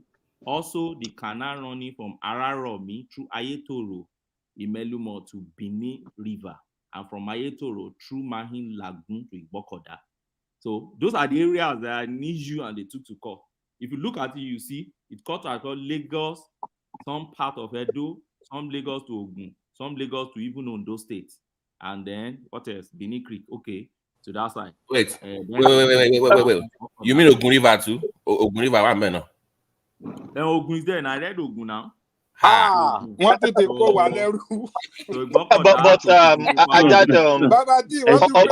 Excuse me. If we are talking, attributing it to or tying it to Ruga, those waters are salty waters. Cows don't take salty waters. Thank you. See how Ogbeni, before you move forward, Baba, that's just Lagos State now. What about Osun or your Ondo? They are not salty waters now. Ogun River is not That's the water, Baba. Let me But those key brackish ones that are transportable, those are brackish water and they are salty. Baba, everybody is fighting for their own state. Me, I'm fighting for my own state. Kolata, everybody listen to me, please. Yeah, Kolata, I will not object if I will not object if federal government take care of Ogunpa River. My Ogunpa River in Ibadan. Let me finish, please. Don't cut me off. I will not object when federal government take care of Ogunpa River. Dead body, every sort of thing is Ogunpa River is dirty. If federal government can take over, I don't care. I'm a your man. I don't care. No. I know what I'm saying. You don't live in Ibadan. I live in Ibadan. I grew up in Ibadan. Yes, so if federal government can take, yes. Your man. Which state in your state? The thing you are your man now. You are not your man. You are not. We need to deport Thomas from Yoruba land. Honestly, we need to deport him to the. Can't you ask your governor to do that? You are not from Oyo.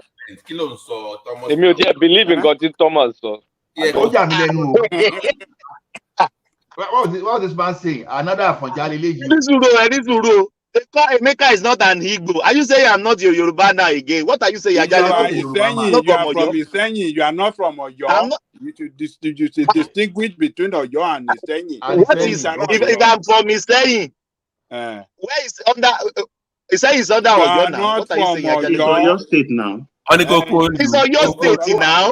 Oko Oyo ni Isenyi. Oko ni Isenyi ló ti wá o ń sọ But Oyo State ni Isenyi àbí? You should say I'm from Oyo State. Don't say I'm from Oyo. You say I'm from Oyo.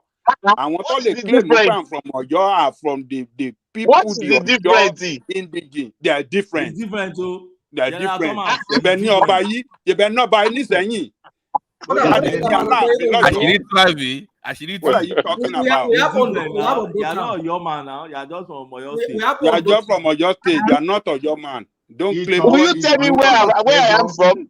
I will just shut down this. I will shut down this channel now. Everybody go down. You are not from Oyo. You are not from Oyo. You are not from Oyo. Aláàfin. You are not from Oyo. Reject ọmọ wa. Ẹ̀bẹ̀rù Ọlọ́run. He's from Isenyi. He's an Isenyi man. To be proud to say where he comes from. Let me quickly say something about that. You said Lagos water is salty. I'm actually from Okeo. Yeah, the lagoon is salty. And all those up to Arugbo area, all those are brackish water. The lagoon may be salty. That will never be a problem. Let me tell you something. Saudi Arabia. I just pointed it out as a fact. No. Saudi Arabia, for example, they don't have natural water, natural river. You understand? They import water from the sea, the salty sea, and refining for the purpose of whatever they are using. These guys, even ocean liners do that. These guys, but Ruga is not their purpose. Ruga is serving a political purpose. It's not serving an economic purpose like we are looking at it. This is all about conquest. You understand? That's the issue. You guys are using big words too. No, it's conquest. Conquest again. Yeah, land grabbing. Land grabbing. Land grabbing. Land grabbing and conquest. That's the purpose now. They grab your land to conquer you. That's what they want to do. Now, the thing is this. This guy Gandola, he said, okay, the entire Kano, I have more than enough land for you to have your Ruga there. You don't need to go to another state. Why are they not doing something there? Why that interest in grabbing land in 36 states of the Federation? Now, that lagoon you are saying, it's just like as they are doing sampling, as they are filling the sampling in Lagos now, they are building this thing, they are building houses now. The same way too, they can purify, they can refine that lagoon water, take the salt away. You understand? Still provide water to achieve what these people want to achieve. The first thing, they want to settle people there. get that one. It doesn't matter whether the water is salty or not. They want to settle people there, and they will do everything to achieve that purpose. But Ola, you know it's not going to happen. It's not going to happen. Who told you, Thomas? It's not going to happen. It's No, not happen. Sorry, let me ask a question, General Thomas. Now, and I've asked that question before on this platform. Nobody has answered it. First, who are those they? The reason why I'm asking the question of who are those they is this. The decision of the Federal Court on this matter was delivered by Justice So, a Southerner. At the Court of Appeal, another Southerner delivered the decision. At the Supreme Court, your Chief Justice of Nigeria is an Oyo man. I don't know if it's Oyo Alaafin or your state. Now, so they are following the law. They are following the law, isn't it? Is it the justices that even delivered this judgment? Southerner, Justice Okoro, Justice Agim, and others. Your present president is a Southerner. So who are those they now that are conspiring? You see, I wonder responsibility and stop pushing this victim mentality that we have. It's not too good. So God bless they put you. the ball in our court. We cannot play it. And we are blaming them. We must learn Let me tell you one thing. When they wanted to capture Jesus Christ, wait. When they wanted to capture Jesus Christ, they used one of the disciples. Lagos went to court. So don't forget, it was Lagos that went to court. No, wait now. For decision. The fact that Yoruba were there does not mean that those Yoruba were not Southerners. No, don't let narrow it to Yoruba now. No. See, they can still use Yoruba against Yoruba. Let's not get that fact right. Who are those? Ogbeni Ola, you see, what if you go to Ebutero? I'm sure Baba Aja knows Ebutero very well. There is a transport hub there. Some of this, what's Hong Kong people call rickshaw, they carry passengers and their loads on daily basis to Arogbo, then to Port Novo. These riverways are not like roads. They have to be navigated. They have to be mapped out. The depth of each nautical mile has to be taken. Where there has been a wreck, they have to put a buoy there. Indications, light buoy, to light the place even up in the night. There are also barges that goes without going to the ocean, self-propelled, that traverse that area up to Ethiop River to take products and bring back to Lagos for some small operators. This is the perspective I am looking at. That who is going to take care of that? Who has been taking care of that? Because this thing has to be uniform. That is why I'm talking, making a case for federal government, not even about maybe Ruga or anything. So, I don't know why we should be talking of this uniformity. See, this idea of uniformity. It's maritime I'm talking about here. It's not about uniformity. No, maritime safety. That's what we say. Okay, Nigeria is not the only country that has waterways. Now, in those countries, I've given an example of, I've used Canada as an example. When you have the waterways within your province, you take care of it yourself. You understand? Then, when you now want to settle interprovincial issues, now the federal government, we are not in Canada. We are not in Canada. Oh my goodness, Thomas! Don't disturb yes, my. Now you can argue this American and Ola, please. I will let him. I'm not cutting him off. All this your mentality of Canadian, Australian mentality, American mentality. It doesn't work in Nigeria. Nigeria's space is quite different. Go on. Where your place just air me out. Yeah. Like I told you. See, Canadian federal system was borrowed from America, but we adapted it properly to our situation. But we in Nigeria, we are saying we are a federal state, but we are actually practicing a unitary system. So if you want to be federal, be federal. If you want to be unitary, let us know we are unitary. You understand? So what we are saying is this. You look at what is happening in England. Even the Australia you have, you look at what is happening in Australia, you look at what is happening in the United States, Canada. Tell me, where are they practicing all these dubious system that we are practicing in all those countries that I mentioned? So we are saying some people are looking at grabbing our resources, even though Yoruba may be the one that Southerner may be the one in charge of that judgment. It does not still negate the fact that some people are being used. But Ola, can we say the judge that pronounced this judgment, can we say they are following the law? They regardless. Let me finish, please. Let me finish, please. Can we say they are following the law, regarded where they are come from, whether they are Igbo, whether they are Usa? Law is law. Continue, please. I don't care about what you are saying. Thomas and Ola is the law. Let's be honest with ourselves. That's what's in the constitution. That is the law. Ulata, What are you talking here? we'll be fighting against this position for how long? I'll continue. Now, you see this duplicity and this confusion, convolution, or convoluted Nigerian crap that there's a land use act. Now, which we understand that the constitution supersedes whatever, but why could they have a land use act that gives the territory within the state and all its waterways to the state, and now a fraudulent constitution that was drafted by some Fulani? I don't know whoever did that, and then we saw a constitution. I have said that earlier. So why this convolution? Why this convoluted? I mean, the constitution is saying one thing, the 1970s, 1960 or 1970 something land use act is saying different thing. Why? National mind. Stop stereotyping. The Southerners drafted your constitution. No, they did not. They did not. None of them. Who was the leader? Who was the lead drafter of that? Your Nikitobi was there. Your Puta. Look at it from the bigger picture. We don't know. You cannot say state? for a fact. You cannot say for a Who fact. was the head of state? I'm telling you, the constitution. Hold on now. They set up a constitutional drafting. They set up a constitutional review. And who were these unknown people that were all saying that everybody just not unknown? Oputa is unknown. Then you don't know anything about Nigerian judiciary. Hold on. Ethiopia and Oputa are unknown.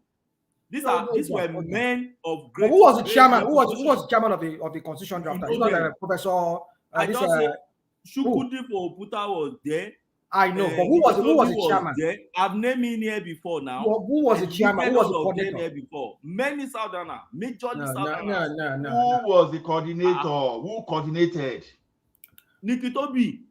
Yeah. Let me go back. No, it's not Nikitobi. Continue talking. I will bring it out. Okay, bring it out. It was Professor something Aminu or whatever they call it. Professor. Nikitobi. Rational mind. Stop arguing. National mind. It does not even matter. Who? The point is this: who were the ruling guys? You understand? Look at it this way. If you want to know, look, air this thing out of any, because we are picking it from where the area. That's what we are picking. They dropped it. Now, wait now. Who appointed them? We conducted election in Nigeria. On whose behalf did they do that work? Did they on whose behalf? Responsibility. No, on whose behalf? Which day will we wake up? On behalf of the military. Ola, on behalf of the military, not on behalf of the people. Ola, is the federal government in the US that administers the inland waterways in America. I just Google it right now. No, we are still coming to that. We are our own. I mean, the responsibility of the US Army Corps of Engineers. Hold on, Baba. The composition of our own country is different from that of United States. No, because Olawa is quoting America and Canada. So I have to look it up. No. Properly.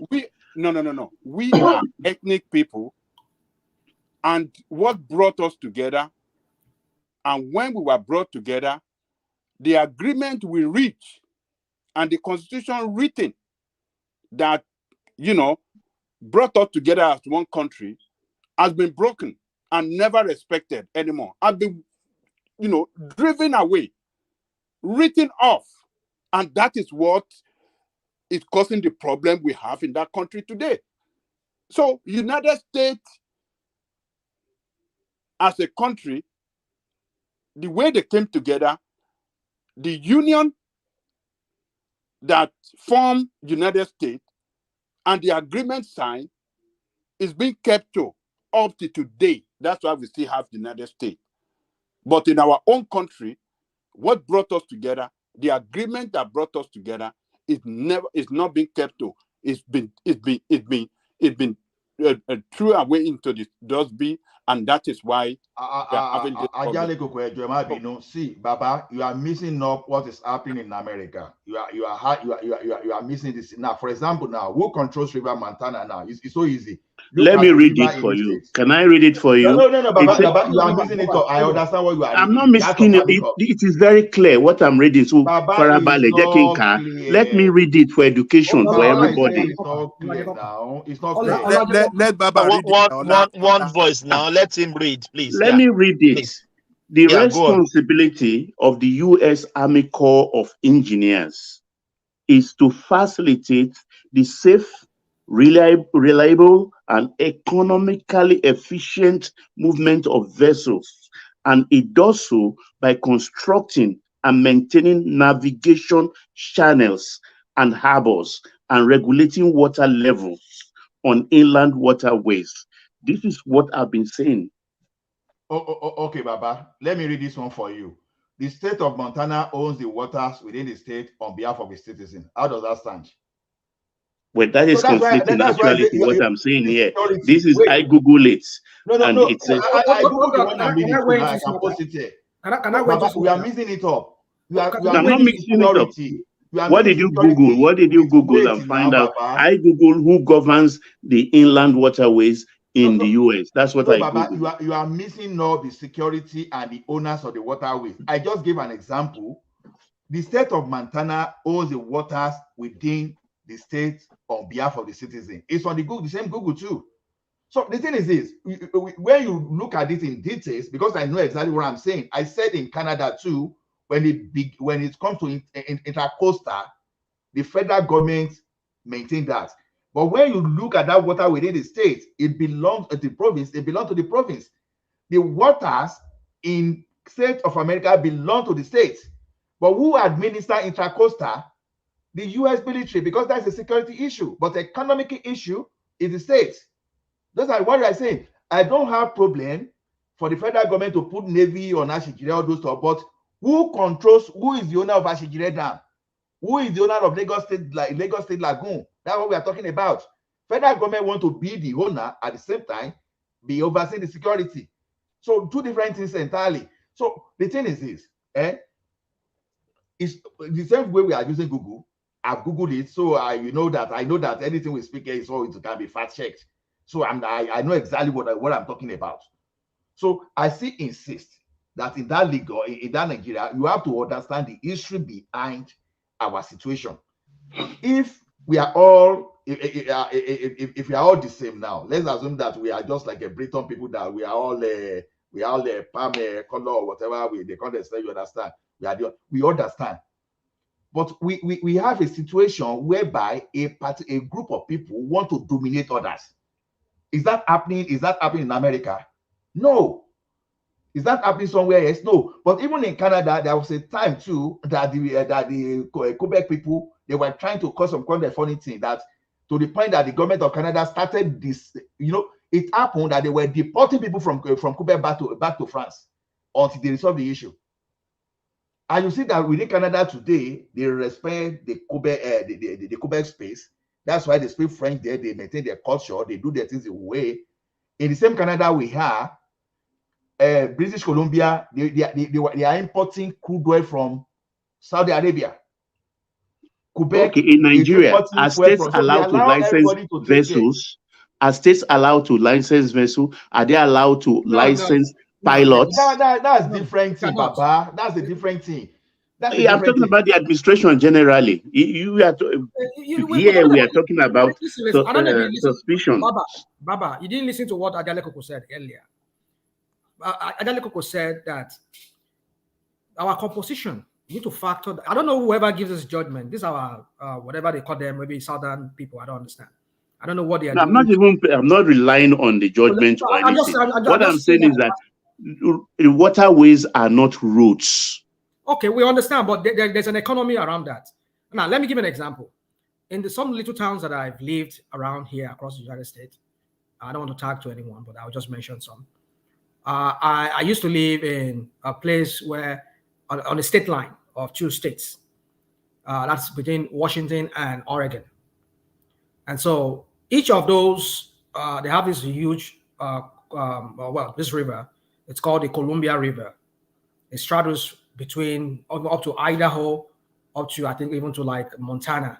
I think it goes up to there. No, maybe not Montana, but Idaho, Washington State, and then Oregon. Then you empty into the Pacific Ocean. Now, the U.S. Coast Guards are only at the point of entry into the Columbia River, and now on each as you straddle between that water, that river straddles from the Pacific Ocean into the state, between the states, you'll see on the edge, you see little counties and towns. You see some of them have their own little seaports, their own seaports. Some bigger cities, they have their own seaports, and they control that seaport. They'll say, for example, you see Port of Portland, Port of Vancouver, Port of you just see a lot of them. Like New York and New Jersey, all of them. They have their own they have their seaport. They control the seaport. They control the revenue. You are talking about seaport. We are talking of inland river. We're talking about the economic advantage that will come from that if states are allowed to manage these things, like the airports. I mean, I don't know, maybe you have one man's platform. That's why I saw it, but I know I saw it recently that someone who is trying to build airports very close to Lekki there. You know how much that money would generate for the. Normally, it's not even come under the port because I know. Let's leave that. I don't want to go into Tinubu's politics and his crappy organization, criminal organization in Lagos State. But my point is, from whom did Lagos State get a license to build the airport? Well, no, definitely the federal government will give them the license because they have to have federal agents there, like the immigration, the immigration, maybe the police and the customs. They will have to be there. Like here too, in every city, international city airports that every city, like city of Atlanta runs their own. They have the USCIS there. They have the U.S. U.S. Custom and Border Patrol, whatever. They have it all there. I mean, they are all stationed there. The city has their own police too. So my point is that the economic advantage that accrues to this locality that runs those things. We're talking about so many things that is on an exclusive list that even the federal government cannot even figure out. Look at the electricity. For how many years? Look at the rail. For how many years? They cannot even do anything about it. And they want to add more on their plates. Why don't you just narrow this thing down? Let the people within the locality take control. You just go to anybody, as your Bible will say, at the very dam. I mean, the very beginning of that river. If it empties into the sea, if it goes into the ocean, then stay there, station there, have your border coastal guards there, or border patrol, whatever there, so that any vessel coming in, they have to vet them, check them for security reasons because you're entering into the territory of that country, into the inland. So that's what they should. I mean, I don't know how our drafters of this, our constitution or our policy makers, I don't even know how they think. Because when you invariably put this in the hands of the federal government, they are not making anything with it. Look at electricity. How many years? If they are giving it out to localities, I mean, to local government to be even generating their own electricity, will not be where we are today. We would have industrialized. You'd have seen big investment pouring into that country. That may actually be what the decision is saying, and that's why I advise everybody go and read the decision. We're going by one man, right? Hold on, please. One man with his Ekene is at the back. Is at the back end. I want to Ekene, if you can turn your camera on, let me be very sure you are the one. That nobody is impersonating you before I bring you on, please. Nobody impersonated. That's what you should probably have to say. I know. If you know, we okay. Thank you, Ekene. Yeah, you can switch off your camera and I bring you on now. No, you know where I said is there are some bad guys that they just so yeah, we have to verify that is our guy. So Ekene is a well-known name, so he has to come on. So okay, what happens for a small inland craft that leaves Ebutero in Lagos shore and headed for Cotonou laden with cargo? What happened with the duties they have to pay on those cargo?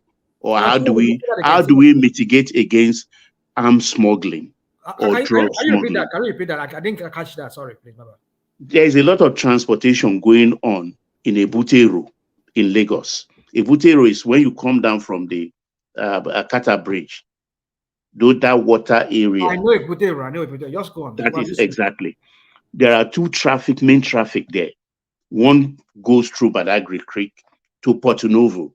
The other ones go to Arugbo through several cities to Arugbo in Ilaje area. Then that is within the Nigerian territory. But the one that leaves for Porto Novo are mainly international traders too. They go to Porto Novo. Porto Novo is not in Nigeria. That's international border now. That's not in if you know the economy of what goes on there. That's not an issue. Yeah, can I say something on that? It's an issue because federal government has to collect their revenue. No, they are already. They should. That's international. Custom have to inspect these vessels. They do that because that's international boundaries. They do it because that is not that's not interstate waterway. It's not inland waterway. It's inland because they go through Badagry Creek. So the moment it leaves your shore, the moment it leaves your border and is crossing to another country, they will be there on the other hand, okay, to collect whatever they want to collect for every vessel landing. They do it informally. So these are the problems we have to look to. I'm not even talking about the judgment or anything. I'm only talking about administration, proper administration. Baba. You see, this is not rocket science for us. It's just a corruption. I don't know why every government that comes in, I don't know if the Tinubu government is going to do anything about it, but we are yet to see. Some people say it's too early for us to start judging him, like the Nobel laureate says. Well, I'm not going by what he says. It's not a metric for me to judge how I should criticize him. But what I'm just trying to say is that, well, maybe let's give him 1 year. Let's see how after 3 months from now, we shall see, like 3 or 4 months from now, we shall see whatever we can rate him now. Now, my point is that at the exit, where you exit from the Nigerian waterways into Benin Republic's waterways, there should be Nigerian custom there, stopping every boat that is loaded with whatever thing that they bought from Nigeria. Then you make them to start paying. But I'm sure they pay. I'm sure they must. I mean, there are so many. No, I said leaving from the exit point at Ebutero. The customs are there. Well, maybe they should do that from exit point, but so as to they don't show their passports. They have understanding, so they give money out to the captain of the vessel, and he disburses them. I want to pass one information. It's doable. It's doable. It's just let me Martin land. Just interject. I just want to direct Baba to something. See, Baba, yeah. I just pasted one document in the private session, so it will explain to you everything you need to know about the ownership of water and navigability rights. In that is so that we don't confuse the right to navigate the water inland waterway in America to the ownership. So I pasted it there so that you will read the article. It's like 40 pages. Thank you. All right. So my point is that if you go to the north, oh my goodness, there are so many. Are we talking about porous borders within the south? Oh my, north is so rife with lots. That's how some of those people who just stroll from different countries, and they stroll because they look like their own Fulani counterpart in north. They just stroll past the border and they claim to be Nigerians, and then we start wanting to give them lands. This is why we get all this crap. Nigeria is so ungoverned. It has a lot of ungoverned spaces that you start wondering: are we a country? Are we running a country in the real sense of it? Rational man, stay on topic. What my point is that our border is so porous that it's easy for people to get away with anything, to bring in stuff. Now, what about waterways? You just give an example. If you say, okay, at the very port when they were loading, they should pay the excise duty or whatever duty they need to pay. I don't know about that. But my point is that so that there will not be too much of double payment of whatever. You go through the Nigerian waterways and through that waterways through the Badagry Creek. At the point of where you're going to exit into Benin's waterways, then they have to make them to stop and pay the excise duty at that point. Because if you say you're paying, mind you, let me tell you, from Seme border to Lagos, you know how many roadblocks you will see there? How many people collecting? How many custom roadblock you're going to see? They would have paid in Semel or Igolo or Abifon. Maybe they pass through another creek and then they pass through the other roads. They're now exiting to that Badagry Expressway. You will see so many custom blocks, so many roadblocks there that they will be collecting money from people. So how do you run a system like that when people pay a lot of taxes on? I mean, by the time they bring those goods into Nigeria, they'll be putting everything on the buyers. So when you have a very convoluted economic arrangement like this one we run in Nigeria, how do you expect us to grow? How do you expect us to have the revenue that we're supposed to have? When some people are pocketing this revenue into their pockets, they will make some roadblocks. So my point is this: I think if Tinubu is really sincere, I mean, I don't want to continue beating on him anymore. But my point is that I want to start talking about policies, because it's a given fact that it's going to be there for the next 4 years. That is,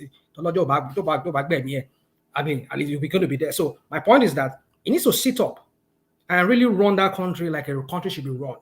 Because if he says he's a master strategist that he is, he knows what he's doing. He made Lagos to what he said he's claiming crappy. The fraudulent claim he's claiming about Lagos.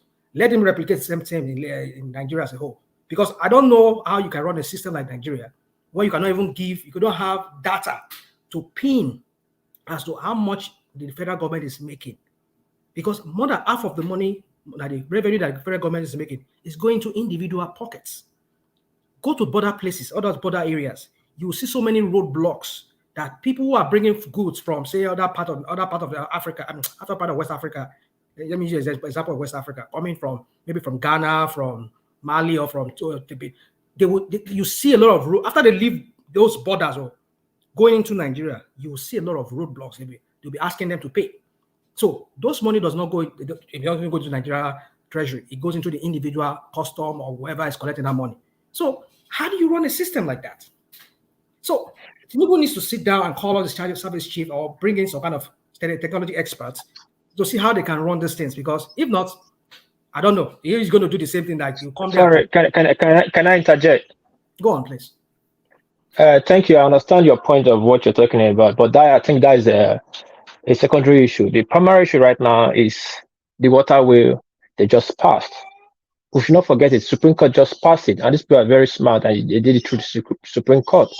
And they knew through the House of Assembly they cannot get it. And when they tried it twice, it was beaten down heavily. The South stood up heavily against it. We should not be talking about the taxes. That's not the issue right now. And now they just got this thing, and it is irreversible. We might speak all the English we want to speak. Oh, that Tinubu got this government. Let me not use Tinubu. Or this government will reverse it. Whatever have they ever reversed in Nigeria? Since Nigeria become Nigeria, since 1940, no, we're talking about the National Assembly can pass another. Hold on. Yes, that's what they said. That's what I just said. What have they ever reversed in this country? All the bills they have passed. It depends. No, hold on now. Hold on, Gajali Koko. Yeah. You're an elderly man, you're smart. I just ask you, the critical bills that is putting our country in progress since 1960, have they reversed anyone since we be complaining about it? No. This one is, that, hold on, what piece? You see, when they brought Ruga, when they brought all those things that we kick against, it could still be done on this one as well. So don't just lose hope and say, Supreme Court and it's going to end like that. No, you will see leaders, political leaders across the South now, they be putting head together that, this thing, what do we do? Are we going to, Lagos State particularly, and so don't you know what Lagos State is going to lose in terms of economic value for this ruling to take effect? The entire economy, which the new economy of Lagos, that Lekki and every Lagos State is going to, will be gone. And all those the economy of other states like Ondo and this thing, all this, it will be gone. All your fishermen will lose. They will lose job. They will not be there anymore. I mean, what are we talking about? You think they're gonna sit down and just allow it to go? I don't think so. Thank you, The law said, Check. the law said it excludes fishing and fishery. Don't let us forget that. I read it too. What is that? I said, go and read the judgment first. Ogbeni, what did you say? Ogbeni. He said the law exclude fishery and fishermen, something like that. Exclude. I've read it now. Okay. Yes, excluded. Item 29. It excludes. It still places it within. It still places it within the state power to control fishing and fisheries in the all those the lakes, Ogbeni, waterways, ponds, and other inland waters within. Still for the states. Ogbeni, all those. Have you ever heard the word of give them something but give them nothing? Yeah, this law got to be interpreted well for everybody. Hold on, Abajanico. Hold on. Ogbeni, have you heard about that? Give them something but give them nothing. Okay, this is what this bill is. Giving you fishery is not their main target. Their target is to control the waterway. We should forget everything we're talking. Please, who are the deer here? Can you define the deer? Federal government, and whoever controls federal government controls the way. Yes, simple as ABC. And we know who controls federal government, and people who rely on federal government for survival. If it's safe, so who controls federal government? The power that be, the more Nigerians that from Nigerians, the most are the northerners. We should not bend our mouth talking. That they control the military. No. Hold on. I said the most people. If we should use the scale, House of Assembly, who controls it is the northerner. They have majority in the Senate. House of Rep. Wait now. Now you have Supreme Court that make the decision. Don't forget that they throw this thing out in the National Assembly that you are talking about. Now your Supreme Court. Wait. Now your Supreme Court that is majorly dominated by Southerners has made this decision. So why are you not take responsibility for it as a Southerner and you are still pushing blame? No. Our Supreme. Hold on. I don't know more. Hold on. Sorry. I know you know more about Supreme Court, but at least every Nigerian know more about how Nigerian power, how Nigerian structure works. In the center. Hold on now. But we've dislodged the door of things. Wait. That's why I put facts, put names, put statistics on it. Let's debate on that. Everything. Like hold on. Everything we've gotten, most things laws that are passed that's affecting this country was passed at the back of the Southern president or the Southern president, dictator president. Now, history we are fighting about. History we are fighting about was removed during ambassador regime. True or false? What was that? History we are fighting about that they removed from curriculum in school was removed during the end of ambassador regime. Ambassador removed it after Fourth Republic. Immediately he entered Third Republic. Third Republic, okay. For a reason. Okay. Who removed ambassador? Ambassador did now. Okay, that's what I'm saying. Ambassador did it, but we know the people that push for that agenda. But let's put that aside. Hold on. Let's put that aside. Hold on. Let me make my point. No. Wait. I will land and you will sum everything up. I'm trying to talk about the process and see the answer who benefit. Now, same ambassador created the Land Use Act that is benefiting people today, that is causing problems today, that is bringing about Ruga, that is bringing about the routing, the grazing route right now. The Land Use Act is not what is bringing Ruga; it's what is preventing Ruga. Let's put. I know. Thank you for putting it right. But Land Use Act. Yeah. So that he brought that land use act. I think correct me if I'm wrong. I think it's same ambassador that decreed that every minerals belongs to federal government. True or false? No. We've always been having that. Since when?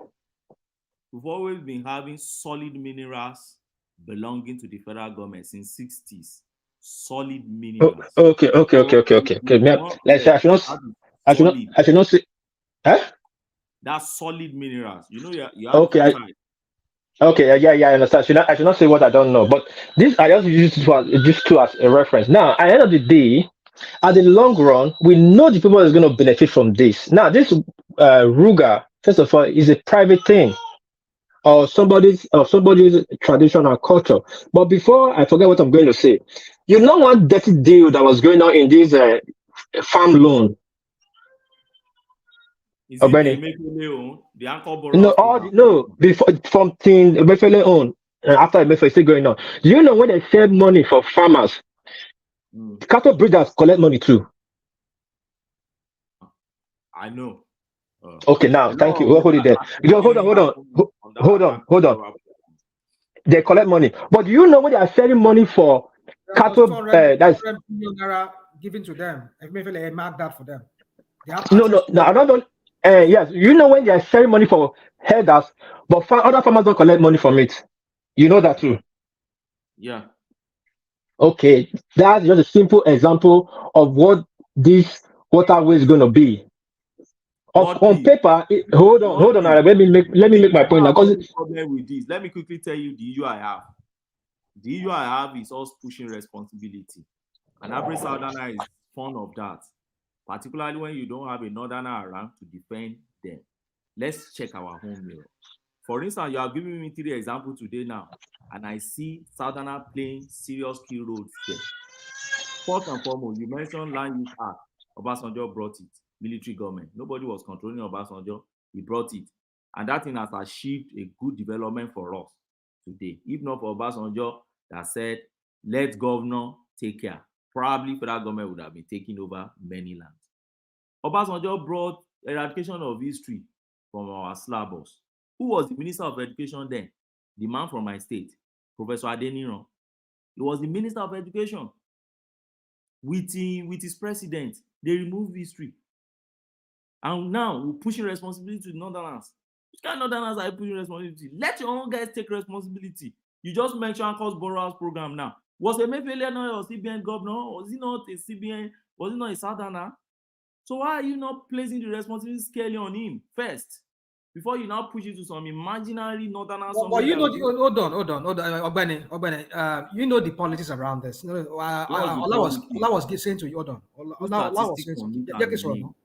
That's what I need. Hold on. Okay. Hear me out. Figures. Yeah, hear me out. I agree with you, Ogbeni. I agree with you on some of the things you said, and there's a fact to that what you just said. That the Southerners, they've been instrumental in bringing about some things that we complain about here, if not even the major tools that were used. Now, my point is that you were talking about the Constitution, how it came to be. Somebody was saying it was mostly the Southerners that drafted it. And then you're talking about now, what's it called? CBN governor, who ordinarily would expect him to have also helped his Southern brothers. But then you fail to realize is that he may be the head of the CBN, but who really gives him the directives? Now we hear about, hold on, you will learn, you will come. I know you are eager to you will talk. Now we know a former transport minister, transportation minister, in the person of this former governor of Rivers State, Amechi. Now look at what he did. He built a rail from maybe Kano or whatever into Maradi. And look at where we have the economic hub, where we have economy in Nigeria. He never built it. He went to go and build maritime, whatever crap in Daura, where they don't even have access to seaport, to sea. I mean, why does he do all these things? It's because they are pandering to the person who is in government, because they know they take direct orders from them, or whatever thing they're trying to seek from them. So we Southerners are being instrumental, being used by these people. I'm not just with the fact that the issue of the history you're talking about, that's another thing, that a Southern person was the one in charge, who was the head of the government, and the Minister of Education there was also a Southerner. I don't dispute that fact. But we're talking about some instances, some very extreme situation like what I just gave to you, whereby an economy that could really bring about economy, like a rail. Do you know what a rail is? Here in America, a rail is heavily guarded. If it's a federal crime, if you go bust any rail track, it's a federal crime here in America. So you build a rail. I mean, and the Americans, they know the importance of rail to the economy. Virtually more than half of the things that they ferry around is through rail, if not more than half or close to half. So my point is that you want to build rail from wherever crap place in the north to Maradi in a different country when you need that to ferry people from maybe from Lagos or from wherever into maybe the east or maybe even somewhere in the north from within Nigeria, but you did not do that. So now we're trying to shift the blame here because Obasanjo did this and then we're trying to use that. You see, the point is this, is that whatever they did or they do, I don't know who is pulling the string. Maybe they are pulling the string using our people. But my point is this, that these people, they think light years ahead of us. They know how to use the system that we create, we help to create with them. They know how to use the system to their own advantage, whereby we'll come back here, say 20, 30 years from now, we'll be crying foul, that these people are cheating us. So my point is this, is that we need to start looking at how to undo this crap that they've done. Because I tell you, this thing they've done, because I can't remember the last time besides maybe Babangida and maybe what's his name, this guy, maybe Abacha. Abacha is partly I don't know, Kanuri man. But what I'm saying is that if they come in, you know how they play their politics. These people of this extraction we're talking about, they like to play their clans kind of politics. And the last one that was there, I almost got it done.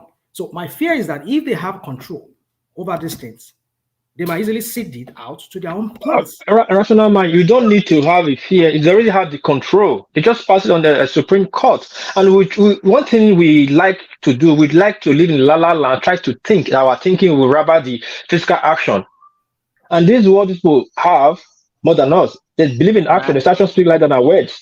They just passed the bill. There's a reason I asked Ogbeni and I let him go all. And he just said that the federal land use act Obasanjo passed actually it did mean well for us. Actually, that user took us back 100 years backward. That's what Nigeria is. Hold on. That's what Nigeria is.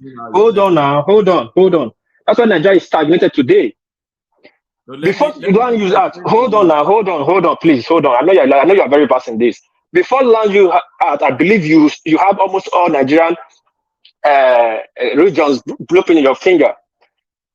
It was Midwest before it became a Edo State. Ogbemudia, you know better what was the best government that was building infrastructure in Edo State. Built a refinery in down called Delta. He built Ogbemudia Stadium. He did a lot before Obasanjo changed down act in 1978 that put down a lot of development. That's what you do. Say it is not developed, Ondo is not developed, or will not develop. Those acts affected us. Now we were saying, hold on. Now we were still managing to get out of that. Come Buhari, when Jack Conde was even trying to do things out of that act, Buhari came and put the last nail that sealed the coffin. Now we saw when Obasanjo did that land use act, they created federal road, what we call federal road today. They said, no, it's just where federal road follow that. Where federal road happens. So if you follow your file, does not really affect your file. Today, we now see evil crime being perpetrated is through federal road. There's no development in federal road.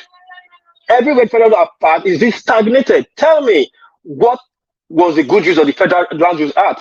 Okay. Imagine if every state controlled their express, build their road, build their train. That will bring a lot of development and business, attract a lot of commerce.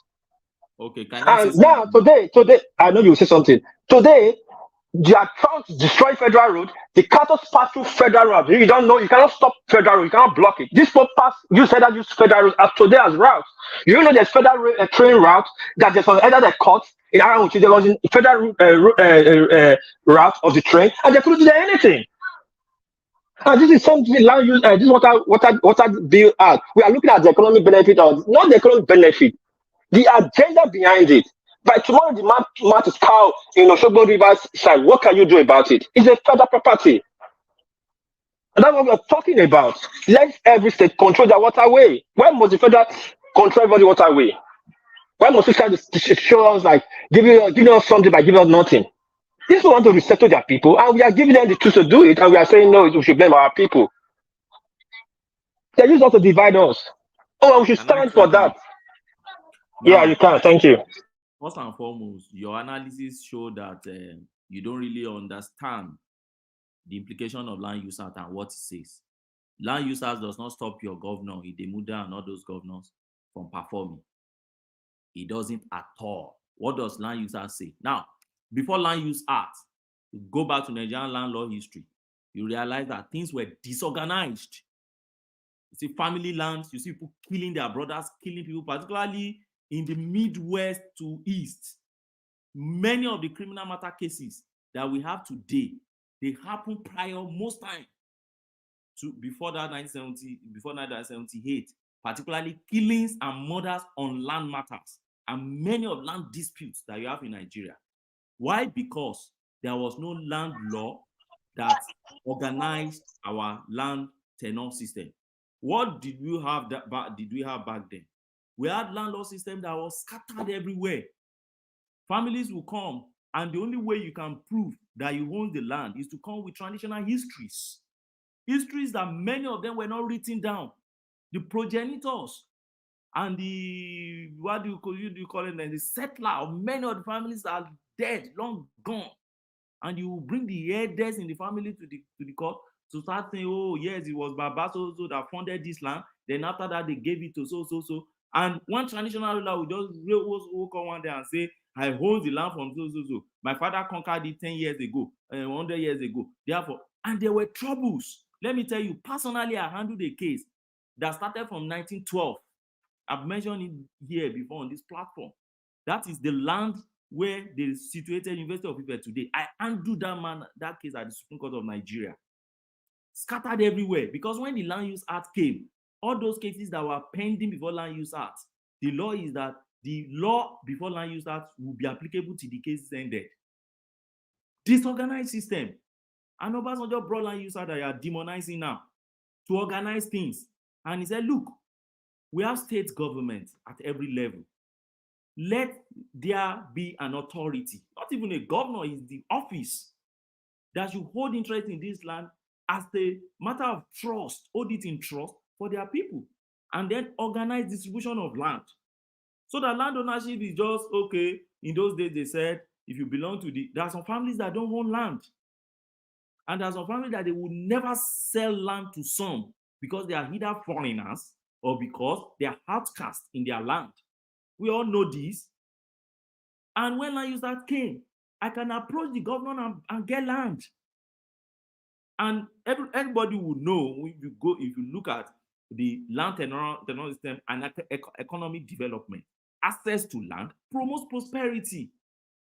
And Obasanjo just, okay, let there be access to land from a man, the governor. There must be somebody that will be at the ends of affairs. And they said, okay, see this to the governor.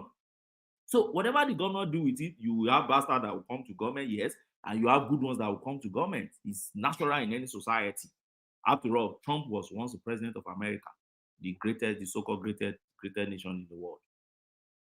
You know, without offense to Babajani Koko. So that is the point. So that is Land Use Act, please. Don't say... Ogbeni is right. Oh. Back then, there was a lot of land disputes, and particularly among even states, between states. Fighting each other anyhow. This land belongs to us. It doesn't, yeah. We are right. So Obasanjo came out. Wait, as the land is fighting, has it stopped now? It has been people still fight. No, wait.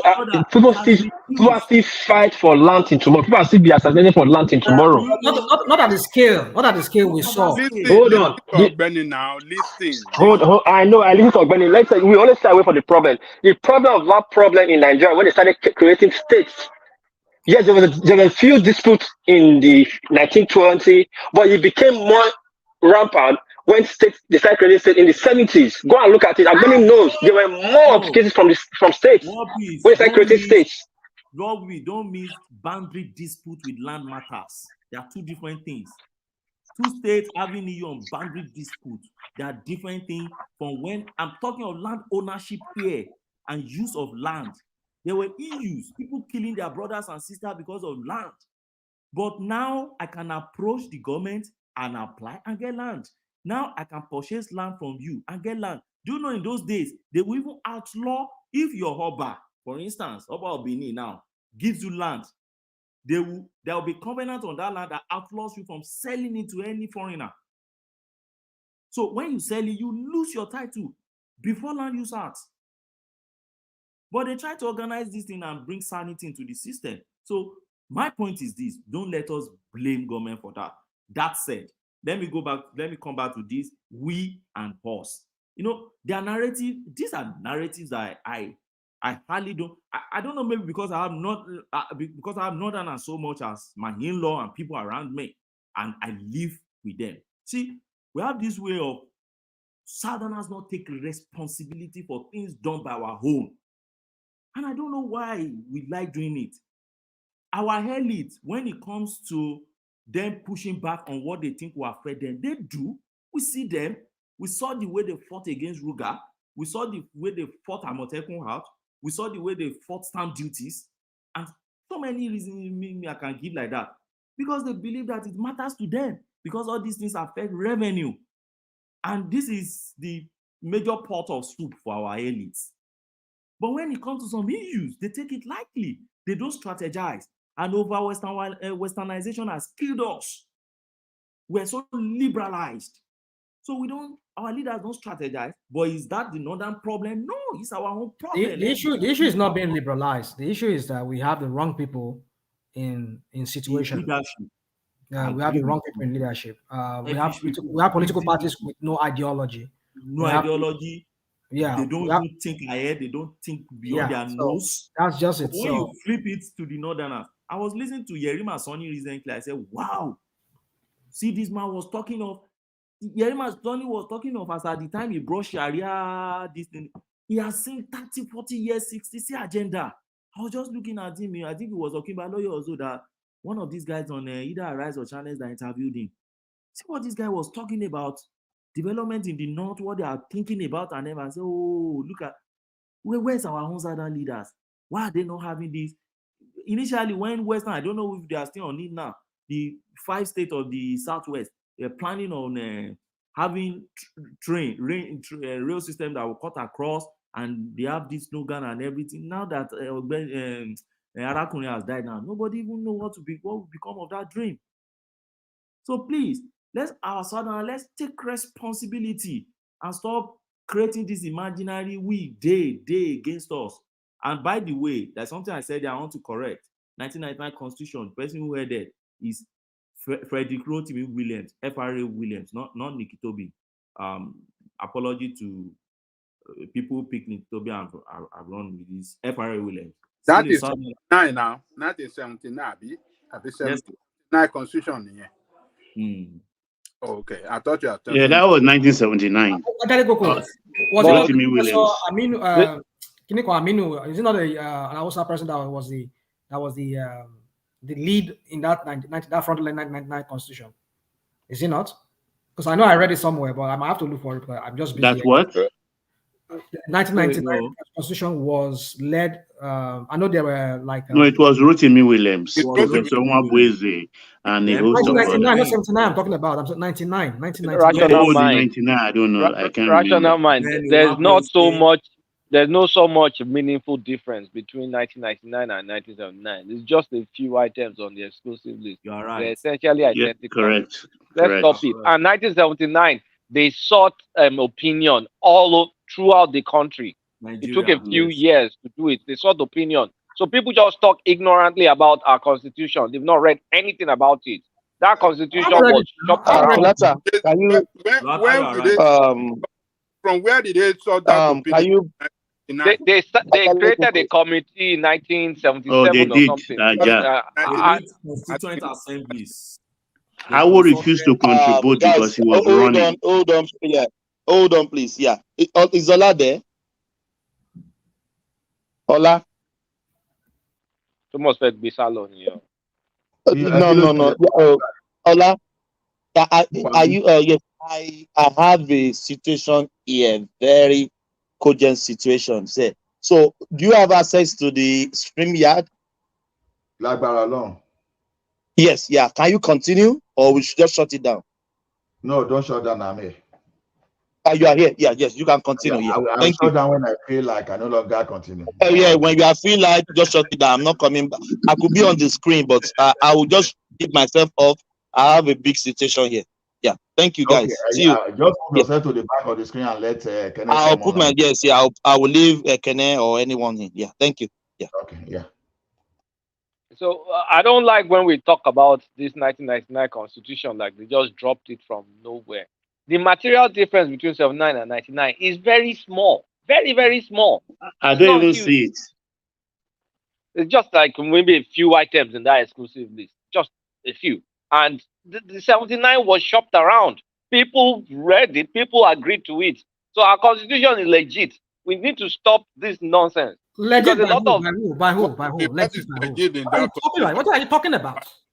It's only a look, bad workman that quarrels with his tools. That's the tool we have now. No, don't say that. Don't say that, Baba. What is legit that What you is guys legit? can hate it all you like. It's the same. They just took 1979, refreshed it, and brought it to And they 1999. refresh That's it, it. what they who signed it into law? I mean, who brought it to law? first? What, that's the question. Emma What was the Margin, yeah. process? Who contributed? Who are those ones that contributed into In that? 1979, they already contributed. That's Oh, what I'm trying to say. what are you talking about, Yeah, Kulasa? I understand. So you going to military constituted some people. In 1979, they Hold on, constituted civilians. hold on. They had no engagement with leaders across the country. They When? just What timeline are we talking about? they look at the existing constitution. I mean, the proscribed constitution, 1979, and started writing and started doing some changes that benefit some part of the federal government and some part of the country. Can you tell me the material change between 79 and 99? Eh? Can you tell me what those material changes are between 79 and 99 that benefited some part of the country? Okay, number one, the immunity given to governors was not in 1979 constitution. Are you sure? Yes, there Let me wasn't check. no immunity. There wasn't no immunity. So there is a lot of things No, that not a lot. Ajanekuku is really, there are a really lot not a lot. in that But constitution. that one did not That favor is North not good. against South. It's not good for us as a country. But it didn't favor one part against the other now. We all have governors throughout Nigeria. A favor. If we have to do a serious breakdown of that constitution, you know, it favor the northern part of Nigeria than the He southern really part. favored every Nigerian governor now. Ajanekuku. It's not. How? That's the question I keep asking. You see, we have this generalization about our space that I think we should be putting fat. Yeah, you know why we have generalization, Ogbeni? Is because this constitution was written in secrecy. No, People across the country, people did not nominate their people to go and write constitution on We their did behalf. that in 79. So, In Emma defending control Dabayi No, constitution. Babaja, you didn't understand what Kulata is saying. Babaja, look at what Kulata is saying. In 1979, there was Constitution Drafting Committee led by FRA. They drafted. In any country, that's what they first do. When they drafted, they made it public. After making You it said public now. Is that what you said? Was 99 made public?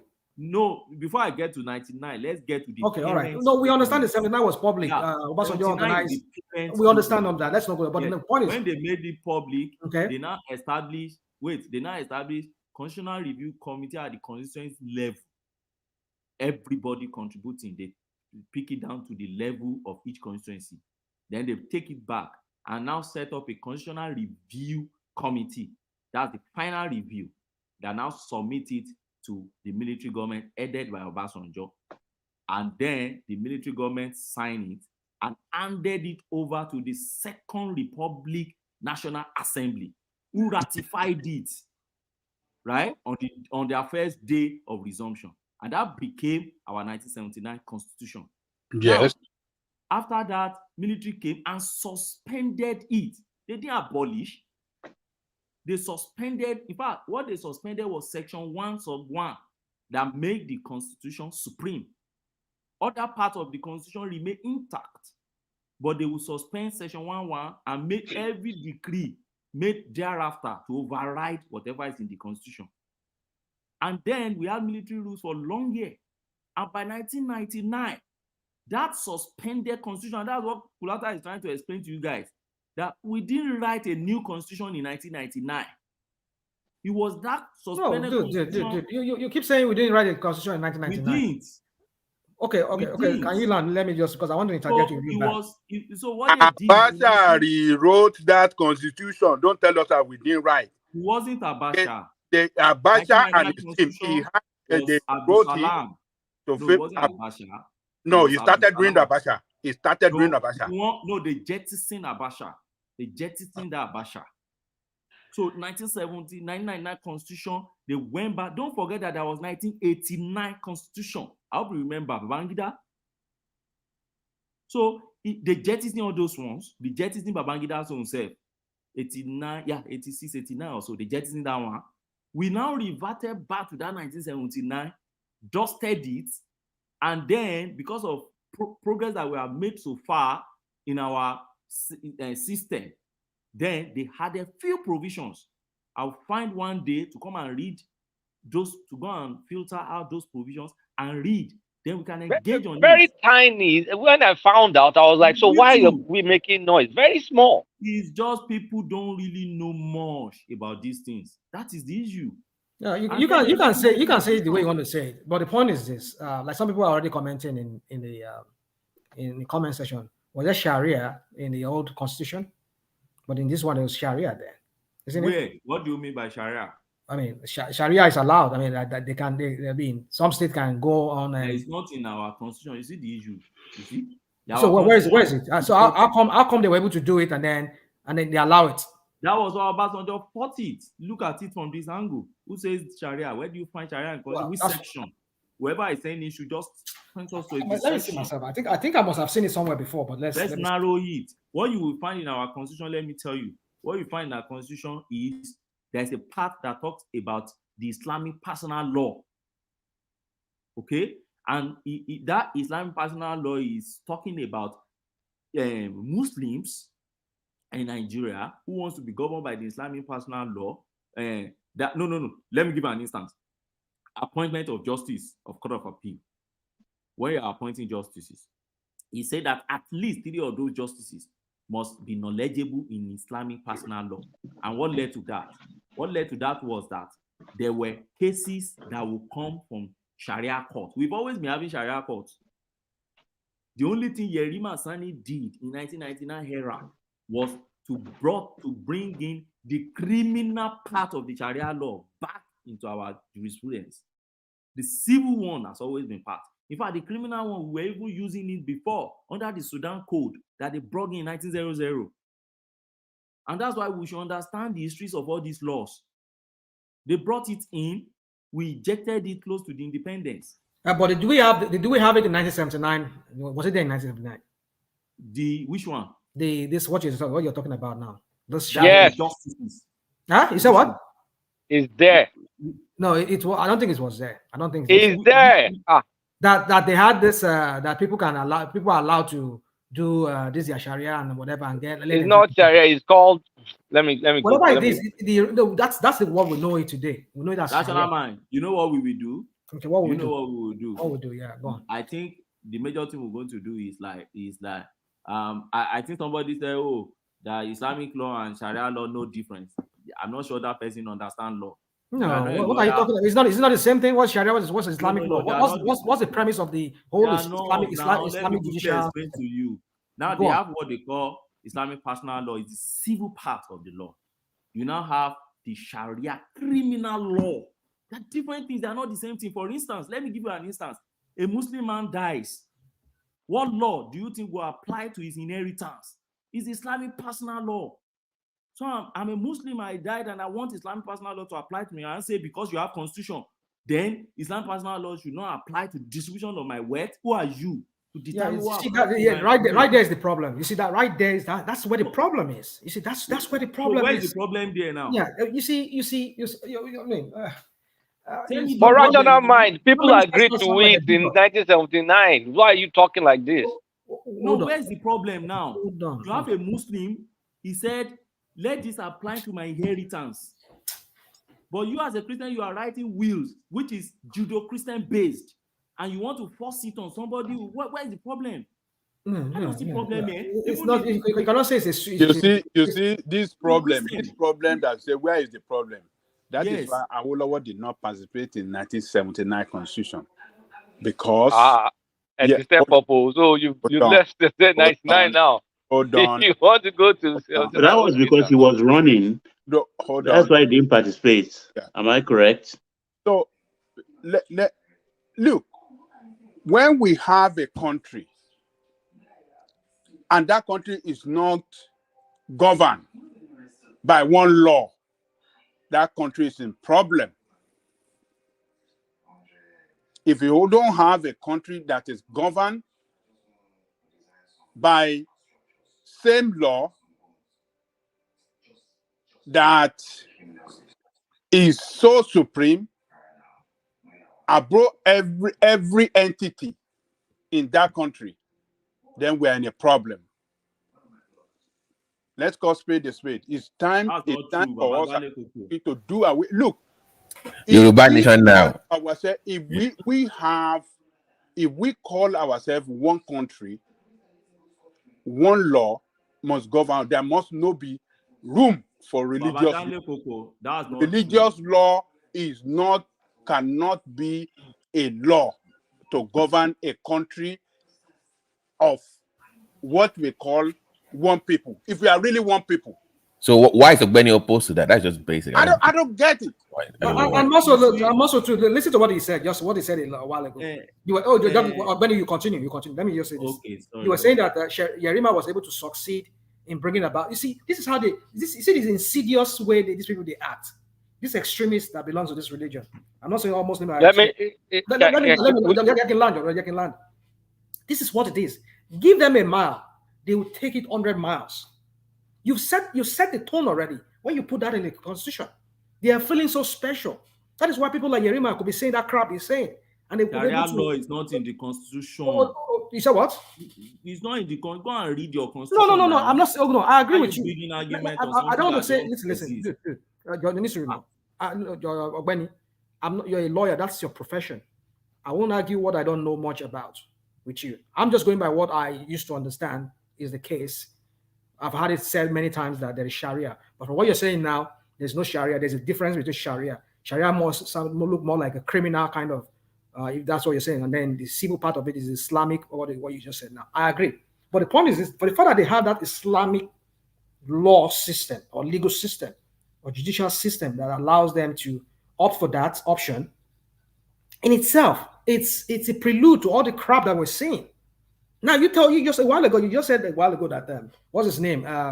Obasanjo, who was a president, who had said he was going to defend his constitution, could not stop some rebel governors from the north from bringing about a Sharia. Agreed. You said, why don't we respect what was in the 1999 constitution? That you people will have a civil part of your Islamic whatever, but now they're bringing Sharia into it, and then you don't see any problem with that. Rational And it could not even hold on. You would learn. You could not even defeat them to revert back. So you need to go and study law. That's what the problem is. You know them be me, sir. And the country is a member of OIC. No, that too. These people so special. That's why they're going about doing this crap they're doing. Islamic. Let our audience learn now. We're all learning now. Go on. We want to learn. Yeah, go on. You are building on something that is not even right. That's not even true. What is not true there? Okay, go on. What is not true? What is not true? Your constitution doesn't control the criminal part of law. Don't you get it? Do you know the criminal code we use in the South is different from the one we use in the North? Let me give you an example. Now, recently somebody was, about the Afisatu or what is that lady that they condemned to death. Is that not criminal? That is, in Nigeria. Is that not criminal? Is that civil? What kind of civil system allows somebody to be condemned to death for insulting their prophet? Let me explain to you the way it works. If you tell listen us. to me for just 5 minutes. We have different field of law. There is civil law, there is criminal law. Your criminal law is state-based since Nigeria has been born. Prior to 1900, criminal law in Nigeria and criminal jurisprudence is state-based. There's nothing universal about it. And let me tell you, the criminal law we use in the southern part of Nigeria was brought from Indian code. The one they use in the northern part of Nigeria were bought from Sudan. That is the historical background to our criminal law. Lord Lugard started this thing. In fact, John Beecroft, then down to Lord Lugard, down to Lilton, down to Clifford, Richard, all of them, governor generals that we've been having. Before they crafted our criminal code, they crafted different criminal codes for Nigeria. Understand this first. Because we are not the same. The northern part of Nigeria has been Islamized before the Oyinbo even came. Benny, can I ask a question, sir, please? No. It's 1 second, please. Just a question. It matters to me. I want our audience to understand. I know, but a paper I wrote on this thing. I have a paper I wrote on it. Yeah, you talk about penal code law. Yes. So in the northern part, over time, this law started metamorphosis. So as of 1900, they had what they call their Sharia criminal code, different from your penal code. The penal code brought from Sudan. Benny, sorry, I'm not stopping you, but I just want to know who is not. I want to take a roll call. Kulata, are you still online? Because I want some people to call me. Okay. I did. Okay. Except I fall asleep. Okay. Princess, are you online? Princess, you are the only lady among us, so okay, let me bring another person in. Okay. Ola, please, Ogbeni, please, since you are making the argument for pre-colonial Nigeria and the law, Egba should also bring down their own concern that they had before Nigeria. We need to make that argument as well. If that's what everybody is now doing now, we also need to bring up. Sorry, hold on, BT. What piece are you online? What piece signify if you're online? Otherwise, I move you to the back end. Yeah. Do you think I will leave this kind of situation where I'll be talking since? Okay. What piece? That voice. Never even. Okay. Oh my God. Can I say something about 1979 Constitution? No, Kulata, please. Let me land on that history. So look at it from this angle now. The governors, when they were drafting this thing, they brought for the and what happened back then? Nigeria was not one country as at 1900. Don't forget, there was a southern protectorate, Lagos colony, and the northern protectorate. In fact, at a point in time before then, said we have Oil River protectorate. That's the south. They were cut away from us. They were on their own. Then you have southern protectorate. Then you have Lagos colony. Then you have northern colony protectorate. I mean, now in 1906 down to 1914, in 1906 they merged Lagos with the southern protectorate. In fact, they first merged Oil River to south. Later, they now merged Lagos to south to become southern protectorate and colony of Lagos. Then, as at then, we were having different laws, different governors, different governor generals. Now, fast forward to 1914, and as at then, we're having different laws, different people making proclamation and making laws for different space that you have in Nigeria. So understand Nigerian history and the legal system of Nigeria. It has a checkered and rich history. So what the colonial master did was they abolished all our native criminal laws that we had before then. They brought from Sudan penal code for the north. But at the same time, they allowed the Sharia criminal law to still be applicable to the Muslims in the north, who subject themselves to that. Then in the southern part of the country, they brought in criminal code from India to be applicable to us.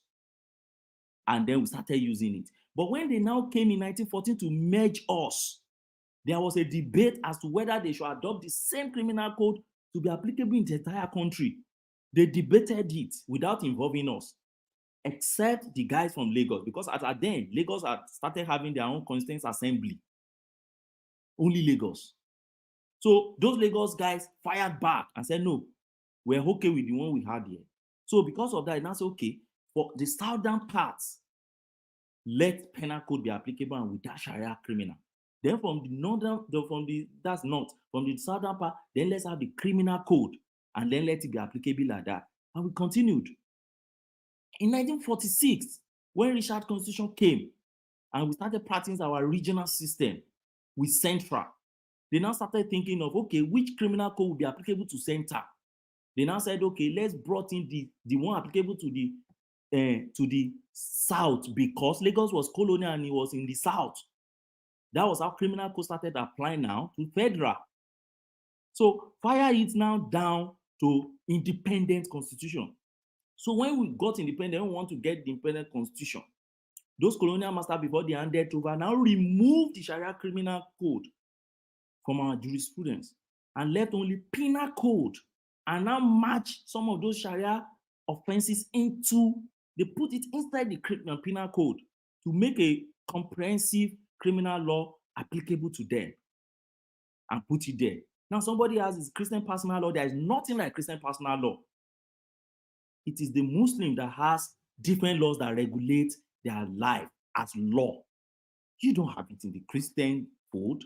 What we had is Judeo-Christian laws, which are mostly law from the Western nations. They were established on biblical principles. So then fast forward now to 1979, we start having constitution. But my point now is your constitution doesn't guide the criminal offenses. So now that we have started having states, the law is this, the structure is this. Every state determines what is a crime in their states. Ekiti State has its own Ekiti State criminal law.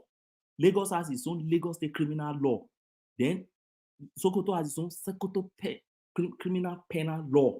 Every state now has its own. So there are some offenses, there are some conduct that are offense in the South. They are not offense in the North. I hope you know. Let me give you an instance. Adultery. Adultery is an offense under penal code. Adultery is not an offense in the criminal code in the South. It's not. But it's a crime in the North. And there are so many offenses like that. Vagabondism, for instance, have you heard about that before? Somebody just walking in the street without bearing. You don't know where you are going. They can pick you. It's an offense in the South. It's not an offense in the North. So all those. So now, fast forward it now to 1999 when Obasanjo came back.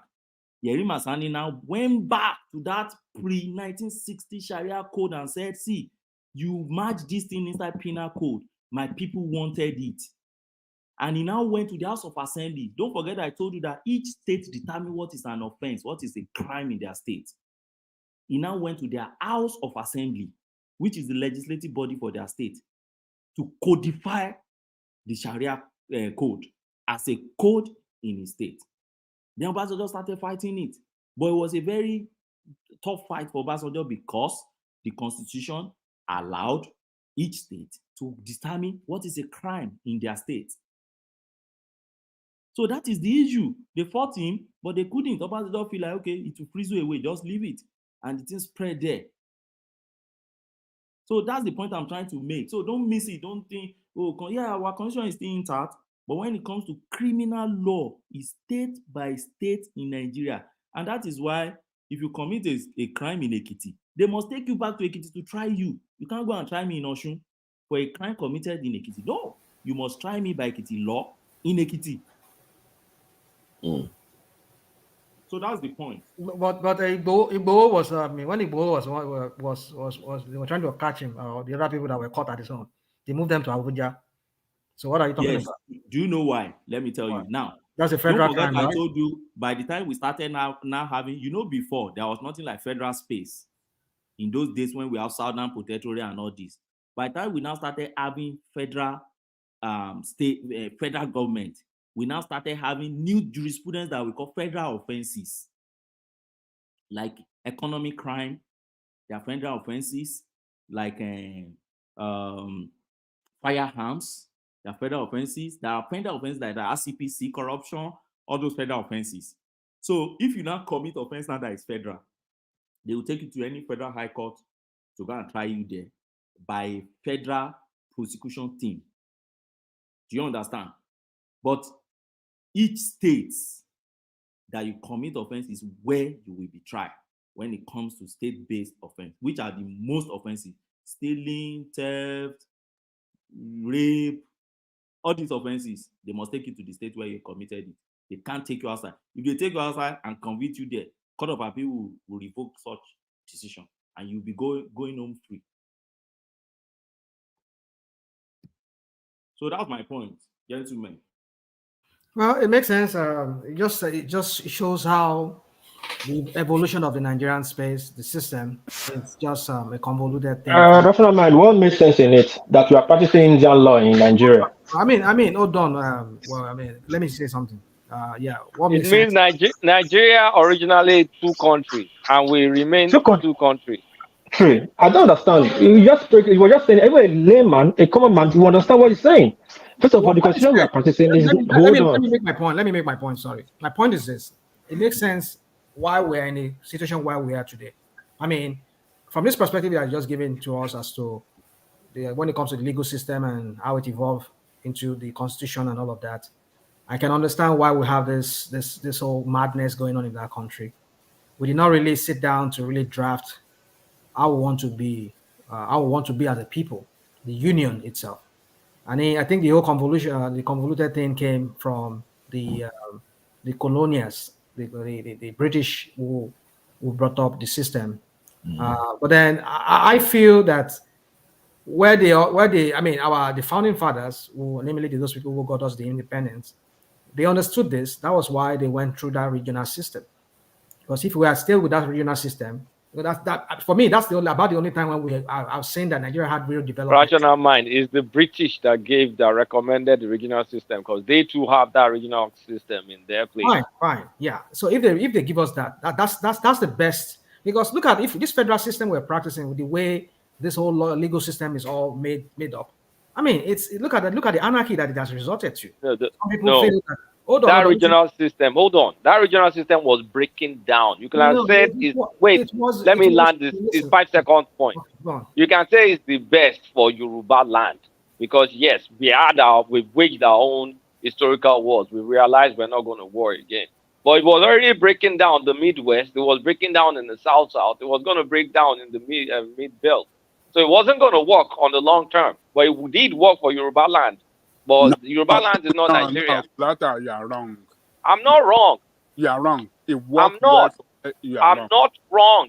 Isaac Adakaboro wanted to break away before anything. Midwest broke away. It was going to break down. The Midwest did not break away. Okay. It was a referendum. They left. Yes. Even there was referendum in Kwara for them to join the West. Maybe it's this guy, current governor's daddy, that kept them there. Yes. So what I'm saying, it is not breakaway. It's just people were, looking for their own autonomous, entity. Where they but it could have kept on breaking it's not down. breaking. It's not breaking. It is better. They were all committed to Nigerian state, but how can we govern within our own space for our own good? That was the reason why we had middle belt. Midwest, splitted out of the West, and the Kwara them are trying to split out from the North to come back to the West. So it was just Can I ask a question? Can I ask a question? Do you think it's time for us to just throw this thing up and have a referendum for everybody? Which way you want? Let's just decide the thing. Let's have this forget conference referendum for everybody. Decide if you want to say. That's the only way. That's the only way of this. That's the only way. We have to. Why are you talking like Nnamdi Kanu, like IPOP? No, let's talk about things. Okay. Talk about realistic things. No. Listen. For this crop of politicians, at some point you have to make a decision. At some There's point, no referendum in our constitution. I know that. I'm saying that we don't have. Come on. At some point, you must say, let's just get this thing over with. You have to make that decision at some point. Via what mechanism? What mechanism? Okay, you can have the right? A binding one that will include referendum in it to say, listen, let's just sit down as people, change the law to say, let's decide what we want to become as a country. You need a regular constitutional. I know. Whatever. I'm for that. You need that, but get that done to make the decision. But I'm saying that we have to get to the point where find a way to put in the law to say, But Patrick, we can't even what do you get wanna do? regional state security. You're talking about referendum to break up the country. But at the end of the day, Babati, is but no, restructuring that can usher in that referendum you are calling for. Yeah. If we don't have restructuring, this referendum can never come to But now, there's Hey, no what the value again? end game What the now. fuck? You must just decide. We can't decide on our own what we want. Some people want to forcefully keep us together. That okay, this is an entity that is non-negotiable, and one of them is non-negotiable. It's a corporate entity that. What this nonsense? Who gave them that right? Who gave them that right to say that we the people have said that it is indivisible? I mean, who said That's that? my point. So let people decide. Okay, let me make. Wait. So we are fighting about constitution, and our landlord told us that our constitution we are fighting about is not from us, it's from India. So how can now you bring Indian constitution with the way India party?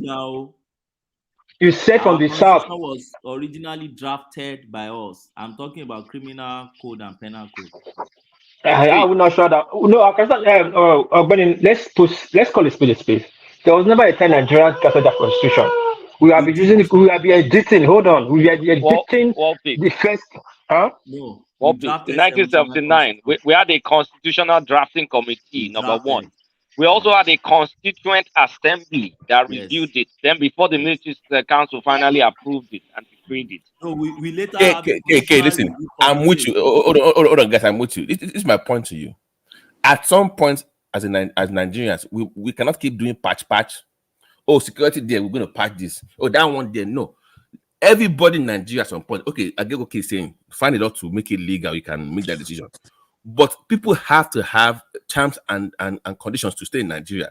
If I'm from Nukwe people, I'm going to say, for me to be part of this union, this is my own conditions. Can you meet that condition? Yes or no? If not, I will leave. Then you negotiate. That's it. Everybody must have everybody must have a say. Okay, what venue? What venue are you going to negotiate? What venue? The what now? What venue? How do you do it?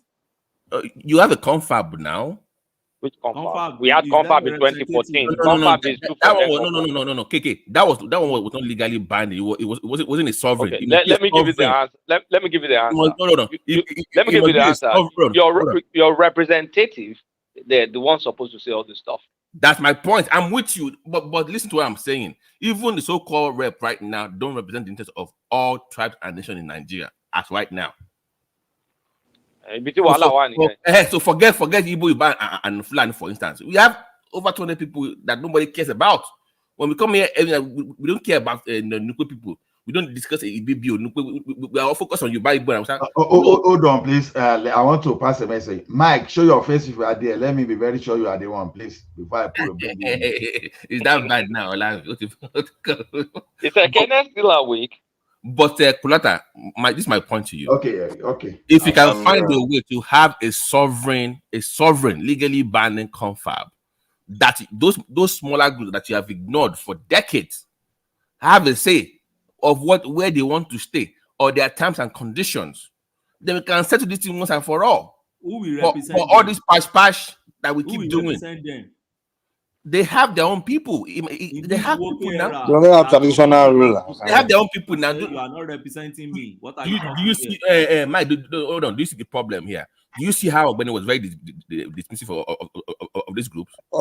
See, Ogbeni, what you have to understand is ethnic nationality. That's the problem.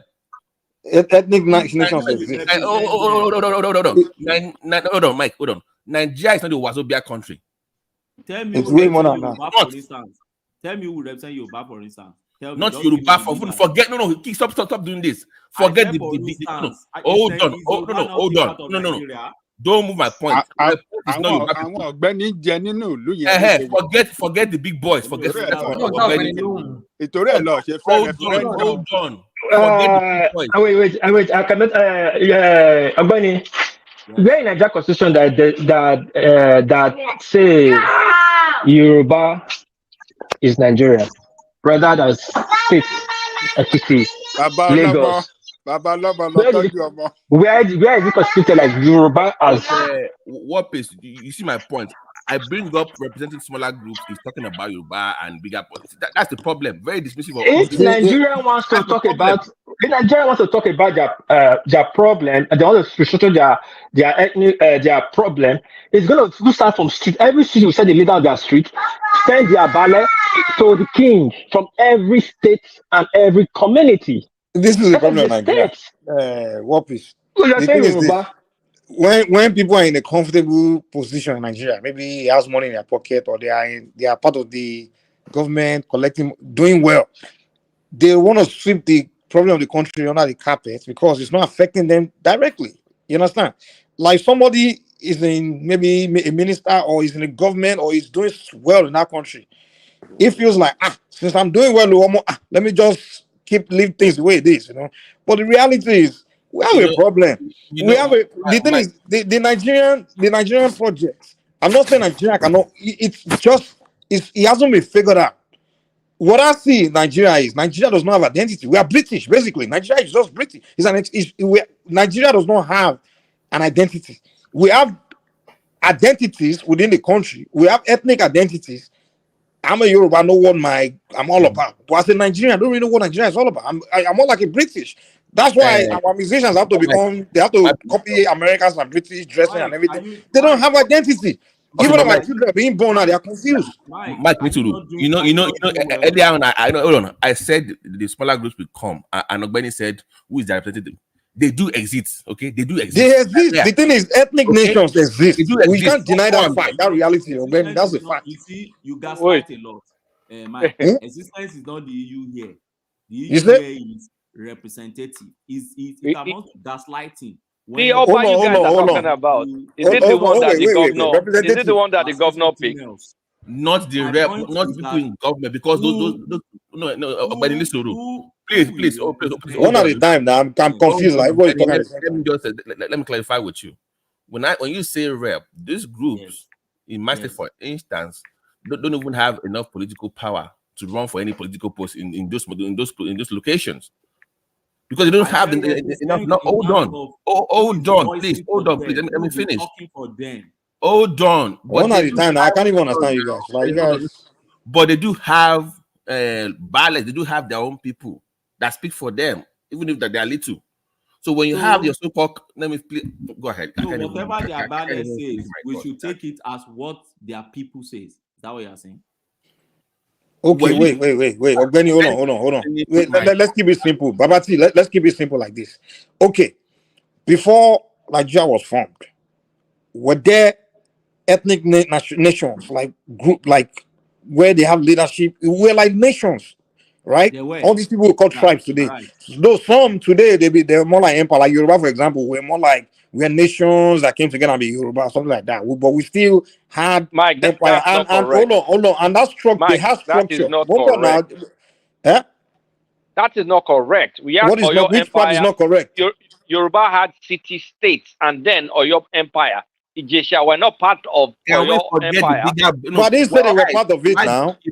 But you were saying you said the way we were before, and I'm saying we weren't that united before. But I never said we were united before. Maybe you didn't hear me. I didn't say Yoruba was one united before. I said we had different kingdoms within the so-called people that became we call ourselves one today. That's what I'm saying. Yeah, that's what I'm saying. But within those kingdoms, they have structure, meaning they have king, chiefs. They had a structure. Everyone has structure. Not in the Southeast. Wait. Anywhere where they had a language, right? Not in Igbo land. Hold on. Anywhere where they had a language, they also had structure within and their boundaries and governance system. They had it. Everyone had it in Nigeria. Whether it's Ogoni, whether it's Isoko, whether it's Urugu, whether it's... Mike, you're not listening to me. They did not have any sort of structure. But what I'm saying is, I'm trying to go by your question, like, okay, who we represent. That's what I'm trying to give you the representation. So now, back then, when anybody want to negotiate with that ethnic group, they go through the hierarchy. And what was that leadership? It was the traditional institution they had there, or the rulership institution. Not all space. but they may be in different forms, but they had leadership hierarchy. Who are the leadership in the southeast part? Are you saying in Igbo, they have Ohaneze now? They have Ohaneze Ohaneze now. Ohaneze is a recent creation, Mike. They don't exist Okay. before. But are you kidding me? Yes. They have chief. If you go to any village in the Igbo land, they have the chief. They have people that speak to that particular place. Yeah, but even in my village, even in my village, we have representatives. Yeah, they have a leadership now. There's no village or community go in Nigeria where they don't have leadership structure. But Mike, hold on, please. Ogbeni, this is the problem right here. No, hold on, please. I'm just welcoming you. Ogbeni is making my point. The way you big boys in Nigeria treat your minority like they don't exist. We are talking about people coming to speak on their behalf. Black people. You telling me that they don't have any leaders, and you're saying that with a straight face on this platform. There are people, they have their own heads too. You may not respect them. Hold on, please. Let me finish. Clearly, you don't respect them clearly the way you are talking about them. No. Because you're very, you're being dismissive right now. You're being dismissive. You're projecting. No. I'm not. I am not projecting. Okay, I am not projecting. You know what he's doing. You know what he's doing. Abati doesn't want to stick with constitution. Shove Nigeria down, everybody. Section 25 of your constitution says when they wanted to form Nigeria. Let me tell you what it says. The people that form this Nigeria, they are not even only within the territory presently called Nigeria. People who are original indigenous of any African society, as long as you are within this space, you become a Nigerian automatically. Right. So because somebody made law, those excuse me, please. Ogbeni, you are shoving somebody's ideology down our throat. Like somebody said constitution, this and that, and you're saying that we don't care about that. What we are telling you is the reality. Ogbeni, listen, Nigeria is a gunpowder, and people like you, people like you are the one ruling this country where they just ignoring the gunpowder. People will pick gun one day and be shooting people because people don't want. Not me. Okay, hold on. Ogbeni, hold on. It's not me. Me, I'm fine. Honestly, I'm good with Nigeria because I'm kicked out. I've made it. You understand? So the only people that complain about Nigeria are those. But wait, now. Those you are okay. No, it's not about me. Me, I'm fine. Well, Ogbeni, it's not about me and you. Okay about now. That's what he's doing. Because that's the problem with Nigeria. People are Ogbeni and Nigerian. They feel like once it's not their problem, forget it. I'm fine with it. Ogbeni, can you hold on for a second? Well, listen now. Ogbeni, hold on, please. Hold on, please. You are quoting the law that those groups find unfair to them. But you're saying that, well, hey, fuck you guys. That was what they made at the beginning. So deal with it for the rest of your life. That's your point. No, may I talk? I don't think that's what he's saying. Come on. How come we can't just focus on the lawmakers? Because that's where the change is gonna come from. They have to change the constitution. They have to make adjustments to the constitution. I understand what they're saying. We just telling us what the law says. There's nothing we can really do if the law says this is it. So, but what we can do is change it, by the way. That's what we have been saying. That change the damn law is the point. Change the law. Yeah, let's hold our. The law does not align with the reality of on ground. That's what we are saying, Oriola. The law does not align. Law that says that if you can become a governor anywhere in the country. You understand? You're telling me one day one Igbo guy become governor in Bini, and the governor is more powerful than the king, and he will say because I don't believe in king, he dethroned above Bini. What do you think will happen there?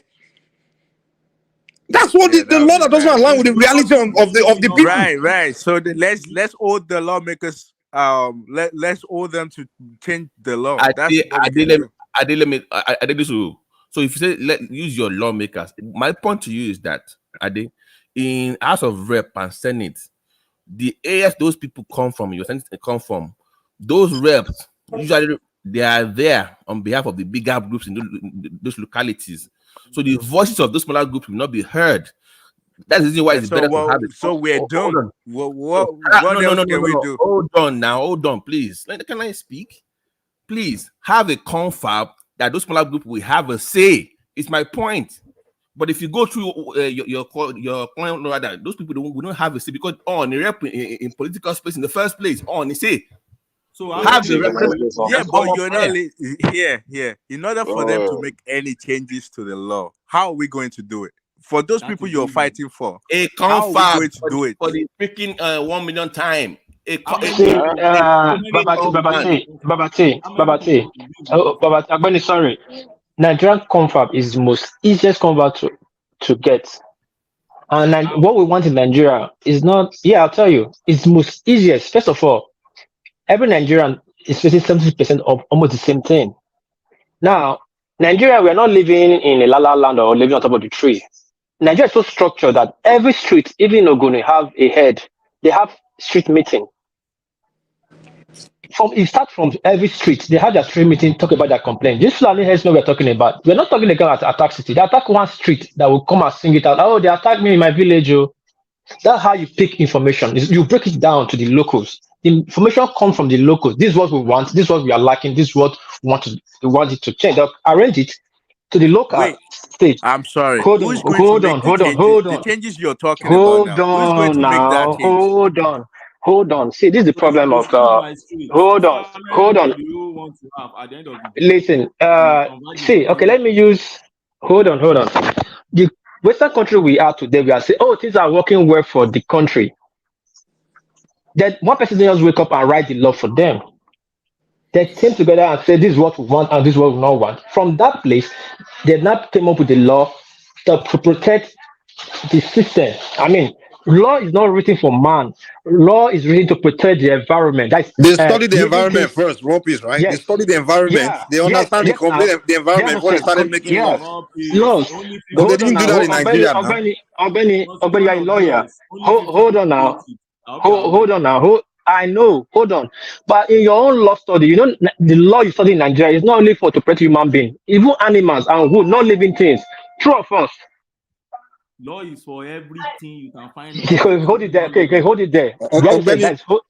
Hold it there. See, if we want to do our confab, everybody comes with what they don't like and what they like. That's how you arrange information. So now it goes to the local. Where do you gather them? No, you don't gather them. This is the problem. What do you do? Yeah, hold on. Let me tell you. Every day from Benin or Ekiti or in Blaze in Bakamo, they have a head meeting every day. Street meeting is practiced in Nigeria. Okay, let me interrogate you on this. Poppy, let me interrogate you on this. Do you know how many issues that your constitution covers alone? So you pick the issue one. Your constitution covers more than maybe 5,000 issues. So you pick the issue one by one. You reach consensus per street on each issue. A multiplication of 5,000 issues. Where do you end? You have to do it. That's what you have to do. You have to do. You have to do your work. You can't be lazy. Ogbeni, every law, the law they brought, the law they brought. What is just a minute? Ekene, are you there? You are not speaking now. Why? The voice is too. We have strong voice now, so I need to calm down. You know, big voice.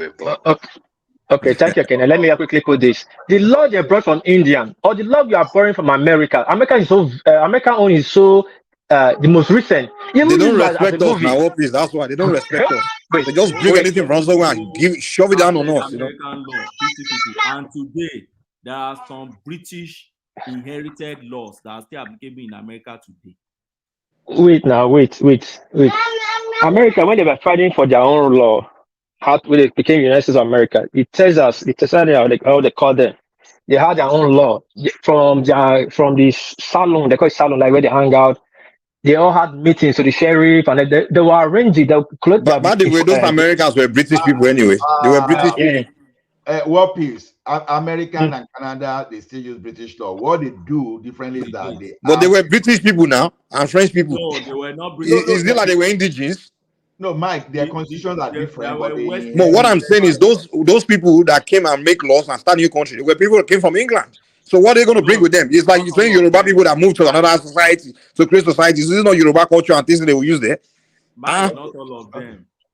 No, the main people, the people that took over government, they started migrating all that. Hold on. They're all Europeans. Exactly. They started migrating. They started bringing immigrants from different parts. But the main people that created it were British people. Not all of them now. Don't just say British. You can. No, tell me where the other ones come from. Majority. What was Benny talking about? Part of Canada now. They are from France. That's what I'm saying. In the Canada, we said Europeans. Yeah.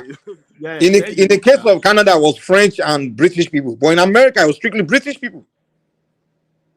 All of them, Jefferson, all of them, they all came from England now. They just fought against their king, their queen. I mean, whoever was ruling. Mike, it's very funny when we're talking about restructuring of laws in Nigeria. We start saying no, it cannot be possible. But APC and PDP and Labour, when they're restructuring their law, War Peace. They've done two of those things you guys are talking about. They never implement it. We are saying sovereign, not just because they were not sovereign. It must be sovereign, legally binding. Is the point. Babati, hold on. Hold on, War Peace. Hold on, War It's a Peace. call for anarchy. Babati, Sovereign National Conference. How are we supposed to achieve that? Can you by an act of parliament is what we put that out there to make it sovereign. That's what we were supposed to do. Once you move an act of parliament, whatever is there is legally binding. That was the issue. That was the issue that they were having. My point is this: there are people in Nigeria that are half local government that don't have a say in the political space.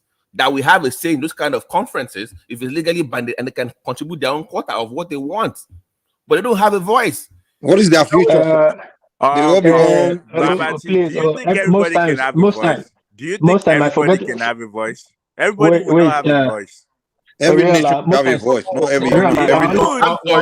That's what we think, but realistically, everybody will not have a voice. Why not? Hold on, guys. Ekene wants to contribute. Hold on. No, because you're the body one now. So Babati, no, don't say it like that, man. It's true now. Okay, please, let me land my this thing now. I beg, hold on. I beg, please. One piece let us coordinate now. One piece, wait. I want Ekene to document Ekene's voice because he has been here. He hasn't said anything. So he wants to respond to Babati, right, Ekene? Is that what you want to do? I want to respond to Benny because I don't see this. What Babati is saying is what we have to do. The country is so divided, and I don't know why many people are comfortable living with that. I don't think one man can just sit in the helms of this government. Government, as in Nigeria, is too big for one man to just sit there in Abuja and control everything that is happening in our system. It's very terrible, and we don't see it as a problem. We need to negotiate. We need to come together. Everybody needs to have a voice in our system.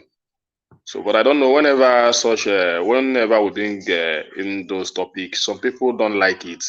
What's the problem? Why are people not comfortable with it? Especially the elite, the educated ones. Because I don't know. One man cannot control the affairs of this nation. This country is too big for one man to control. We need to put a system that works. Just one man control security, this and that, and all that, and all that. It will not work. It will not work. So, but if people say that is the way to go, I don't know why they are comfortable with it. So I let that confab come in. Let people come together, document their voice. We are deceiving on ourselves when we say that everything is all right in this country. We are deceiving ourselves. Things are not all right. Things are not going the way it ought to be. Even if we want to tell ourselves the truth, we don't have the same culture as a nation. This is different country bind together to call a Nigeria. So everybody needs to, with different culture, different language. So we need to call a spade, come together. Let that different culture, different language come together and say things the way they want to be governed. Not just one man sitting in Abuja trying to control the affairs of more than 200 million Nigeria. It's very ridiculous, and the people don't like it when we talk about negotiation and the confab. Why is it like that? Can I join you with that? Ogbeni, I wanted to land the point you were pushing me on, and it make it look like nothing in Nigeria is achievable. I want Ogbeni to land on it because he's speaking against that. Ogbeni just wrong. That's the point. Ogbeni just wrong. Wait, Babati, please let me I keep forgetting, I keep forgetting, losing my train of thought, and it's not fair, the way we always demarket ourselves. Like it's not things are impossible.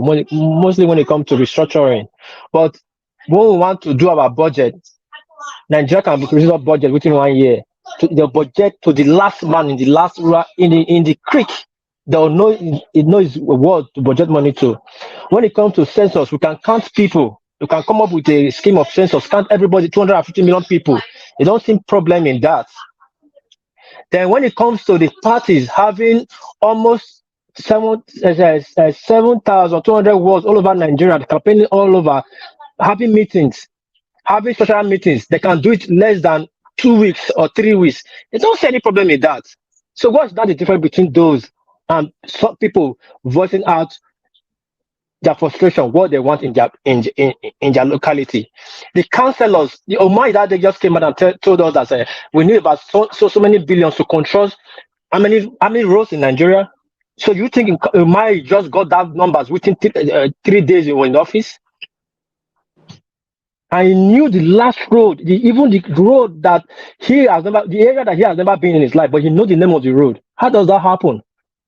There are councillors controlling different wards. There are streets in different, probably in each ward contained by 7 street or 20 street, depends on the area. And they have meetings every day and talk about what they need. We don't have water, we don't have light, we don't have job. They tell the councillor. The councillor take it to the chairman. The chairman take it to the government. The government take it to the House of Rep. The House of Rep take it to the government. The government send the senators and House of Rep to Abuja, and they'll collect all those things, send budget from federal budget to state budget to local government to the constituency. How come we can budget money to people, count our people? Then when it comes to those people, telling them, collecting what those people are saying to the central to make our point how we need to be governed, even though it's not 100%, at least to get that 88%, you say it's not possible. How can you bring 200 million people's thoughts or say or view? But you can budget money for 200 million people, Ogbeni. How can you answer that? So let me start by answering Ekene, and then I'll brush it to your side too, Wapis. Now, I don't like gaslighting issue. I think you guys are gaslighting me. First and foremost, everybody on this platform agree there is something seriously wrong about Nigeria. Nobody is happy about Nigeria. Nobody is happy about what is happening in Nigeria. The solution is what differ. Solution that each person is offer. Just like you're in a family, somebody is saying there's something wrong with this family. Somebody is saying, oh, the problem in this family is the head of family, let's kill the head of family. And I will say, no, that's not the solution. But we both believe there's a problem in Nigeria. That is the way I see this. So if you think everybody here believe, there's nothing, some people believe, there's nothing wrong in Nigeria, and then let's just be continuing without Nigeria, no, you are gaslighting issue. It means you don't really understand the you are trashing here. It's the approach that differs. And that is why I love this conversation. Now, why am I saying confab is not the way? This is why I'm saying confab is not the way. Now, first and foremost, there is no just one man in Abuja, like Ekene said, that is determining everything in Nigeria. That's a lie. You have your representative that you are voting for as House of Rep by your state. You have your senator in your state. At your state level, you have your governors that determine. The governor in my state in Lekki is not ruling you in your state. You voted your own governor in your state. It's not Tinubu that is ruling you in your state. You voted your own governor in your state. You voted your own House of Assemblies in your state. Let me land on your point. You voted your own local government chairman in your state, and you voted your own councillors in your state. They are the one ruling your state. It amounts to gaslighting issue when you now say, oh, one man in Abuja just sit there and determine everything. No, Nigeria is more complex than just only one man. Now, what is my point with CONFA is the approach. 200 and something million Nigerians cannot sit in a place and say you want to decide the constitution. You are calling for anarchy. You can't even converge 200 million plus in a place. Now, I've never seen in all my years of study of history of societies in the world and countries and constitutional law, I've never seen any country. I keep asking people where that has happened before. where they struck out the entirety of the constitution they've been using, and then they said everybody should be involved in drafting of the constitution. It has never happened in this world, and I'm not sure it will ever happen anywhere. So pretty much have the minority, fuck the minority groups, then fuck them. That's what you're saying. That's That's because we'll never have multi you're making right now. countries like that in the world That's before. your point. That's your point. When I fuck the minority, fuck them. That's what you're saying. Not my point. Then let me get to where I'm going. You have not gotten to where I'm going. You just see my mind. Even devil does not see my mind. Ogbeni, you are wrong. Yugoslavia. Ogbeni, Yugoslavia. Soviet Union. Everybody wrote constitution in Yugoslavia. Yeah, all the ethnic nationalities. All the ethnic nationalities have to come together. And then when they agree, they give me 2 minutes to that. I'm going to sleep. Ogbeni, let me ask you this question. Are you saying that the current constitution is okay for us? Let me land. No, hold on. Answer that question The current constitution that are part of it that are perfect for us, and that are part of it that are not okay. Okay, don't just pick constitution. Hold on. So you are saying there is no need for people, representative of the people, whether by election or by selection, from every tribe, or let me say every ethnic group, to come together and write a new constitution. You are saying there is no need for that. Is that your They don't know people to him. I mean, and you are the one. Hold on. And you are now the you one. ask me a question I've not even landed. You assume my answer, and you are okay, yeah. Answer what before I go. is that now? Yes. That's not the right approach now. You Okay. let me answer. Then you okay. can Answer. Engage on what my answer is. I've said it. I said nobody say it's okay. It amounts to gaslighting if you say everybody say it's okay. I've never said it's okay. What I'm saying is our approach to solution is what differs. And don't load your own approach on me. Let me explain my own approach. Now, what's my own approach? I've said it first. It is practically impossible to gather 200 million Nigeria in a place. We are not saying 200 Nigerian million. We are not just 200 million people. I'm coming. We are talking of representative of people, whether by election or selection. Secondly, we mention communities in Nigeria. That, like Agbakoba said, let's pick representative of each communities in Nigeria. It's a contentious issue on its own. What do you mean communities in Nigeria? Do you mean the territory that British carved out? Is that the community you're talking about? Or the ones that extend beyond those borders? These are issues in constitutional law. No, don't let us go to Agbakoba. Agbakoba own, let's forget about him. I don't know the meaning of community. I only refer to Agbakoba. No, forget. We are talking about the ethnic groups. We know ethnic group represent the interest of their people. Okay, I'm coming. When you say ethnic group in Nigeria, what do you mean? For instance, let me bring down to Yoruba.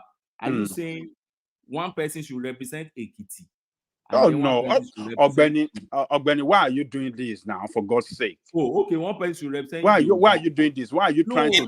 I'm telling you, he knows what he's doing now. He knows the point, though. Ogbeni, let me answer your question. Let me answer your question. Not one person from Ekiti will represent Ekiti. 10 people strongly that will represent from Ekiti. Do you know?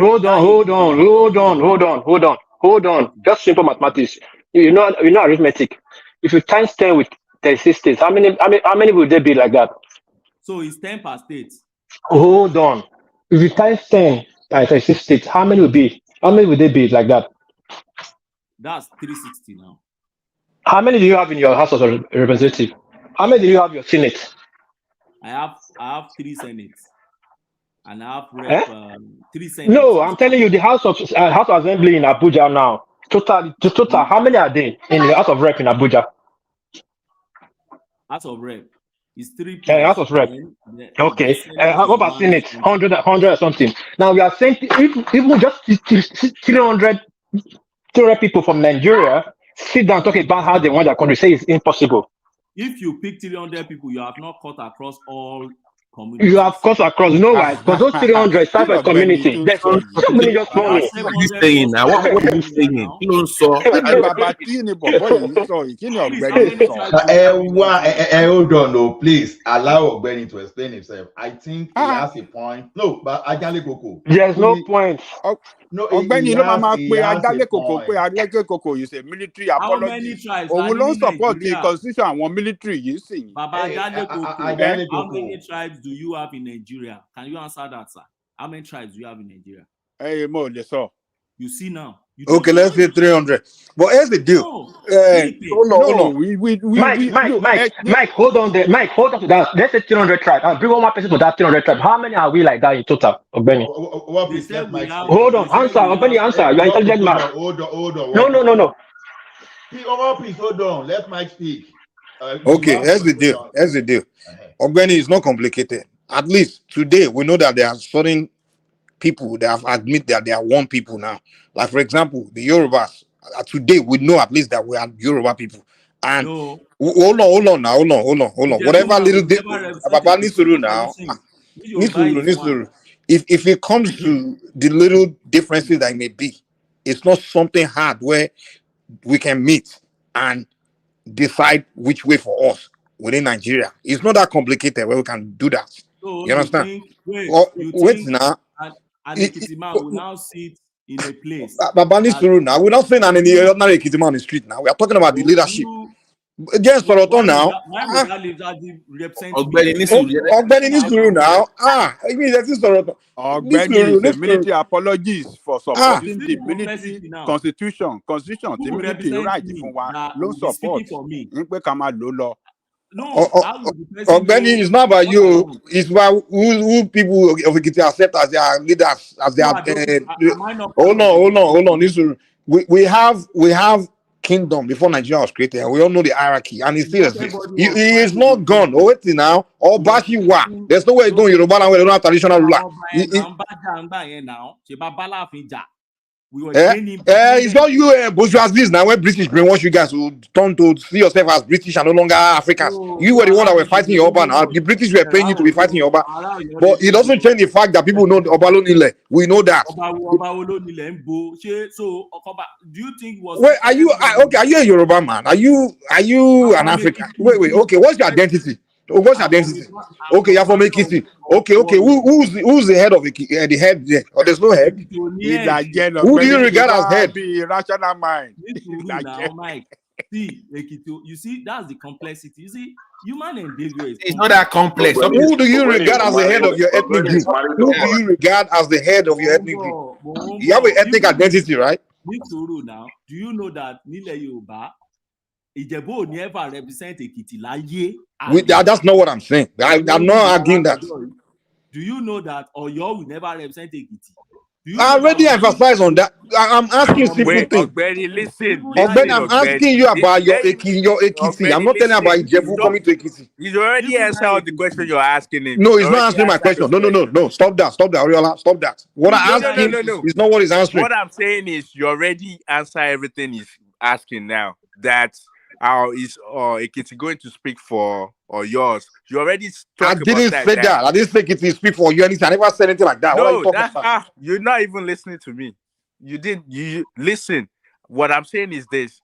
What you're saying is Yorubas are one ethnicity. We can sit together, bring one thing to the table that this is what we want, and everybody will speak.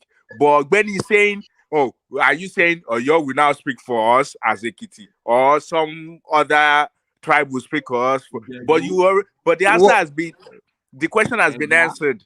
No, it's not answered. Hold on. Let me get with Ogbeni. Hold on. So Ogbeni, in your kingdom, your identity as Ekiti, in Ekiti. Yes. Right? Your identity. Do you believe you have a head in that? Each house in the head now. Adubo in the head. No. I'm not talking about the head of your household. I know you are the head of your family. I know that. I'm saying your ethnic, your identity. Okay, what is your identity? It says Ekiti. In Ekiti land, before Nigeria was created, in Ekiti land? Ogbeni. Hold on. Babani Suruna, it's not complicated. Maradona. When before Nigeria was created, when the British will come to Ekiti, who would they engage? Okay. When the Igbo man come to Ekiti land, yeah? They engage. Look, they engage several obas and warriors in a. Okay. So those seven Alban warriors, they are your representative. They are your. Now, no. Let me give you an instance now.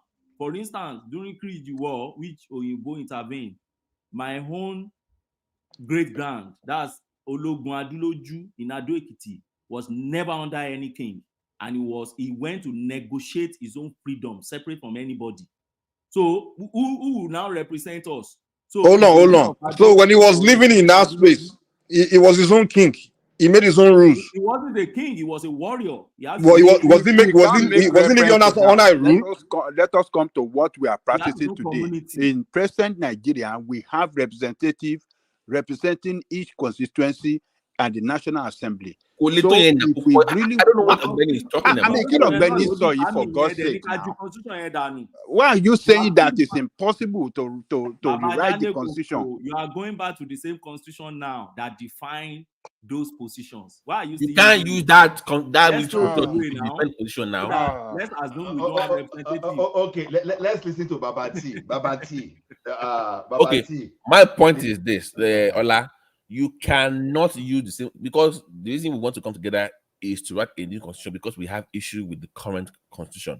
You cannot be quoting that constitution to justify not allowing the confab, because that constitution has a fault in the first place. That's the issue.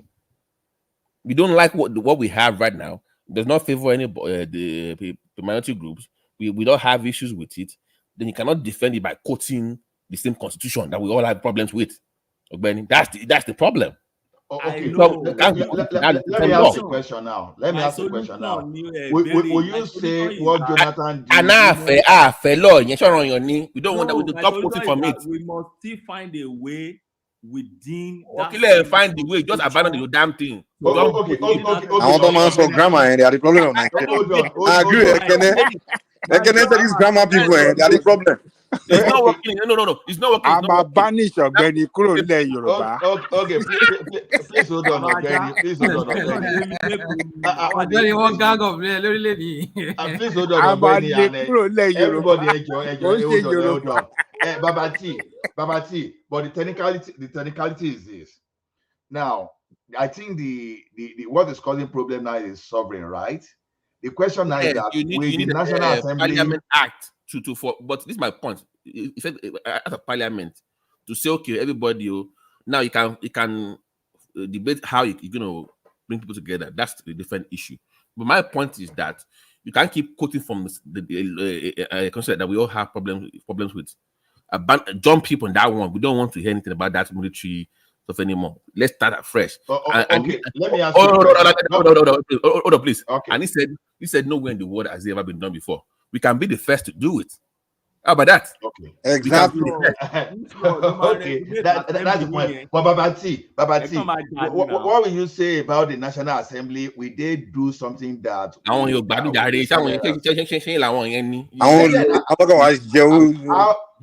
we consider but you can't change the law without them, though. We are putting our feet on the hands of people that don't care about anything. No. It's a push from the people. There must be a push for people to demand. You mean a revolution? No, not the. So how are we going to do it? How? The people push now. How? That's what happened with all these in America. All these videos. He said how will you do it? I said an act of parliament, right? It's a bill. You put it, then you push for it. That means you start from the exactly. You still need your lawmakers. Babati,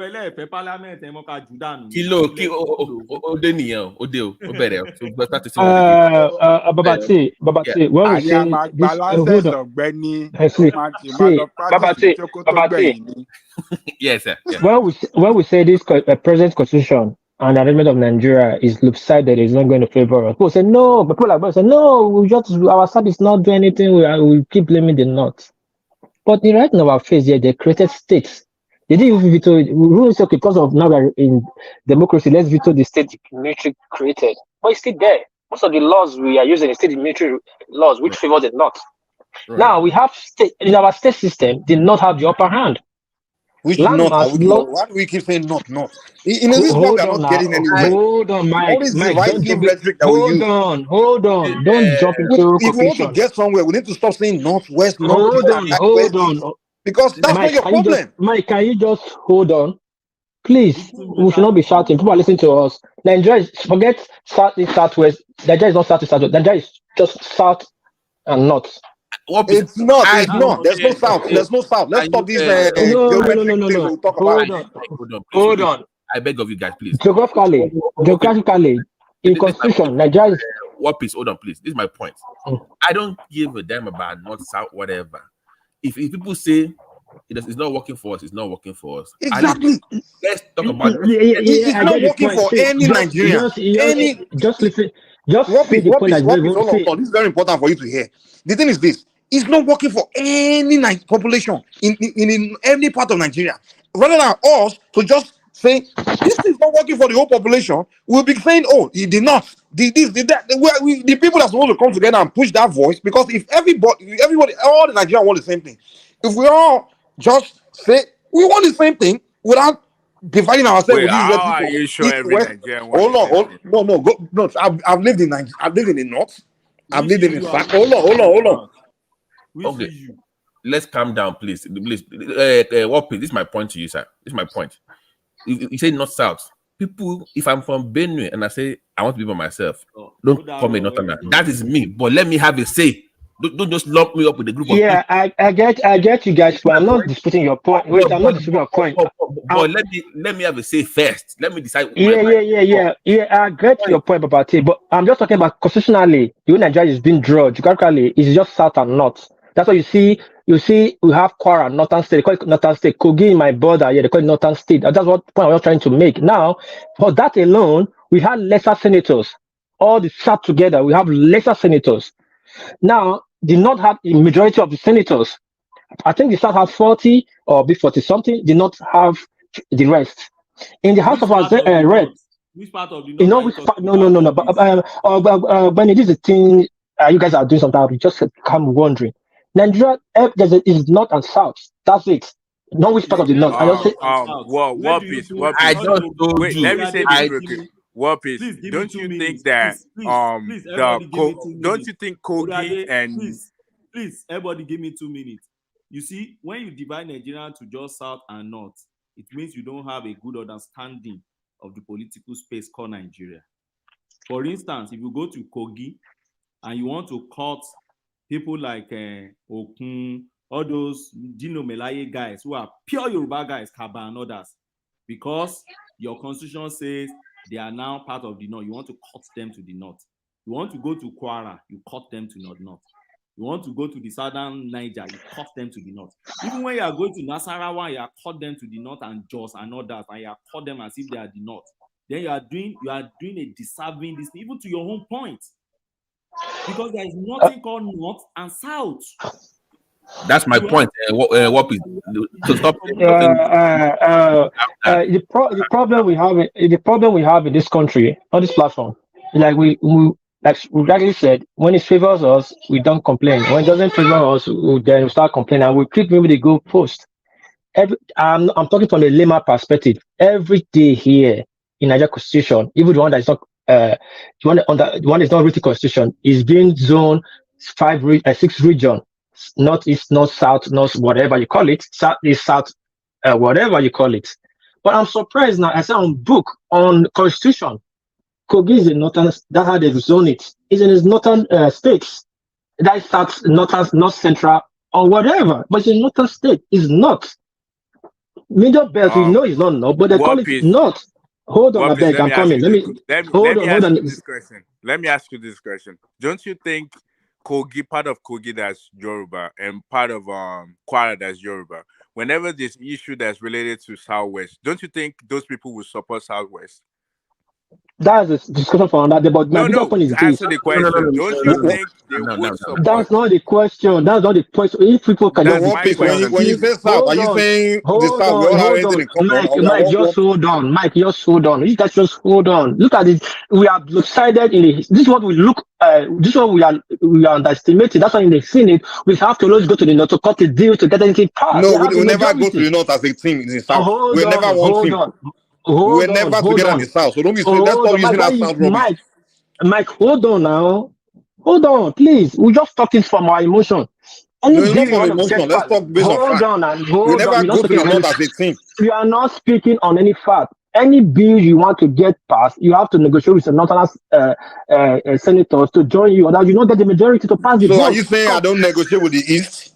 When has Yoruba and Igbo ever agree on the same bill? Just listen, Mike. I don't know where you're coming from. I'm telling you. No. What you are saying is God. Just have it. Mike, stop ignoring reality. Stop ignoring reality.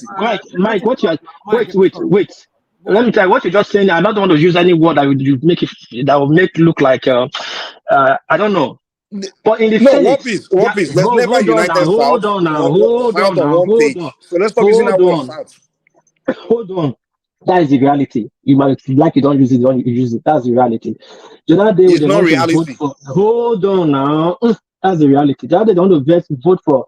Everybody knows this. They want to vote for 30% for and people when I don't send them okay. Now. He will come back. I hope he come back. Maybe on the score. The other day they wanted to vote for 30% for oil exploration in the north. All the day before then, it was until the Buhari summoned all the northern governor. The Kwara State governor was there. Kogi Bello was there. They all had meetings. They did their meeting. Then they summoned all the northern senators and rep. They all voted in one go. One. It was called the Northern Senator Forum. Kogi, Kwara, Niger, Nasarawa, they all voted and passed that bill. That's why today they are paying 30% to find oil in the north. Now, if you want to cut a deal for Nigeria, like when does that happen in the south? When can you put the southern governors together and they will agree? Mike, please hold on. It's not about agreement. I'm telling you the way it's structured. The numbers first. Number don't lie. It's figures. It doesn't lie. The south is not structured to be one people. That's what I'm saying. So stop ignoring the point I'm making. I don't know what I'm saying. What you're saying does not align what I'm saying. What you're saying down is. I agree more with the northerners than I agree with most of you guys on the south. So that's what I'm telling you. That stop categorizing me as a south person. I'm not with that south. I'm southwest. That's it. Mike, what you're saying does not cohere what I'm saying. And what I'm saying, it does not. How? So you keep saying we south. I think we are one people like that. No. I get along better with the northerners than I get along with the southeasterners. So why are you telling me we are south? I think we are one people. We're never south. Even when British said there was no south, there was southeast and southwest. Mike, okay, let me ask you a common question. Let me ask you a simple question and just show everybody your IQ.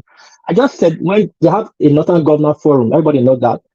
I don't disagree whether the northerners get along. They may be one, but in the south, we are not one. That's a fact. Okay, hold on. Mike, hold on. What can we base? You see what Ogbeni was saying the other time that we are not the same. Exactly what Mike is emphasizing now.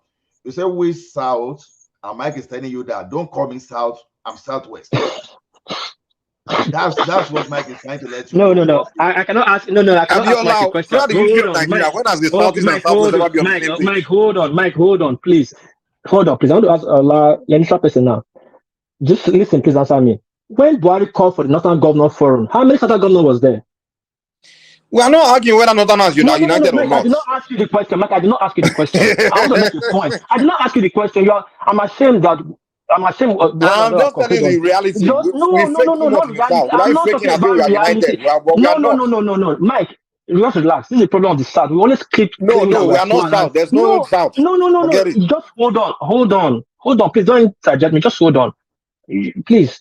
Ola, I'm asking you a question. When Buhari called for a Northern Governor Forum, how many Southern governors were there? Prince Daddy, do you want to answer that? No, ask you that question. Everybody's running now. No. No. Yeah, When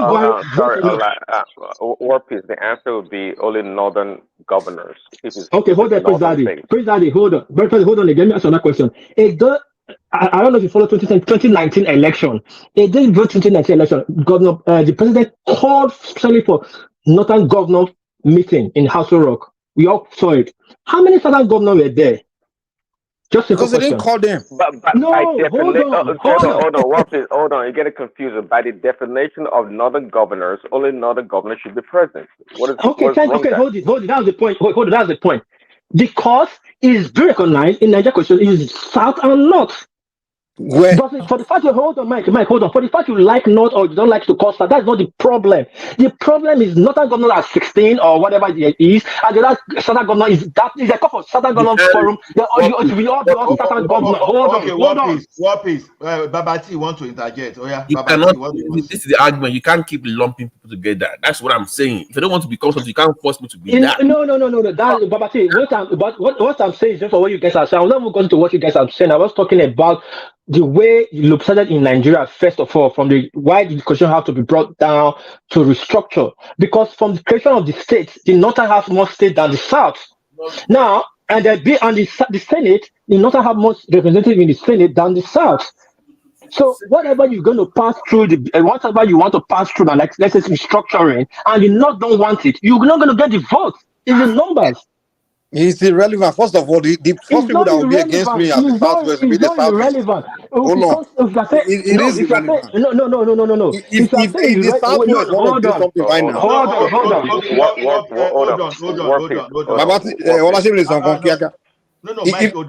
Mike, hold on. Okay. No, let's Prince Daddy interject and Mike interject. What piece? Then when after by Prince Daddy and Mike, then you can come back. Please go ahead, Prince Daddy. Yeah, I was going to ask Warp piece. Can any part of the country or any region win an election by itself? I'm not talking about election.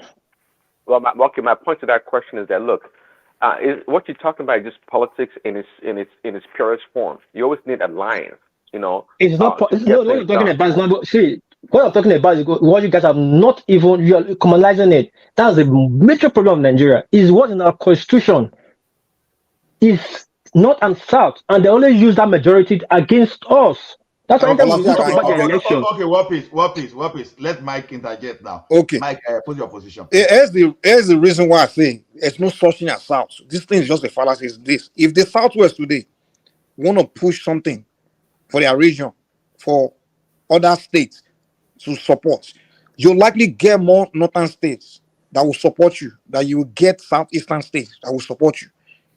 Because a typical northerner really don't have that hatred for Yorubas like the southeasterners do. So don't be telling me that we south, as if we're some kind of this united south against the north. No, it's not. It's never been like that. Let's stop dividing Nigeria into this south and north. It's never been the case. The only reason why we started doing north and south is because when the British did northern protection, southern protection, that's it. And when the British were leaving, when we created Nigeria, it was north, southwest, southeast, and then later, even in the middle, south, they created their own region. So it became 3 south. So we were never south. We were never these one southern people that came together on one accord. It's never happened in the history of Nigeria. So when people keep telling me this, we southerners, the northerners, I don't want to hear that crap. I lived in Nigeria. I get along more with northerners than I get along with the southerners. I interacted with the northerners. They were more friendly to me than the southeast and south people. So when you come to me and say we southerners, I don't want to hear that crap, man. We are not south. Okay, well, please, here is this. I think you guys are speaking in different perspectives because you are talking of a political meeting, and Mike is talking of what is more of a geopolitical division. You know, right. When you go to the north, there are 3 types of north. When you come to the south, there are 3 types of south, and we have a peculiarity. Babati, you want to call me? Yeah, I say that I think what we've learned on this platform tonight is that we have Wazobia supremacists on this show. No. That's why I call them Wazobia supremacists. When they discuss Nigeria, they think that Yoruba, because in their delusional minds, they only have 3 tribes in Nigeria. Nobody exists. It's so when they discuss political any issue about potential Nigeria, it's always from the You lens know, of those group. They don't give a damn about Baba, anybody else. I used to be was a supremacist. I now understand what you're talking about. I used to be there. I got you. So for us to have a solution in Nigeria, you must think bigger. Nigeria is bigger than Yes, those three you groups. must consider war peace, for example. Yeah, all minority life matter too. They should, but my point still remains this: they must have a say in where they want to belong and what they want to do with their own destiny. They should be able to determine that. If We must consider national mind that is not Yoruba. if they are half local government and they say we are guys please let me finish please.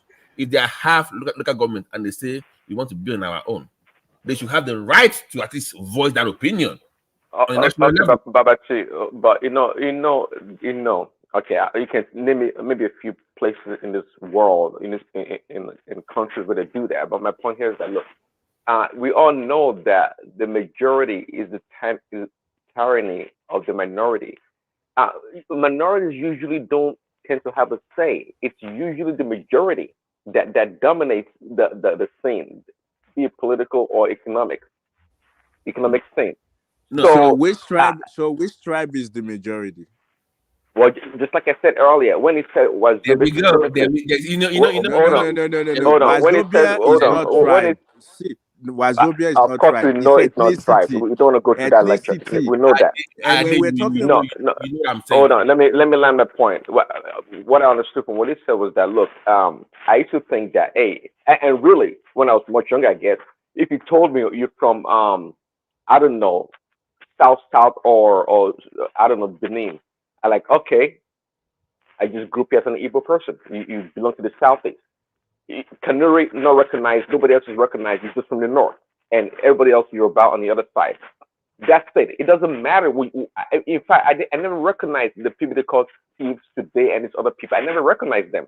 If you're not Igbo, I would say you're about. You have to blend that's in. because they didn't live Prince around Daddy, Nigeria. That's why. Prince Daddy. Well, no, That's true. Wait, that's true though. When you look at it exactly. ethnicity-wise, What do you mean? we only have about 4 ethnicity in Nigeria. But if What you're do you looking mean? at tribe-wise, then we have like about 300 tribes. What is Because it for ethnicity? wait, No, Yoruba is all Oriola, we have Yorubas more are than one 4 tribe. ethnicity. All Yoruba, they're one tribe. But when you, I said one tribe, they're one ethnicity. But when you look at them as a tribe, then you have Ekiti or Yo, all of that. So as when you go to the north as well, they only have one like Hausa or like that. And under You haven't been Hausa, to the they north, have man. No, different you have not tribes. been to the north. That's why. But Fulani No, is an but ethnicity. You Oriola. have not been I to the said, north. wait, No, I Mike, said it Mike, before. that's not the point. Wait, I said it before I on know this what you're platform. saying. That in your That reality, in your perception. Igala, they're part of Yoruba as well. I've told you guys before. We just have to look this up. Their ethnicity is Yoruba. But when we're talking Igala. about tribes, yes, when we're talking about tribes, then we can separate them. They're Yoruba. Hey, go Just and look call it up. Igala man Yoruba now. Do you know they are part of Igala that speak Igbo? Igalas, they're Yoruba-roid. They're Yoruba-roid, meaning they're part of Yoruba. Yorubas. Just, I've said this What about before. TV? See, What about wait, Idoma Thieves? Okay, What about one TV? voice, please. One voice. This is Edo interesting. as well. One voice. Edo as well. Edo, They're what? Yoruba. tribes. What piece is They're here? more Yoruba. I didn't know. Hold on, hold on, What hold piece is on, here? Don't react, please. What don't react to? It was a joke. Don't. Hey, Oriola, we draw that statement. We draw that statement. Ethnicity-wise, listen, Everybody, please hold on. ethnicity-wise, I want they're Ajani Yoruba. But Kuku tribe-wise, to take they're not. Oriola up. You say ethnicity wise, Benin's are Yoruba. Mike, wait. Ajani Kuku, you would like to take Oriola up. So on Igala. Where what's the name of the king? The Oba name, their traditional king. What's the name? It's two of Igala. Oh, wait. Wait. Baba. So I read this up because there's a different ethnicity that what am I saying? We Different are reading tribes. Wikipedia. No. It's not even Wikipedia. It's not Wikipedia. Listen. So it's more Reading like my own Oyibo when you look at. So when you look at different So we can use Chinese, for example. Chinese is one ethnicity, but when you look at them, they have different tribes. So the tribes that Taiwan, you have other tribes. The mainland China, they have like big one. Hong Kong, they're different tribe as well. That's exactly the same way when you look at the Yoruba. They call them Yoruba-roid, meaning most of their languages. Who called them that? Who? Let him learn. Let him Well, learn. Let him learn. I read it. The thing is, irrespective of who So called don't them know who that, called them. they haven't listened. They have not debunked it, and that's off for everyone online. Just look up Yoruba Roid, Yoruba, then put ROID. That will tell you all the ethnicity in the western part of Africa that they're very related to Yoruba. They're Yorubas. It's just like Ewe. Listen, it's just like Ewe or EWE in Ghana. Their language is totally. It's pronounced Eve. Yeah. Maybe it was Sunday Guru that wrote it. And it's very close to Yoruba as well. No, just see. The thing is, if this is wrong, I need them as their tribe because I don't see them as of right now as ethnicity. They should debunk it. They should debunk it that they stand alone. It's just like Okun as well. Wait, just listen. Listen, it's just like Okun as well. Okun, they're just tribe, but they're part of Yoruba. So their ethnicity is Yoruba. So if they want to, even Lupe, is it Lupe? They're also categorized as Yoruba red as well. So that's what I'm saying, that when you look Nigeria, we're confusing ourselves by saying we only have about 4 ethnicity and we have totally like name the 4 now. Name the 4 tribes. You keep saying 4. Name those 4. Name the 4 that you're talking. Name the 4 ethnicity that you're talking about. Yeah, that's what I'm saying. So we have like Kanuri, what is it? Hausa, we have Yoruba, and we have Igbo. Majority of the South, listen, majority of the South, they're all Igbo. They're Igbo-roid. Their language is totally. Have you heard Calabar language? Does it sound anything close to Igbo? Calabar is not like Chinese. Ola, can I take my floor back because I just allowed them to air their view. That's not their point. This is not. Go ahead, but you interjected. You just go ahead. Okay. Thank you. What you are saying, they may have their own point, but that's not what we're talking about right now. That might be a discussion for another day. Obviously, I didn't take a real up on his say Benin, Yoruba Road. If a man make a research, you have to commend him for making that research, but you have to direct him and correct him if the things he doesn't know. So that would be on that day for me to correct Oriola, but it's okay. Thank you for your research. Now, what I was saying, and my point I was driving at, is the condition we are practicing right now that is already lopsided. The more reason we have to call for a referendum, and Mike was interjecting from a different angle that has nothing to do with what I'm saying.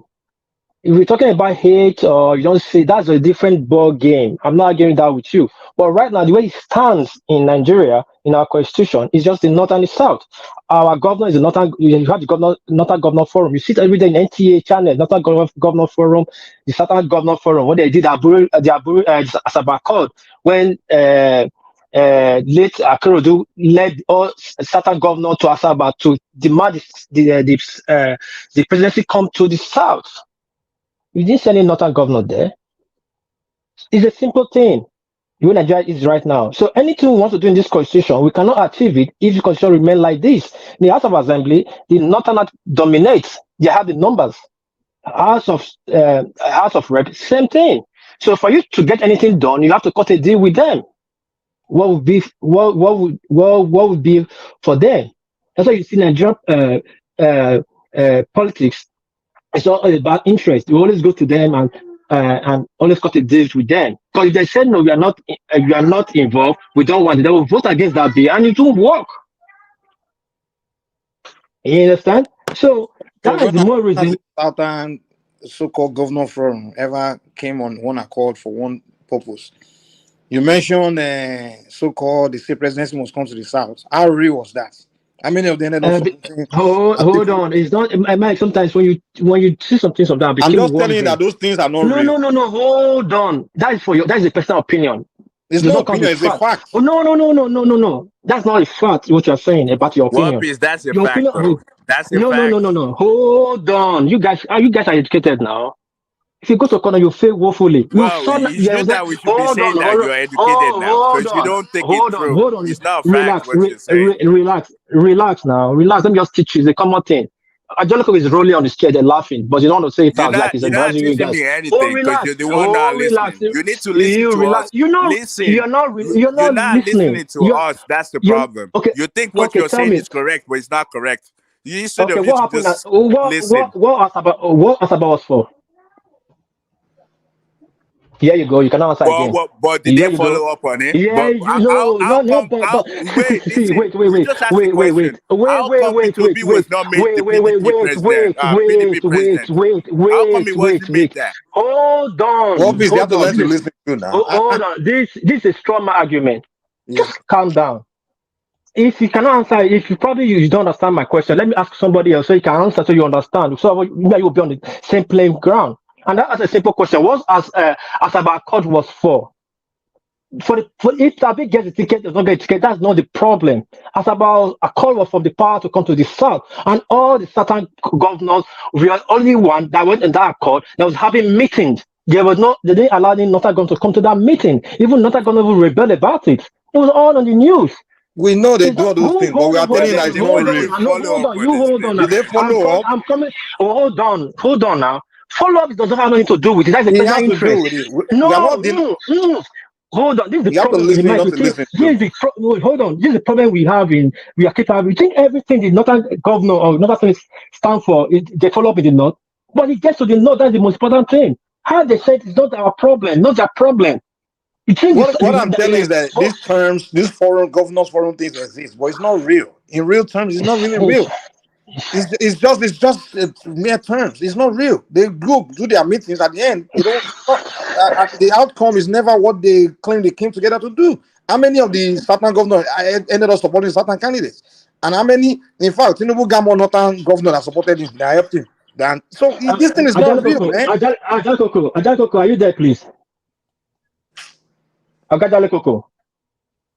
I don't know who else is here because this is in Nigeria. We do too many fake. We fake with ourselves too much. I don't want to ask you. If I ask you that, if I ask you, that feel I'm partial or you're being partial. One Piece, can I ask you a question real quick? No, hold on. Now you ask me. I will allow you. Hold on.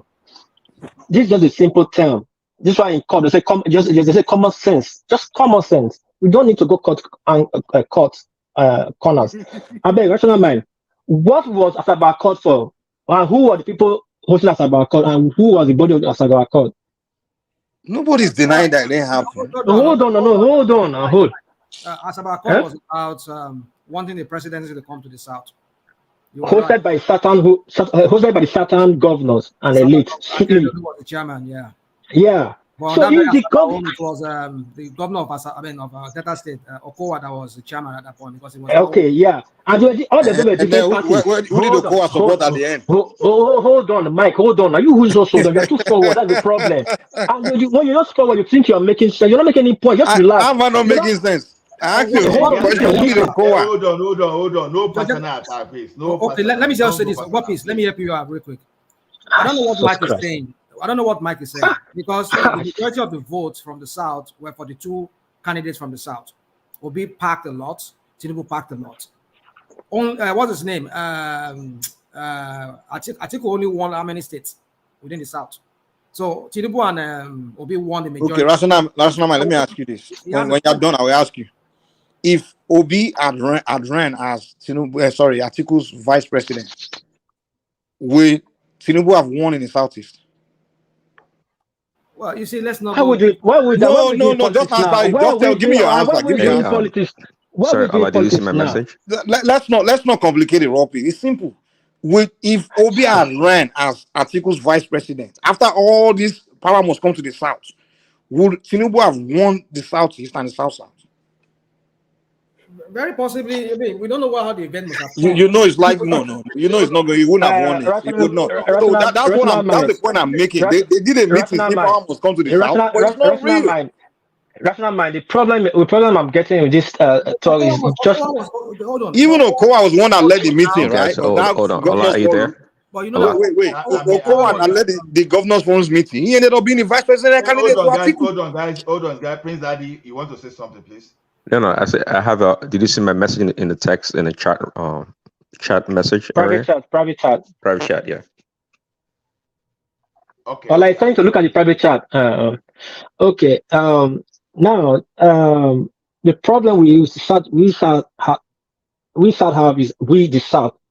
We don't ever stand on one thing, even though it doesn't work or it work. We don't stand. We always want to have an opinion. I'm not saying how they work against each other or they not work against each other.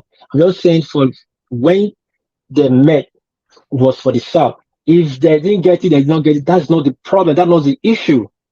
I'm just telling you the way it's structured. If they are voting money to the North, and when the North wants something to be passed that will benefit the North, like the oil, I don't make an example, like the oil drilling or research in the North, all the Northern governor, senators came together and make a huge vote, pass a vote on it. If the money does not go to Nasarawa or Kwara, that's not the business. If the national governor now work against the sabotage zone, that's not what we're talking about. We're talking about how the constitution is being structured that is favoring the North. That's what I'm just saying. How's the constitution favoring the North? We said? How's the constitution favoring the North? But I just told you many times. The Senate is more than the Senate is not more Senate than the Southern Senate. It's supposed to be equal if you want to be balanced. It doesn't mean they are voting in one accord. No, it's not does. That's your opinion. When you say does, that becomes your opinion. The facts are speaking out there. The fact is not. The only fact is that they have these terms that this Northern governor for room. Okay, Mike, mathematics. You know mathematics. You know arithmetic, not mathematics. You know arithmetic. Hold on. I want to ask you one question. How many? There's no need to be doing. No. Okay. That's okay. That's hold on. Let's move on. War pace quickly round up so that. I don't know why Mike just keep doing. I'll change the topic. Let me just have this say. I don't know why Mike keep doing this. I don't know what he's trying to get out. Yeah, I don't understand. In the House of Assembly, we have more Northern senators like 60, or 50 something, which is already one-sided. In the House of Rep, we have more Northern representative, which is more than the South. We just see this every day, and that's what we are crying for restructuring. If the Constitution is so good, why are we crying for restructuring? I can bet you. Hold on. Don't tell me anything. It's funny. It's becoming childish for me. If you give South more senators than the North today, nothing will change. Nobody wants opinion. Nobody's talking about opinion. That's the problem. It won't matter. I'm just telling the facts. Okay. That's fine. So you guys, you want us to change topic. What topic do we want to discuss? Better Edu Ministry, or which one do you want us to? Lekki Airport? I think Better Edu. Hold on, let me quickly talk about this road. First of all, let us move on. I'm not talking about what we just talked. I'm talking about our roads, our minister. Do you watch Oshomela yesterday? Today, on Friday. Did you guys watch it? Do you know what the money budgeted for federal roads? The most interconnected road in the state, those states that connect almost all the state federal roads. Do you know how much of money budgeted? Can you guys take it? Sorry, Mr. Trump, can you show your face on that ground so that let me know you are the one? You don't mind, just show your face. This is your new style. I don't understand. So if I come in now, you ask me to show my don't worry. That's one man new style. New style now. Why? You didn't know what's been happening. In the background. Let me tell you. I know in the background, but why was he see my face before you know I'm coming in? One guy was coming doing porn. He was showing us pornography now. One guy just coming. Oh, I see. Oh, sorry about that. Okay. Yeah, you're trying to know. Anyway, do you guys know how much money voted for roads? Can you guys take a guess from the south as the federal road that connects? 14 trillion. I can't hear you. Your voice is echoing back. Somebody's voice is echoing back. No, it's Mr. Trump voice. You can. Okay. Can anybody take a wild guess? Huh? Emi no new. That's okay, Mr. Trump. I've confirmed it.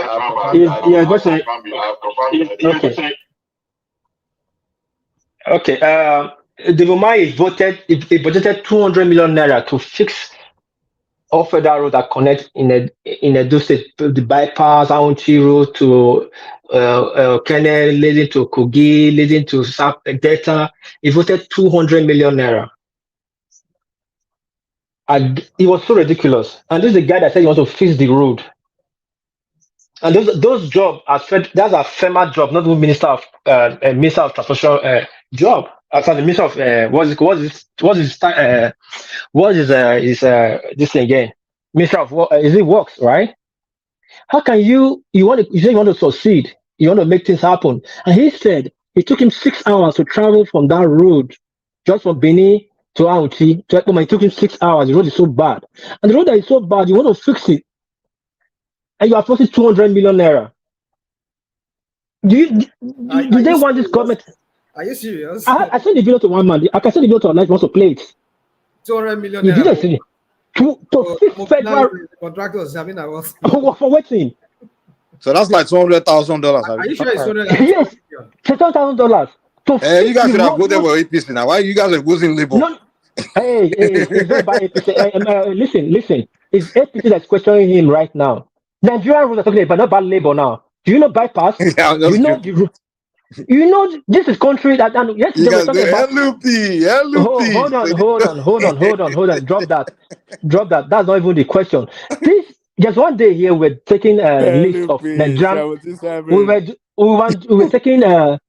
were taking list of ministers that is not performing in. They won't be. Maybe it's Nigeria Watch. You got to blame Nigeria Watch. They've been sorting. Hold on now, Mike. You don't be childish. I'm talking here. Mike, let me just talk now. I'm joking. Stop the joke. This you are joking at your government. The man you're watching somebody is being messed up by his people that is putting there, and you are joking. This is a joke. Now we're talking about the ministers the Tinubu have. Out of 46, we can only take out 2 out of it that is performing. 2. When we started, we were praising. Said the guy in this guy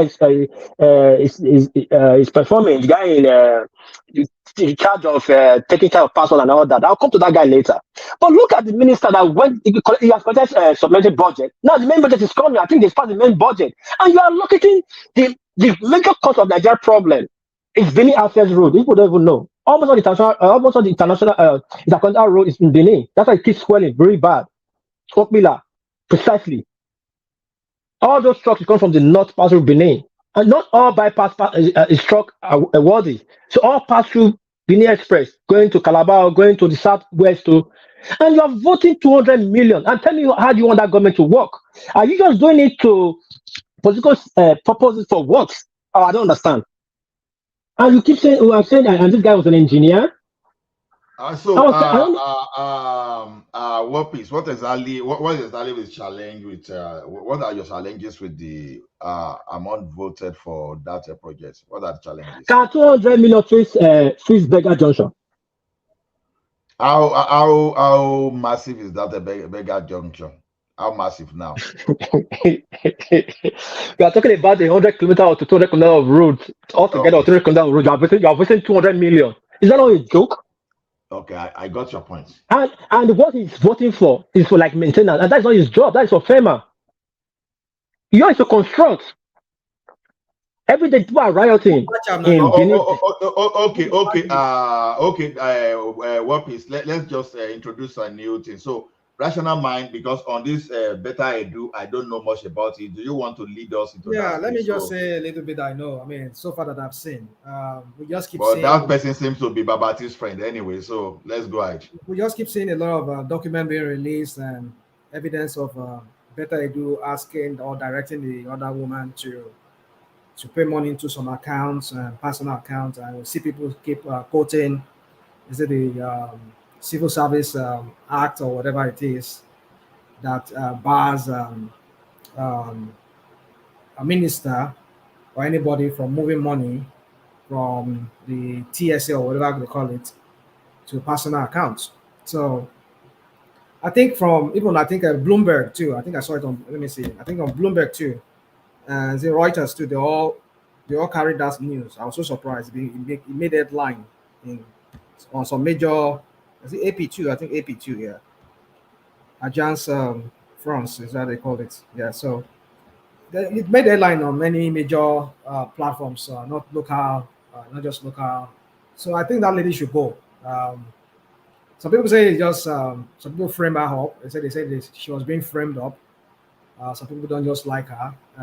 That's what everyone herself. I think she herself is saying it that our enemies are behind her and that kind of a thing. But I don't know if Tinubu will do that because knowing how the role she played in Tinubu's campaign.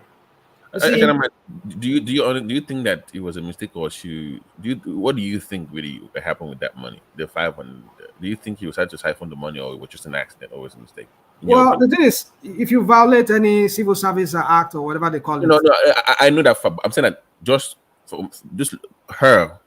Do you think she was actually trying to steal the money, or it was just an error that she was, because I know on video she said they're going to give the money directly to the recipient, right? And they were going to create a that's what they wallet. said. Yeah. Like if you don't have account, they're going to give you a wallet. They're going to, for people that don't have accounts. On video, she said it. But now that this has happened, in your own opinion, do you feel like she was deliberately trying to siphon the money, or was just an act? It was a mistake? In your own opinion, You see, it's very hard to tell. forget the law. Just for my own. Hold on, I want to answer your question. It's very hard to tell what the end goal is for her. But then the thing is, the same Shadia Farouk that is now under investigation and maybe possibly indictment, or she has already been indicted. I don't know, but now she's feigning sickness or whatever. Now, like Diziani did, the same error that she did, whereby she used 5 billion naira to do cell phone repair and all of that, and some conditional transfer. I think I remember that during that lockdown, or maybe after when we were just coming out of that lockdown, she was talking about conditional transfer to some phony accounts numbers that we never even know to this very day. But now she's under she's under the radar of the EFCC, and then they transfer money to people who don't even know if some figments, some made up people and accounts with that. I don't even know if those accounts really exist, but they were able to trace some money into some personal accounts of some people who were maybe government contractors, as they say. So you see, all this crap that we're seeing in the system, it tells you that there's no transparency. So why would people not suspect her for the same thing that they're indicting Farida, is it Farouk? What's her name? That lady, former Women Affairs Minister. The same excuse that she made by transferring money to people's personal accounts, moving money here and there. That's what she's doing too. And then she's being investigated. So why can't she just? Well, you can say it's an no. The reason I asked you, because on tape you said you know what. It's like she's not aware of the procedure. She knows, she's aware of the right thing to do. But now going contrary to what you've said on tape and you're aware of is what I don't understand. Where the yeah. Yeah, that's what they Can I ask a question? I'd like to make a comment on that too. Can I ask a question too? Go on. So do you guys think what she said on tape, that they will send it to everybody's account, do you think that's that's actually doable? Since no. Let me land. She said wallet for if you don't have an account. Okay, I know where you're going, but if you don't have an account where they can put the money, they will create a wallet for you. It's for accountability. Which wallet? How? The Nigerian what's it called? Crypto, whatever they call. Is that what they are saying? No. For those that don't have accounts, that if you don't have access to, if you don't have info, they will create like an account, like a wallet for you. It's for poor people that don't have access to banking right now. Let me follow up question.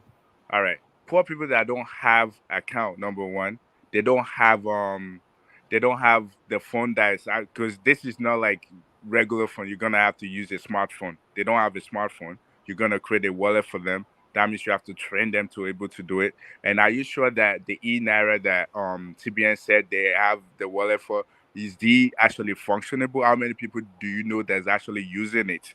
Let me land, because there's so many things for this thing to work in the rural areas that these people are actually located. They live. Do they have access to internet? Even though if they have smartphone, that will be able to make them access that money. So there's a lot of stuff. That's the point. That's the point we're saying. You see, it's very. I don't know if people listen to. There was this crap that they did recently, that they were paying people's travel fare to during the Christmas, and then one guy came to Arise, and he was being grilled by this guy Oseni and the other lady. And the guy was just babbling, trying to defend crap. And then imagine people coming to the park, you just give them money, reimburse them pay them half of the money, and then and and they're going to send a bill to the federal government. I mean, just look at you see. See, you No, can't blame. I give See, up for you that can't question. blame Nigeria. We don't have that Okay, let infrastructure me finish my yet. comment. That's But the problem. this We is the don't same have the man. This is the same infrastructure. man who came in, who was talking about data, that data will chop, that statistics will chop. But now Can you let Prince he's ask not you the realizing. rational Let me mind? let Can me you land let this point. Let me land question? this point. Now he's not realizing Okay. the importance of data, importance of statistics.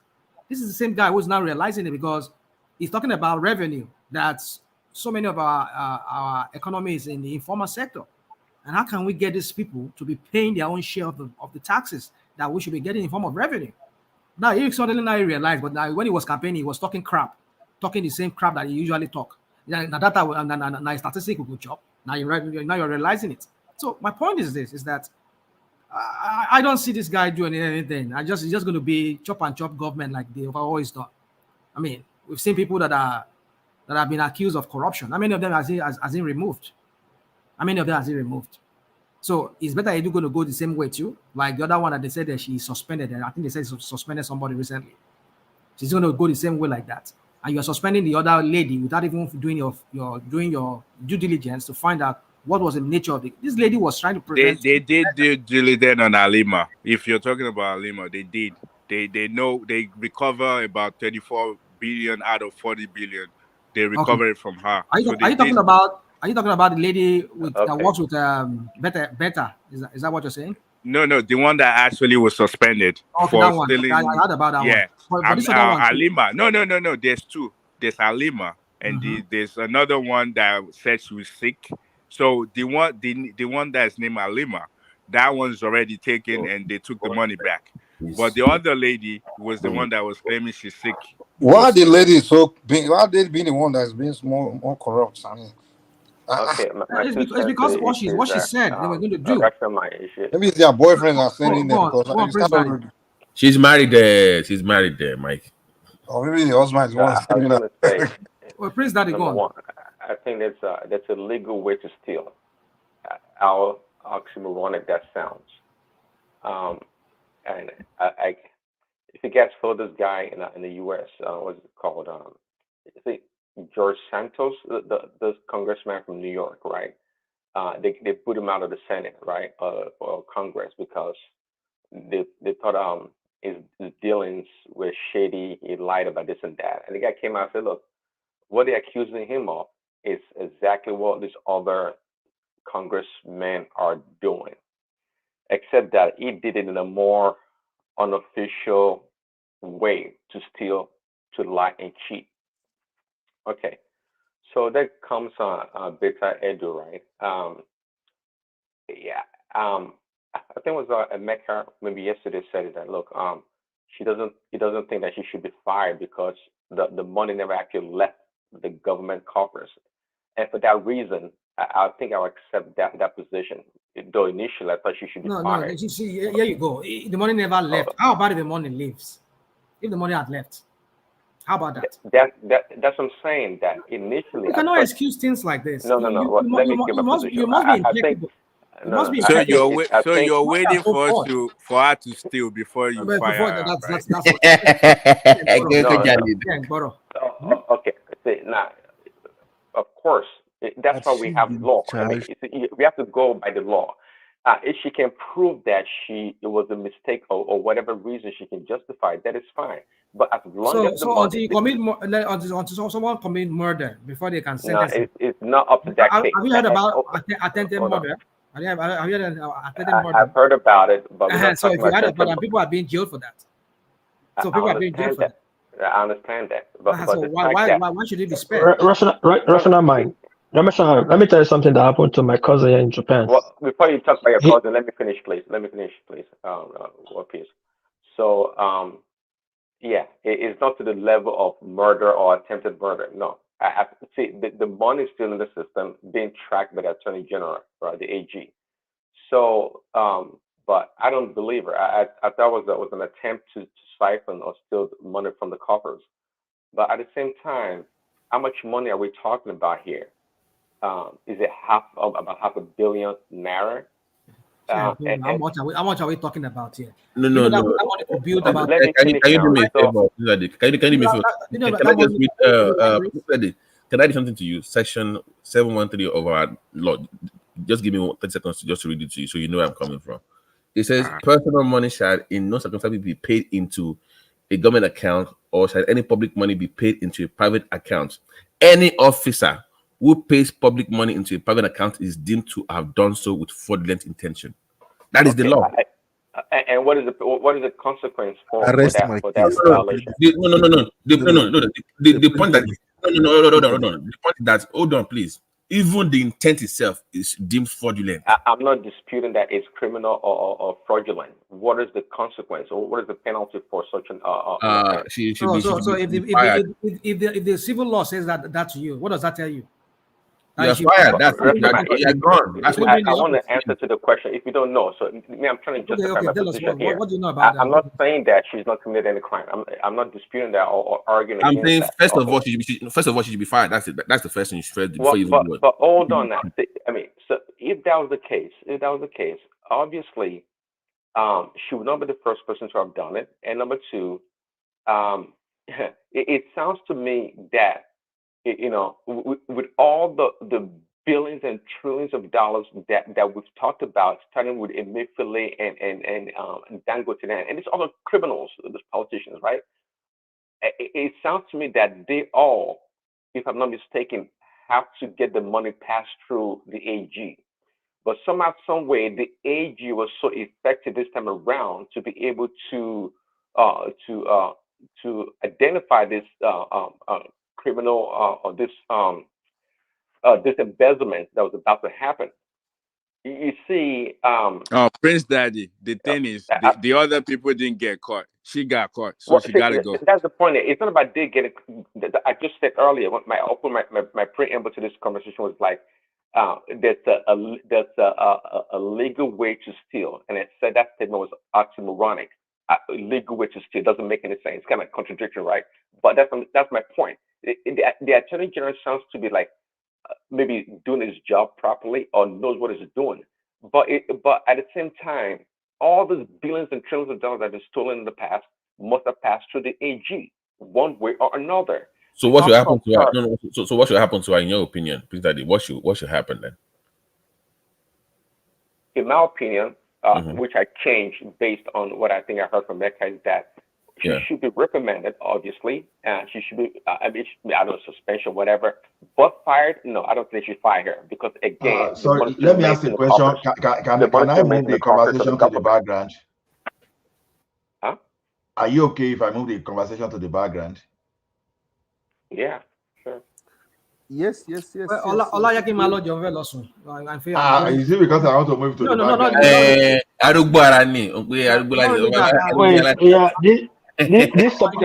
This topic have been going on for the past 2 days, and I didn't say anything to it because it's just funny from what I'm hearing from people. Well, we have another time to say about what is. This is a case. Well, this is a case of my teeth is better than your teeth, or a case of trying not to blame me too much. Let me quickly move. Okay, guys, thank you for your time. So we hope to see you tomorrow. Thank you, everyone. See you later. But I move it the conversation to the background so people can continue.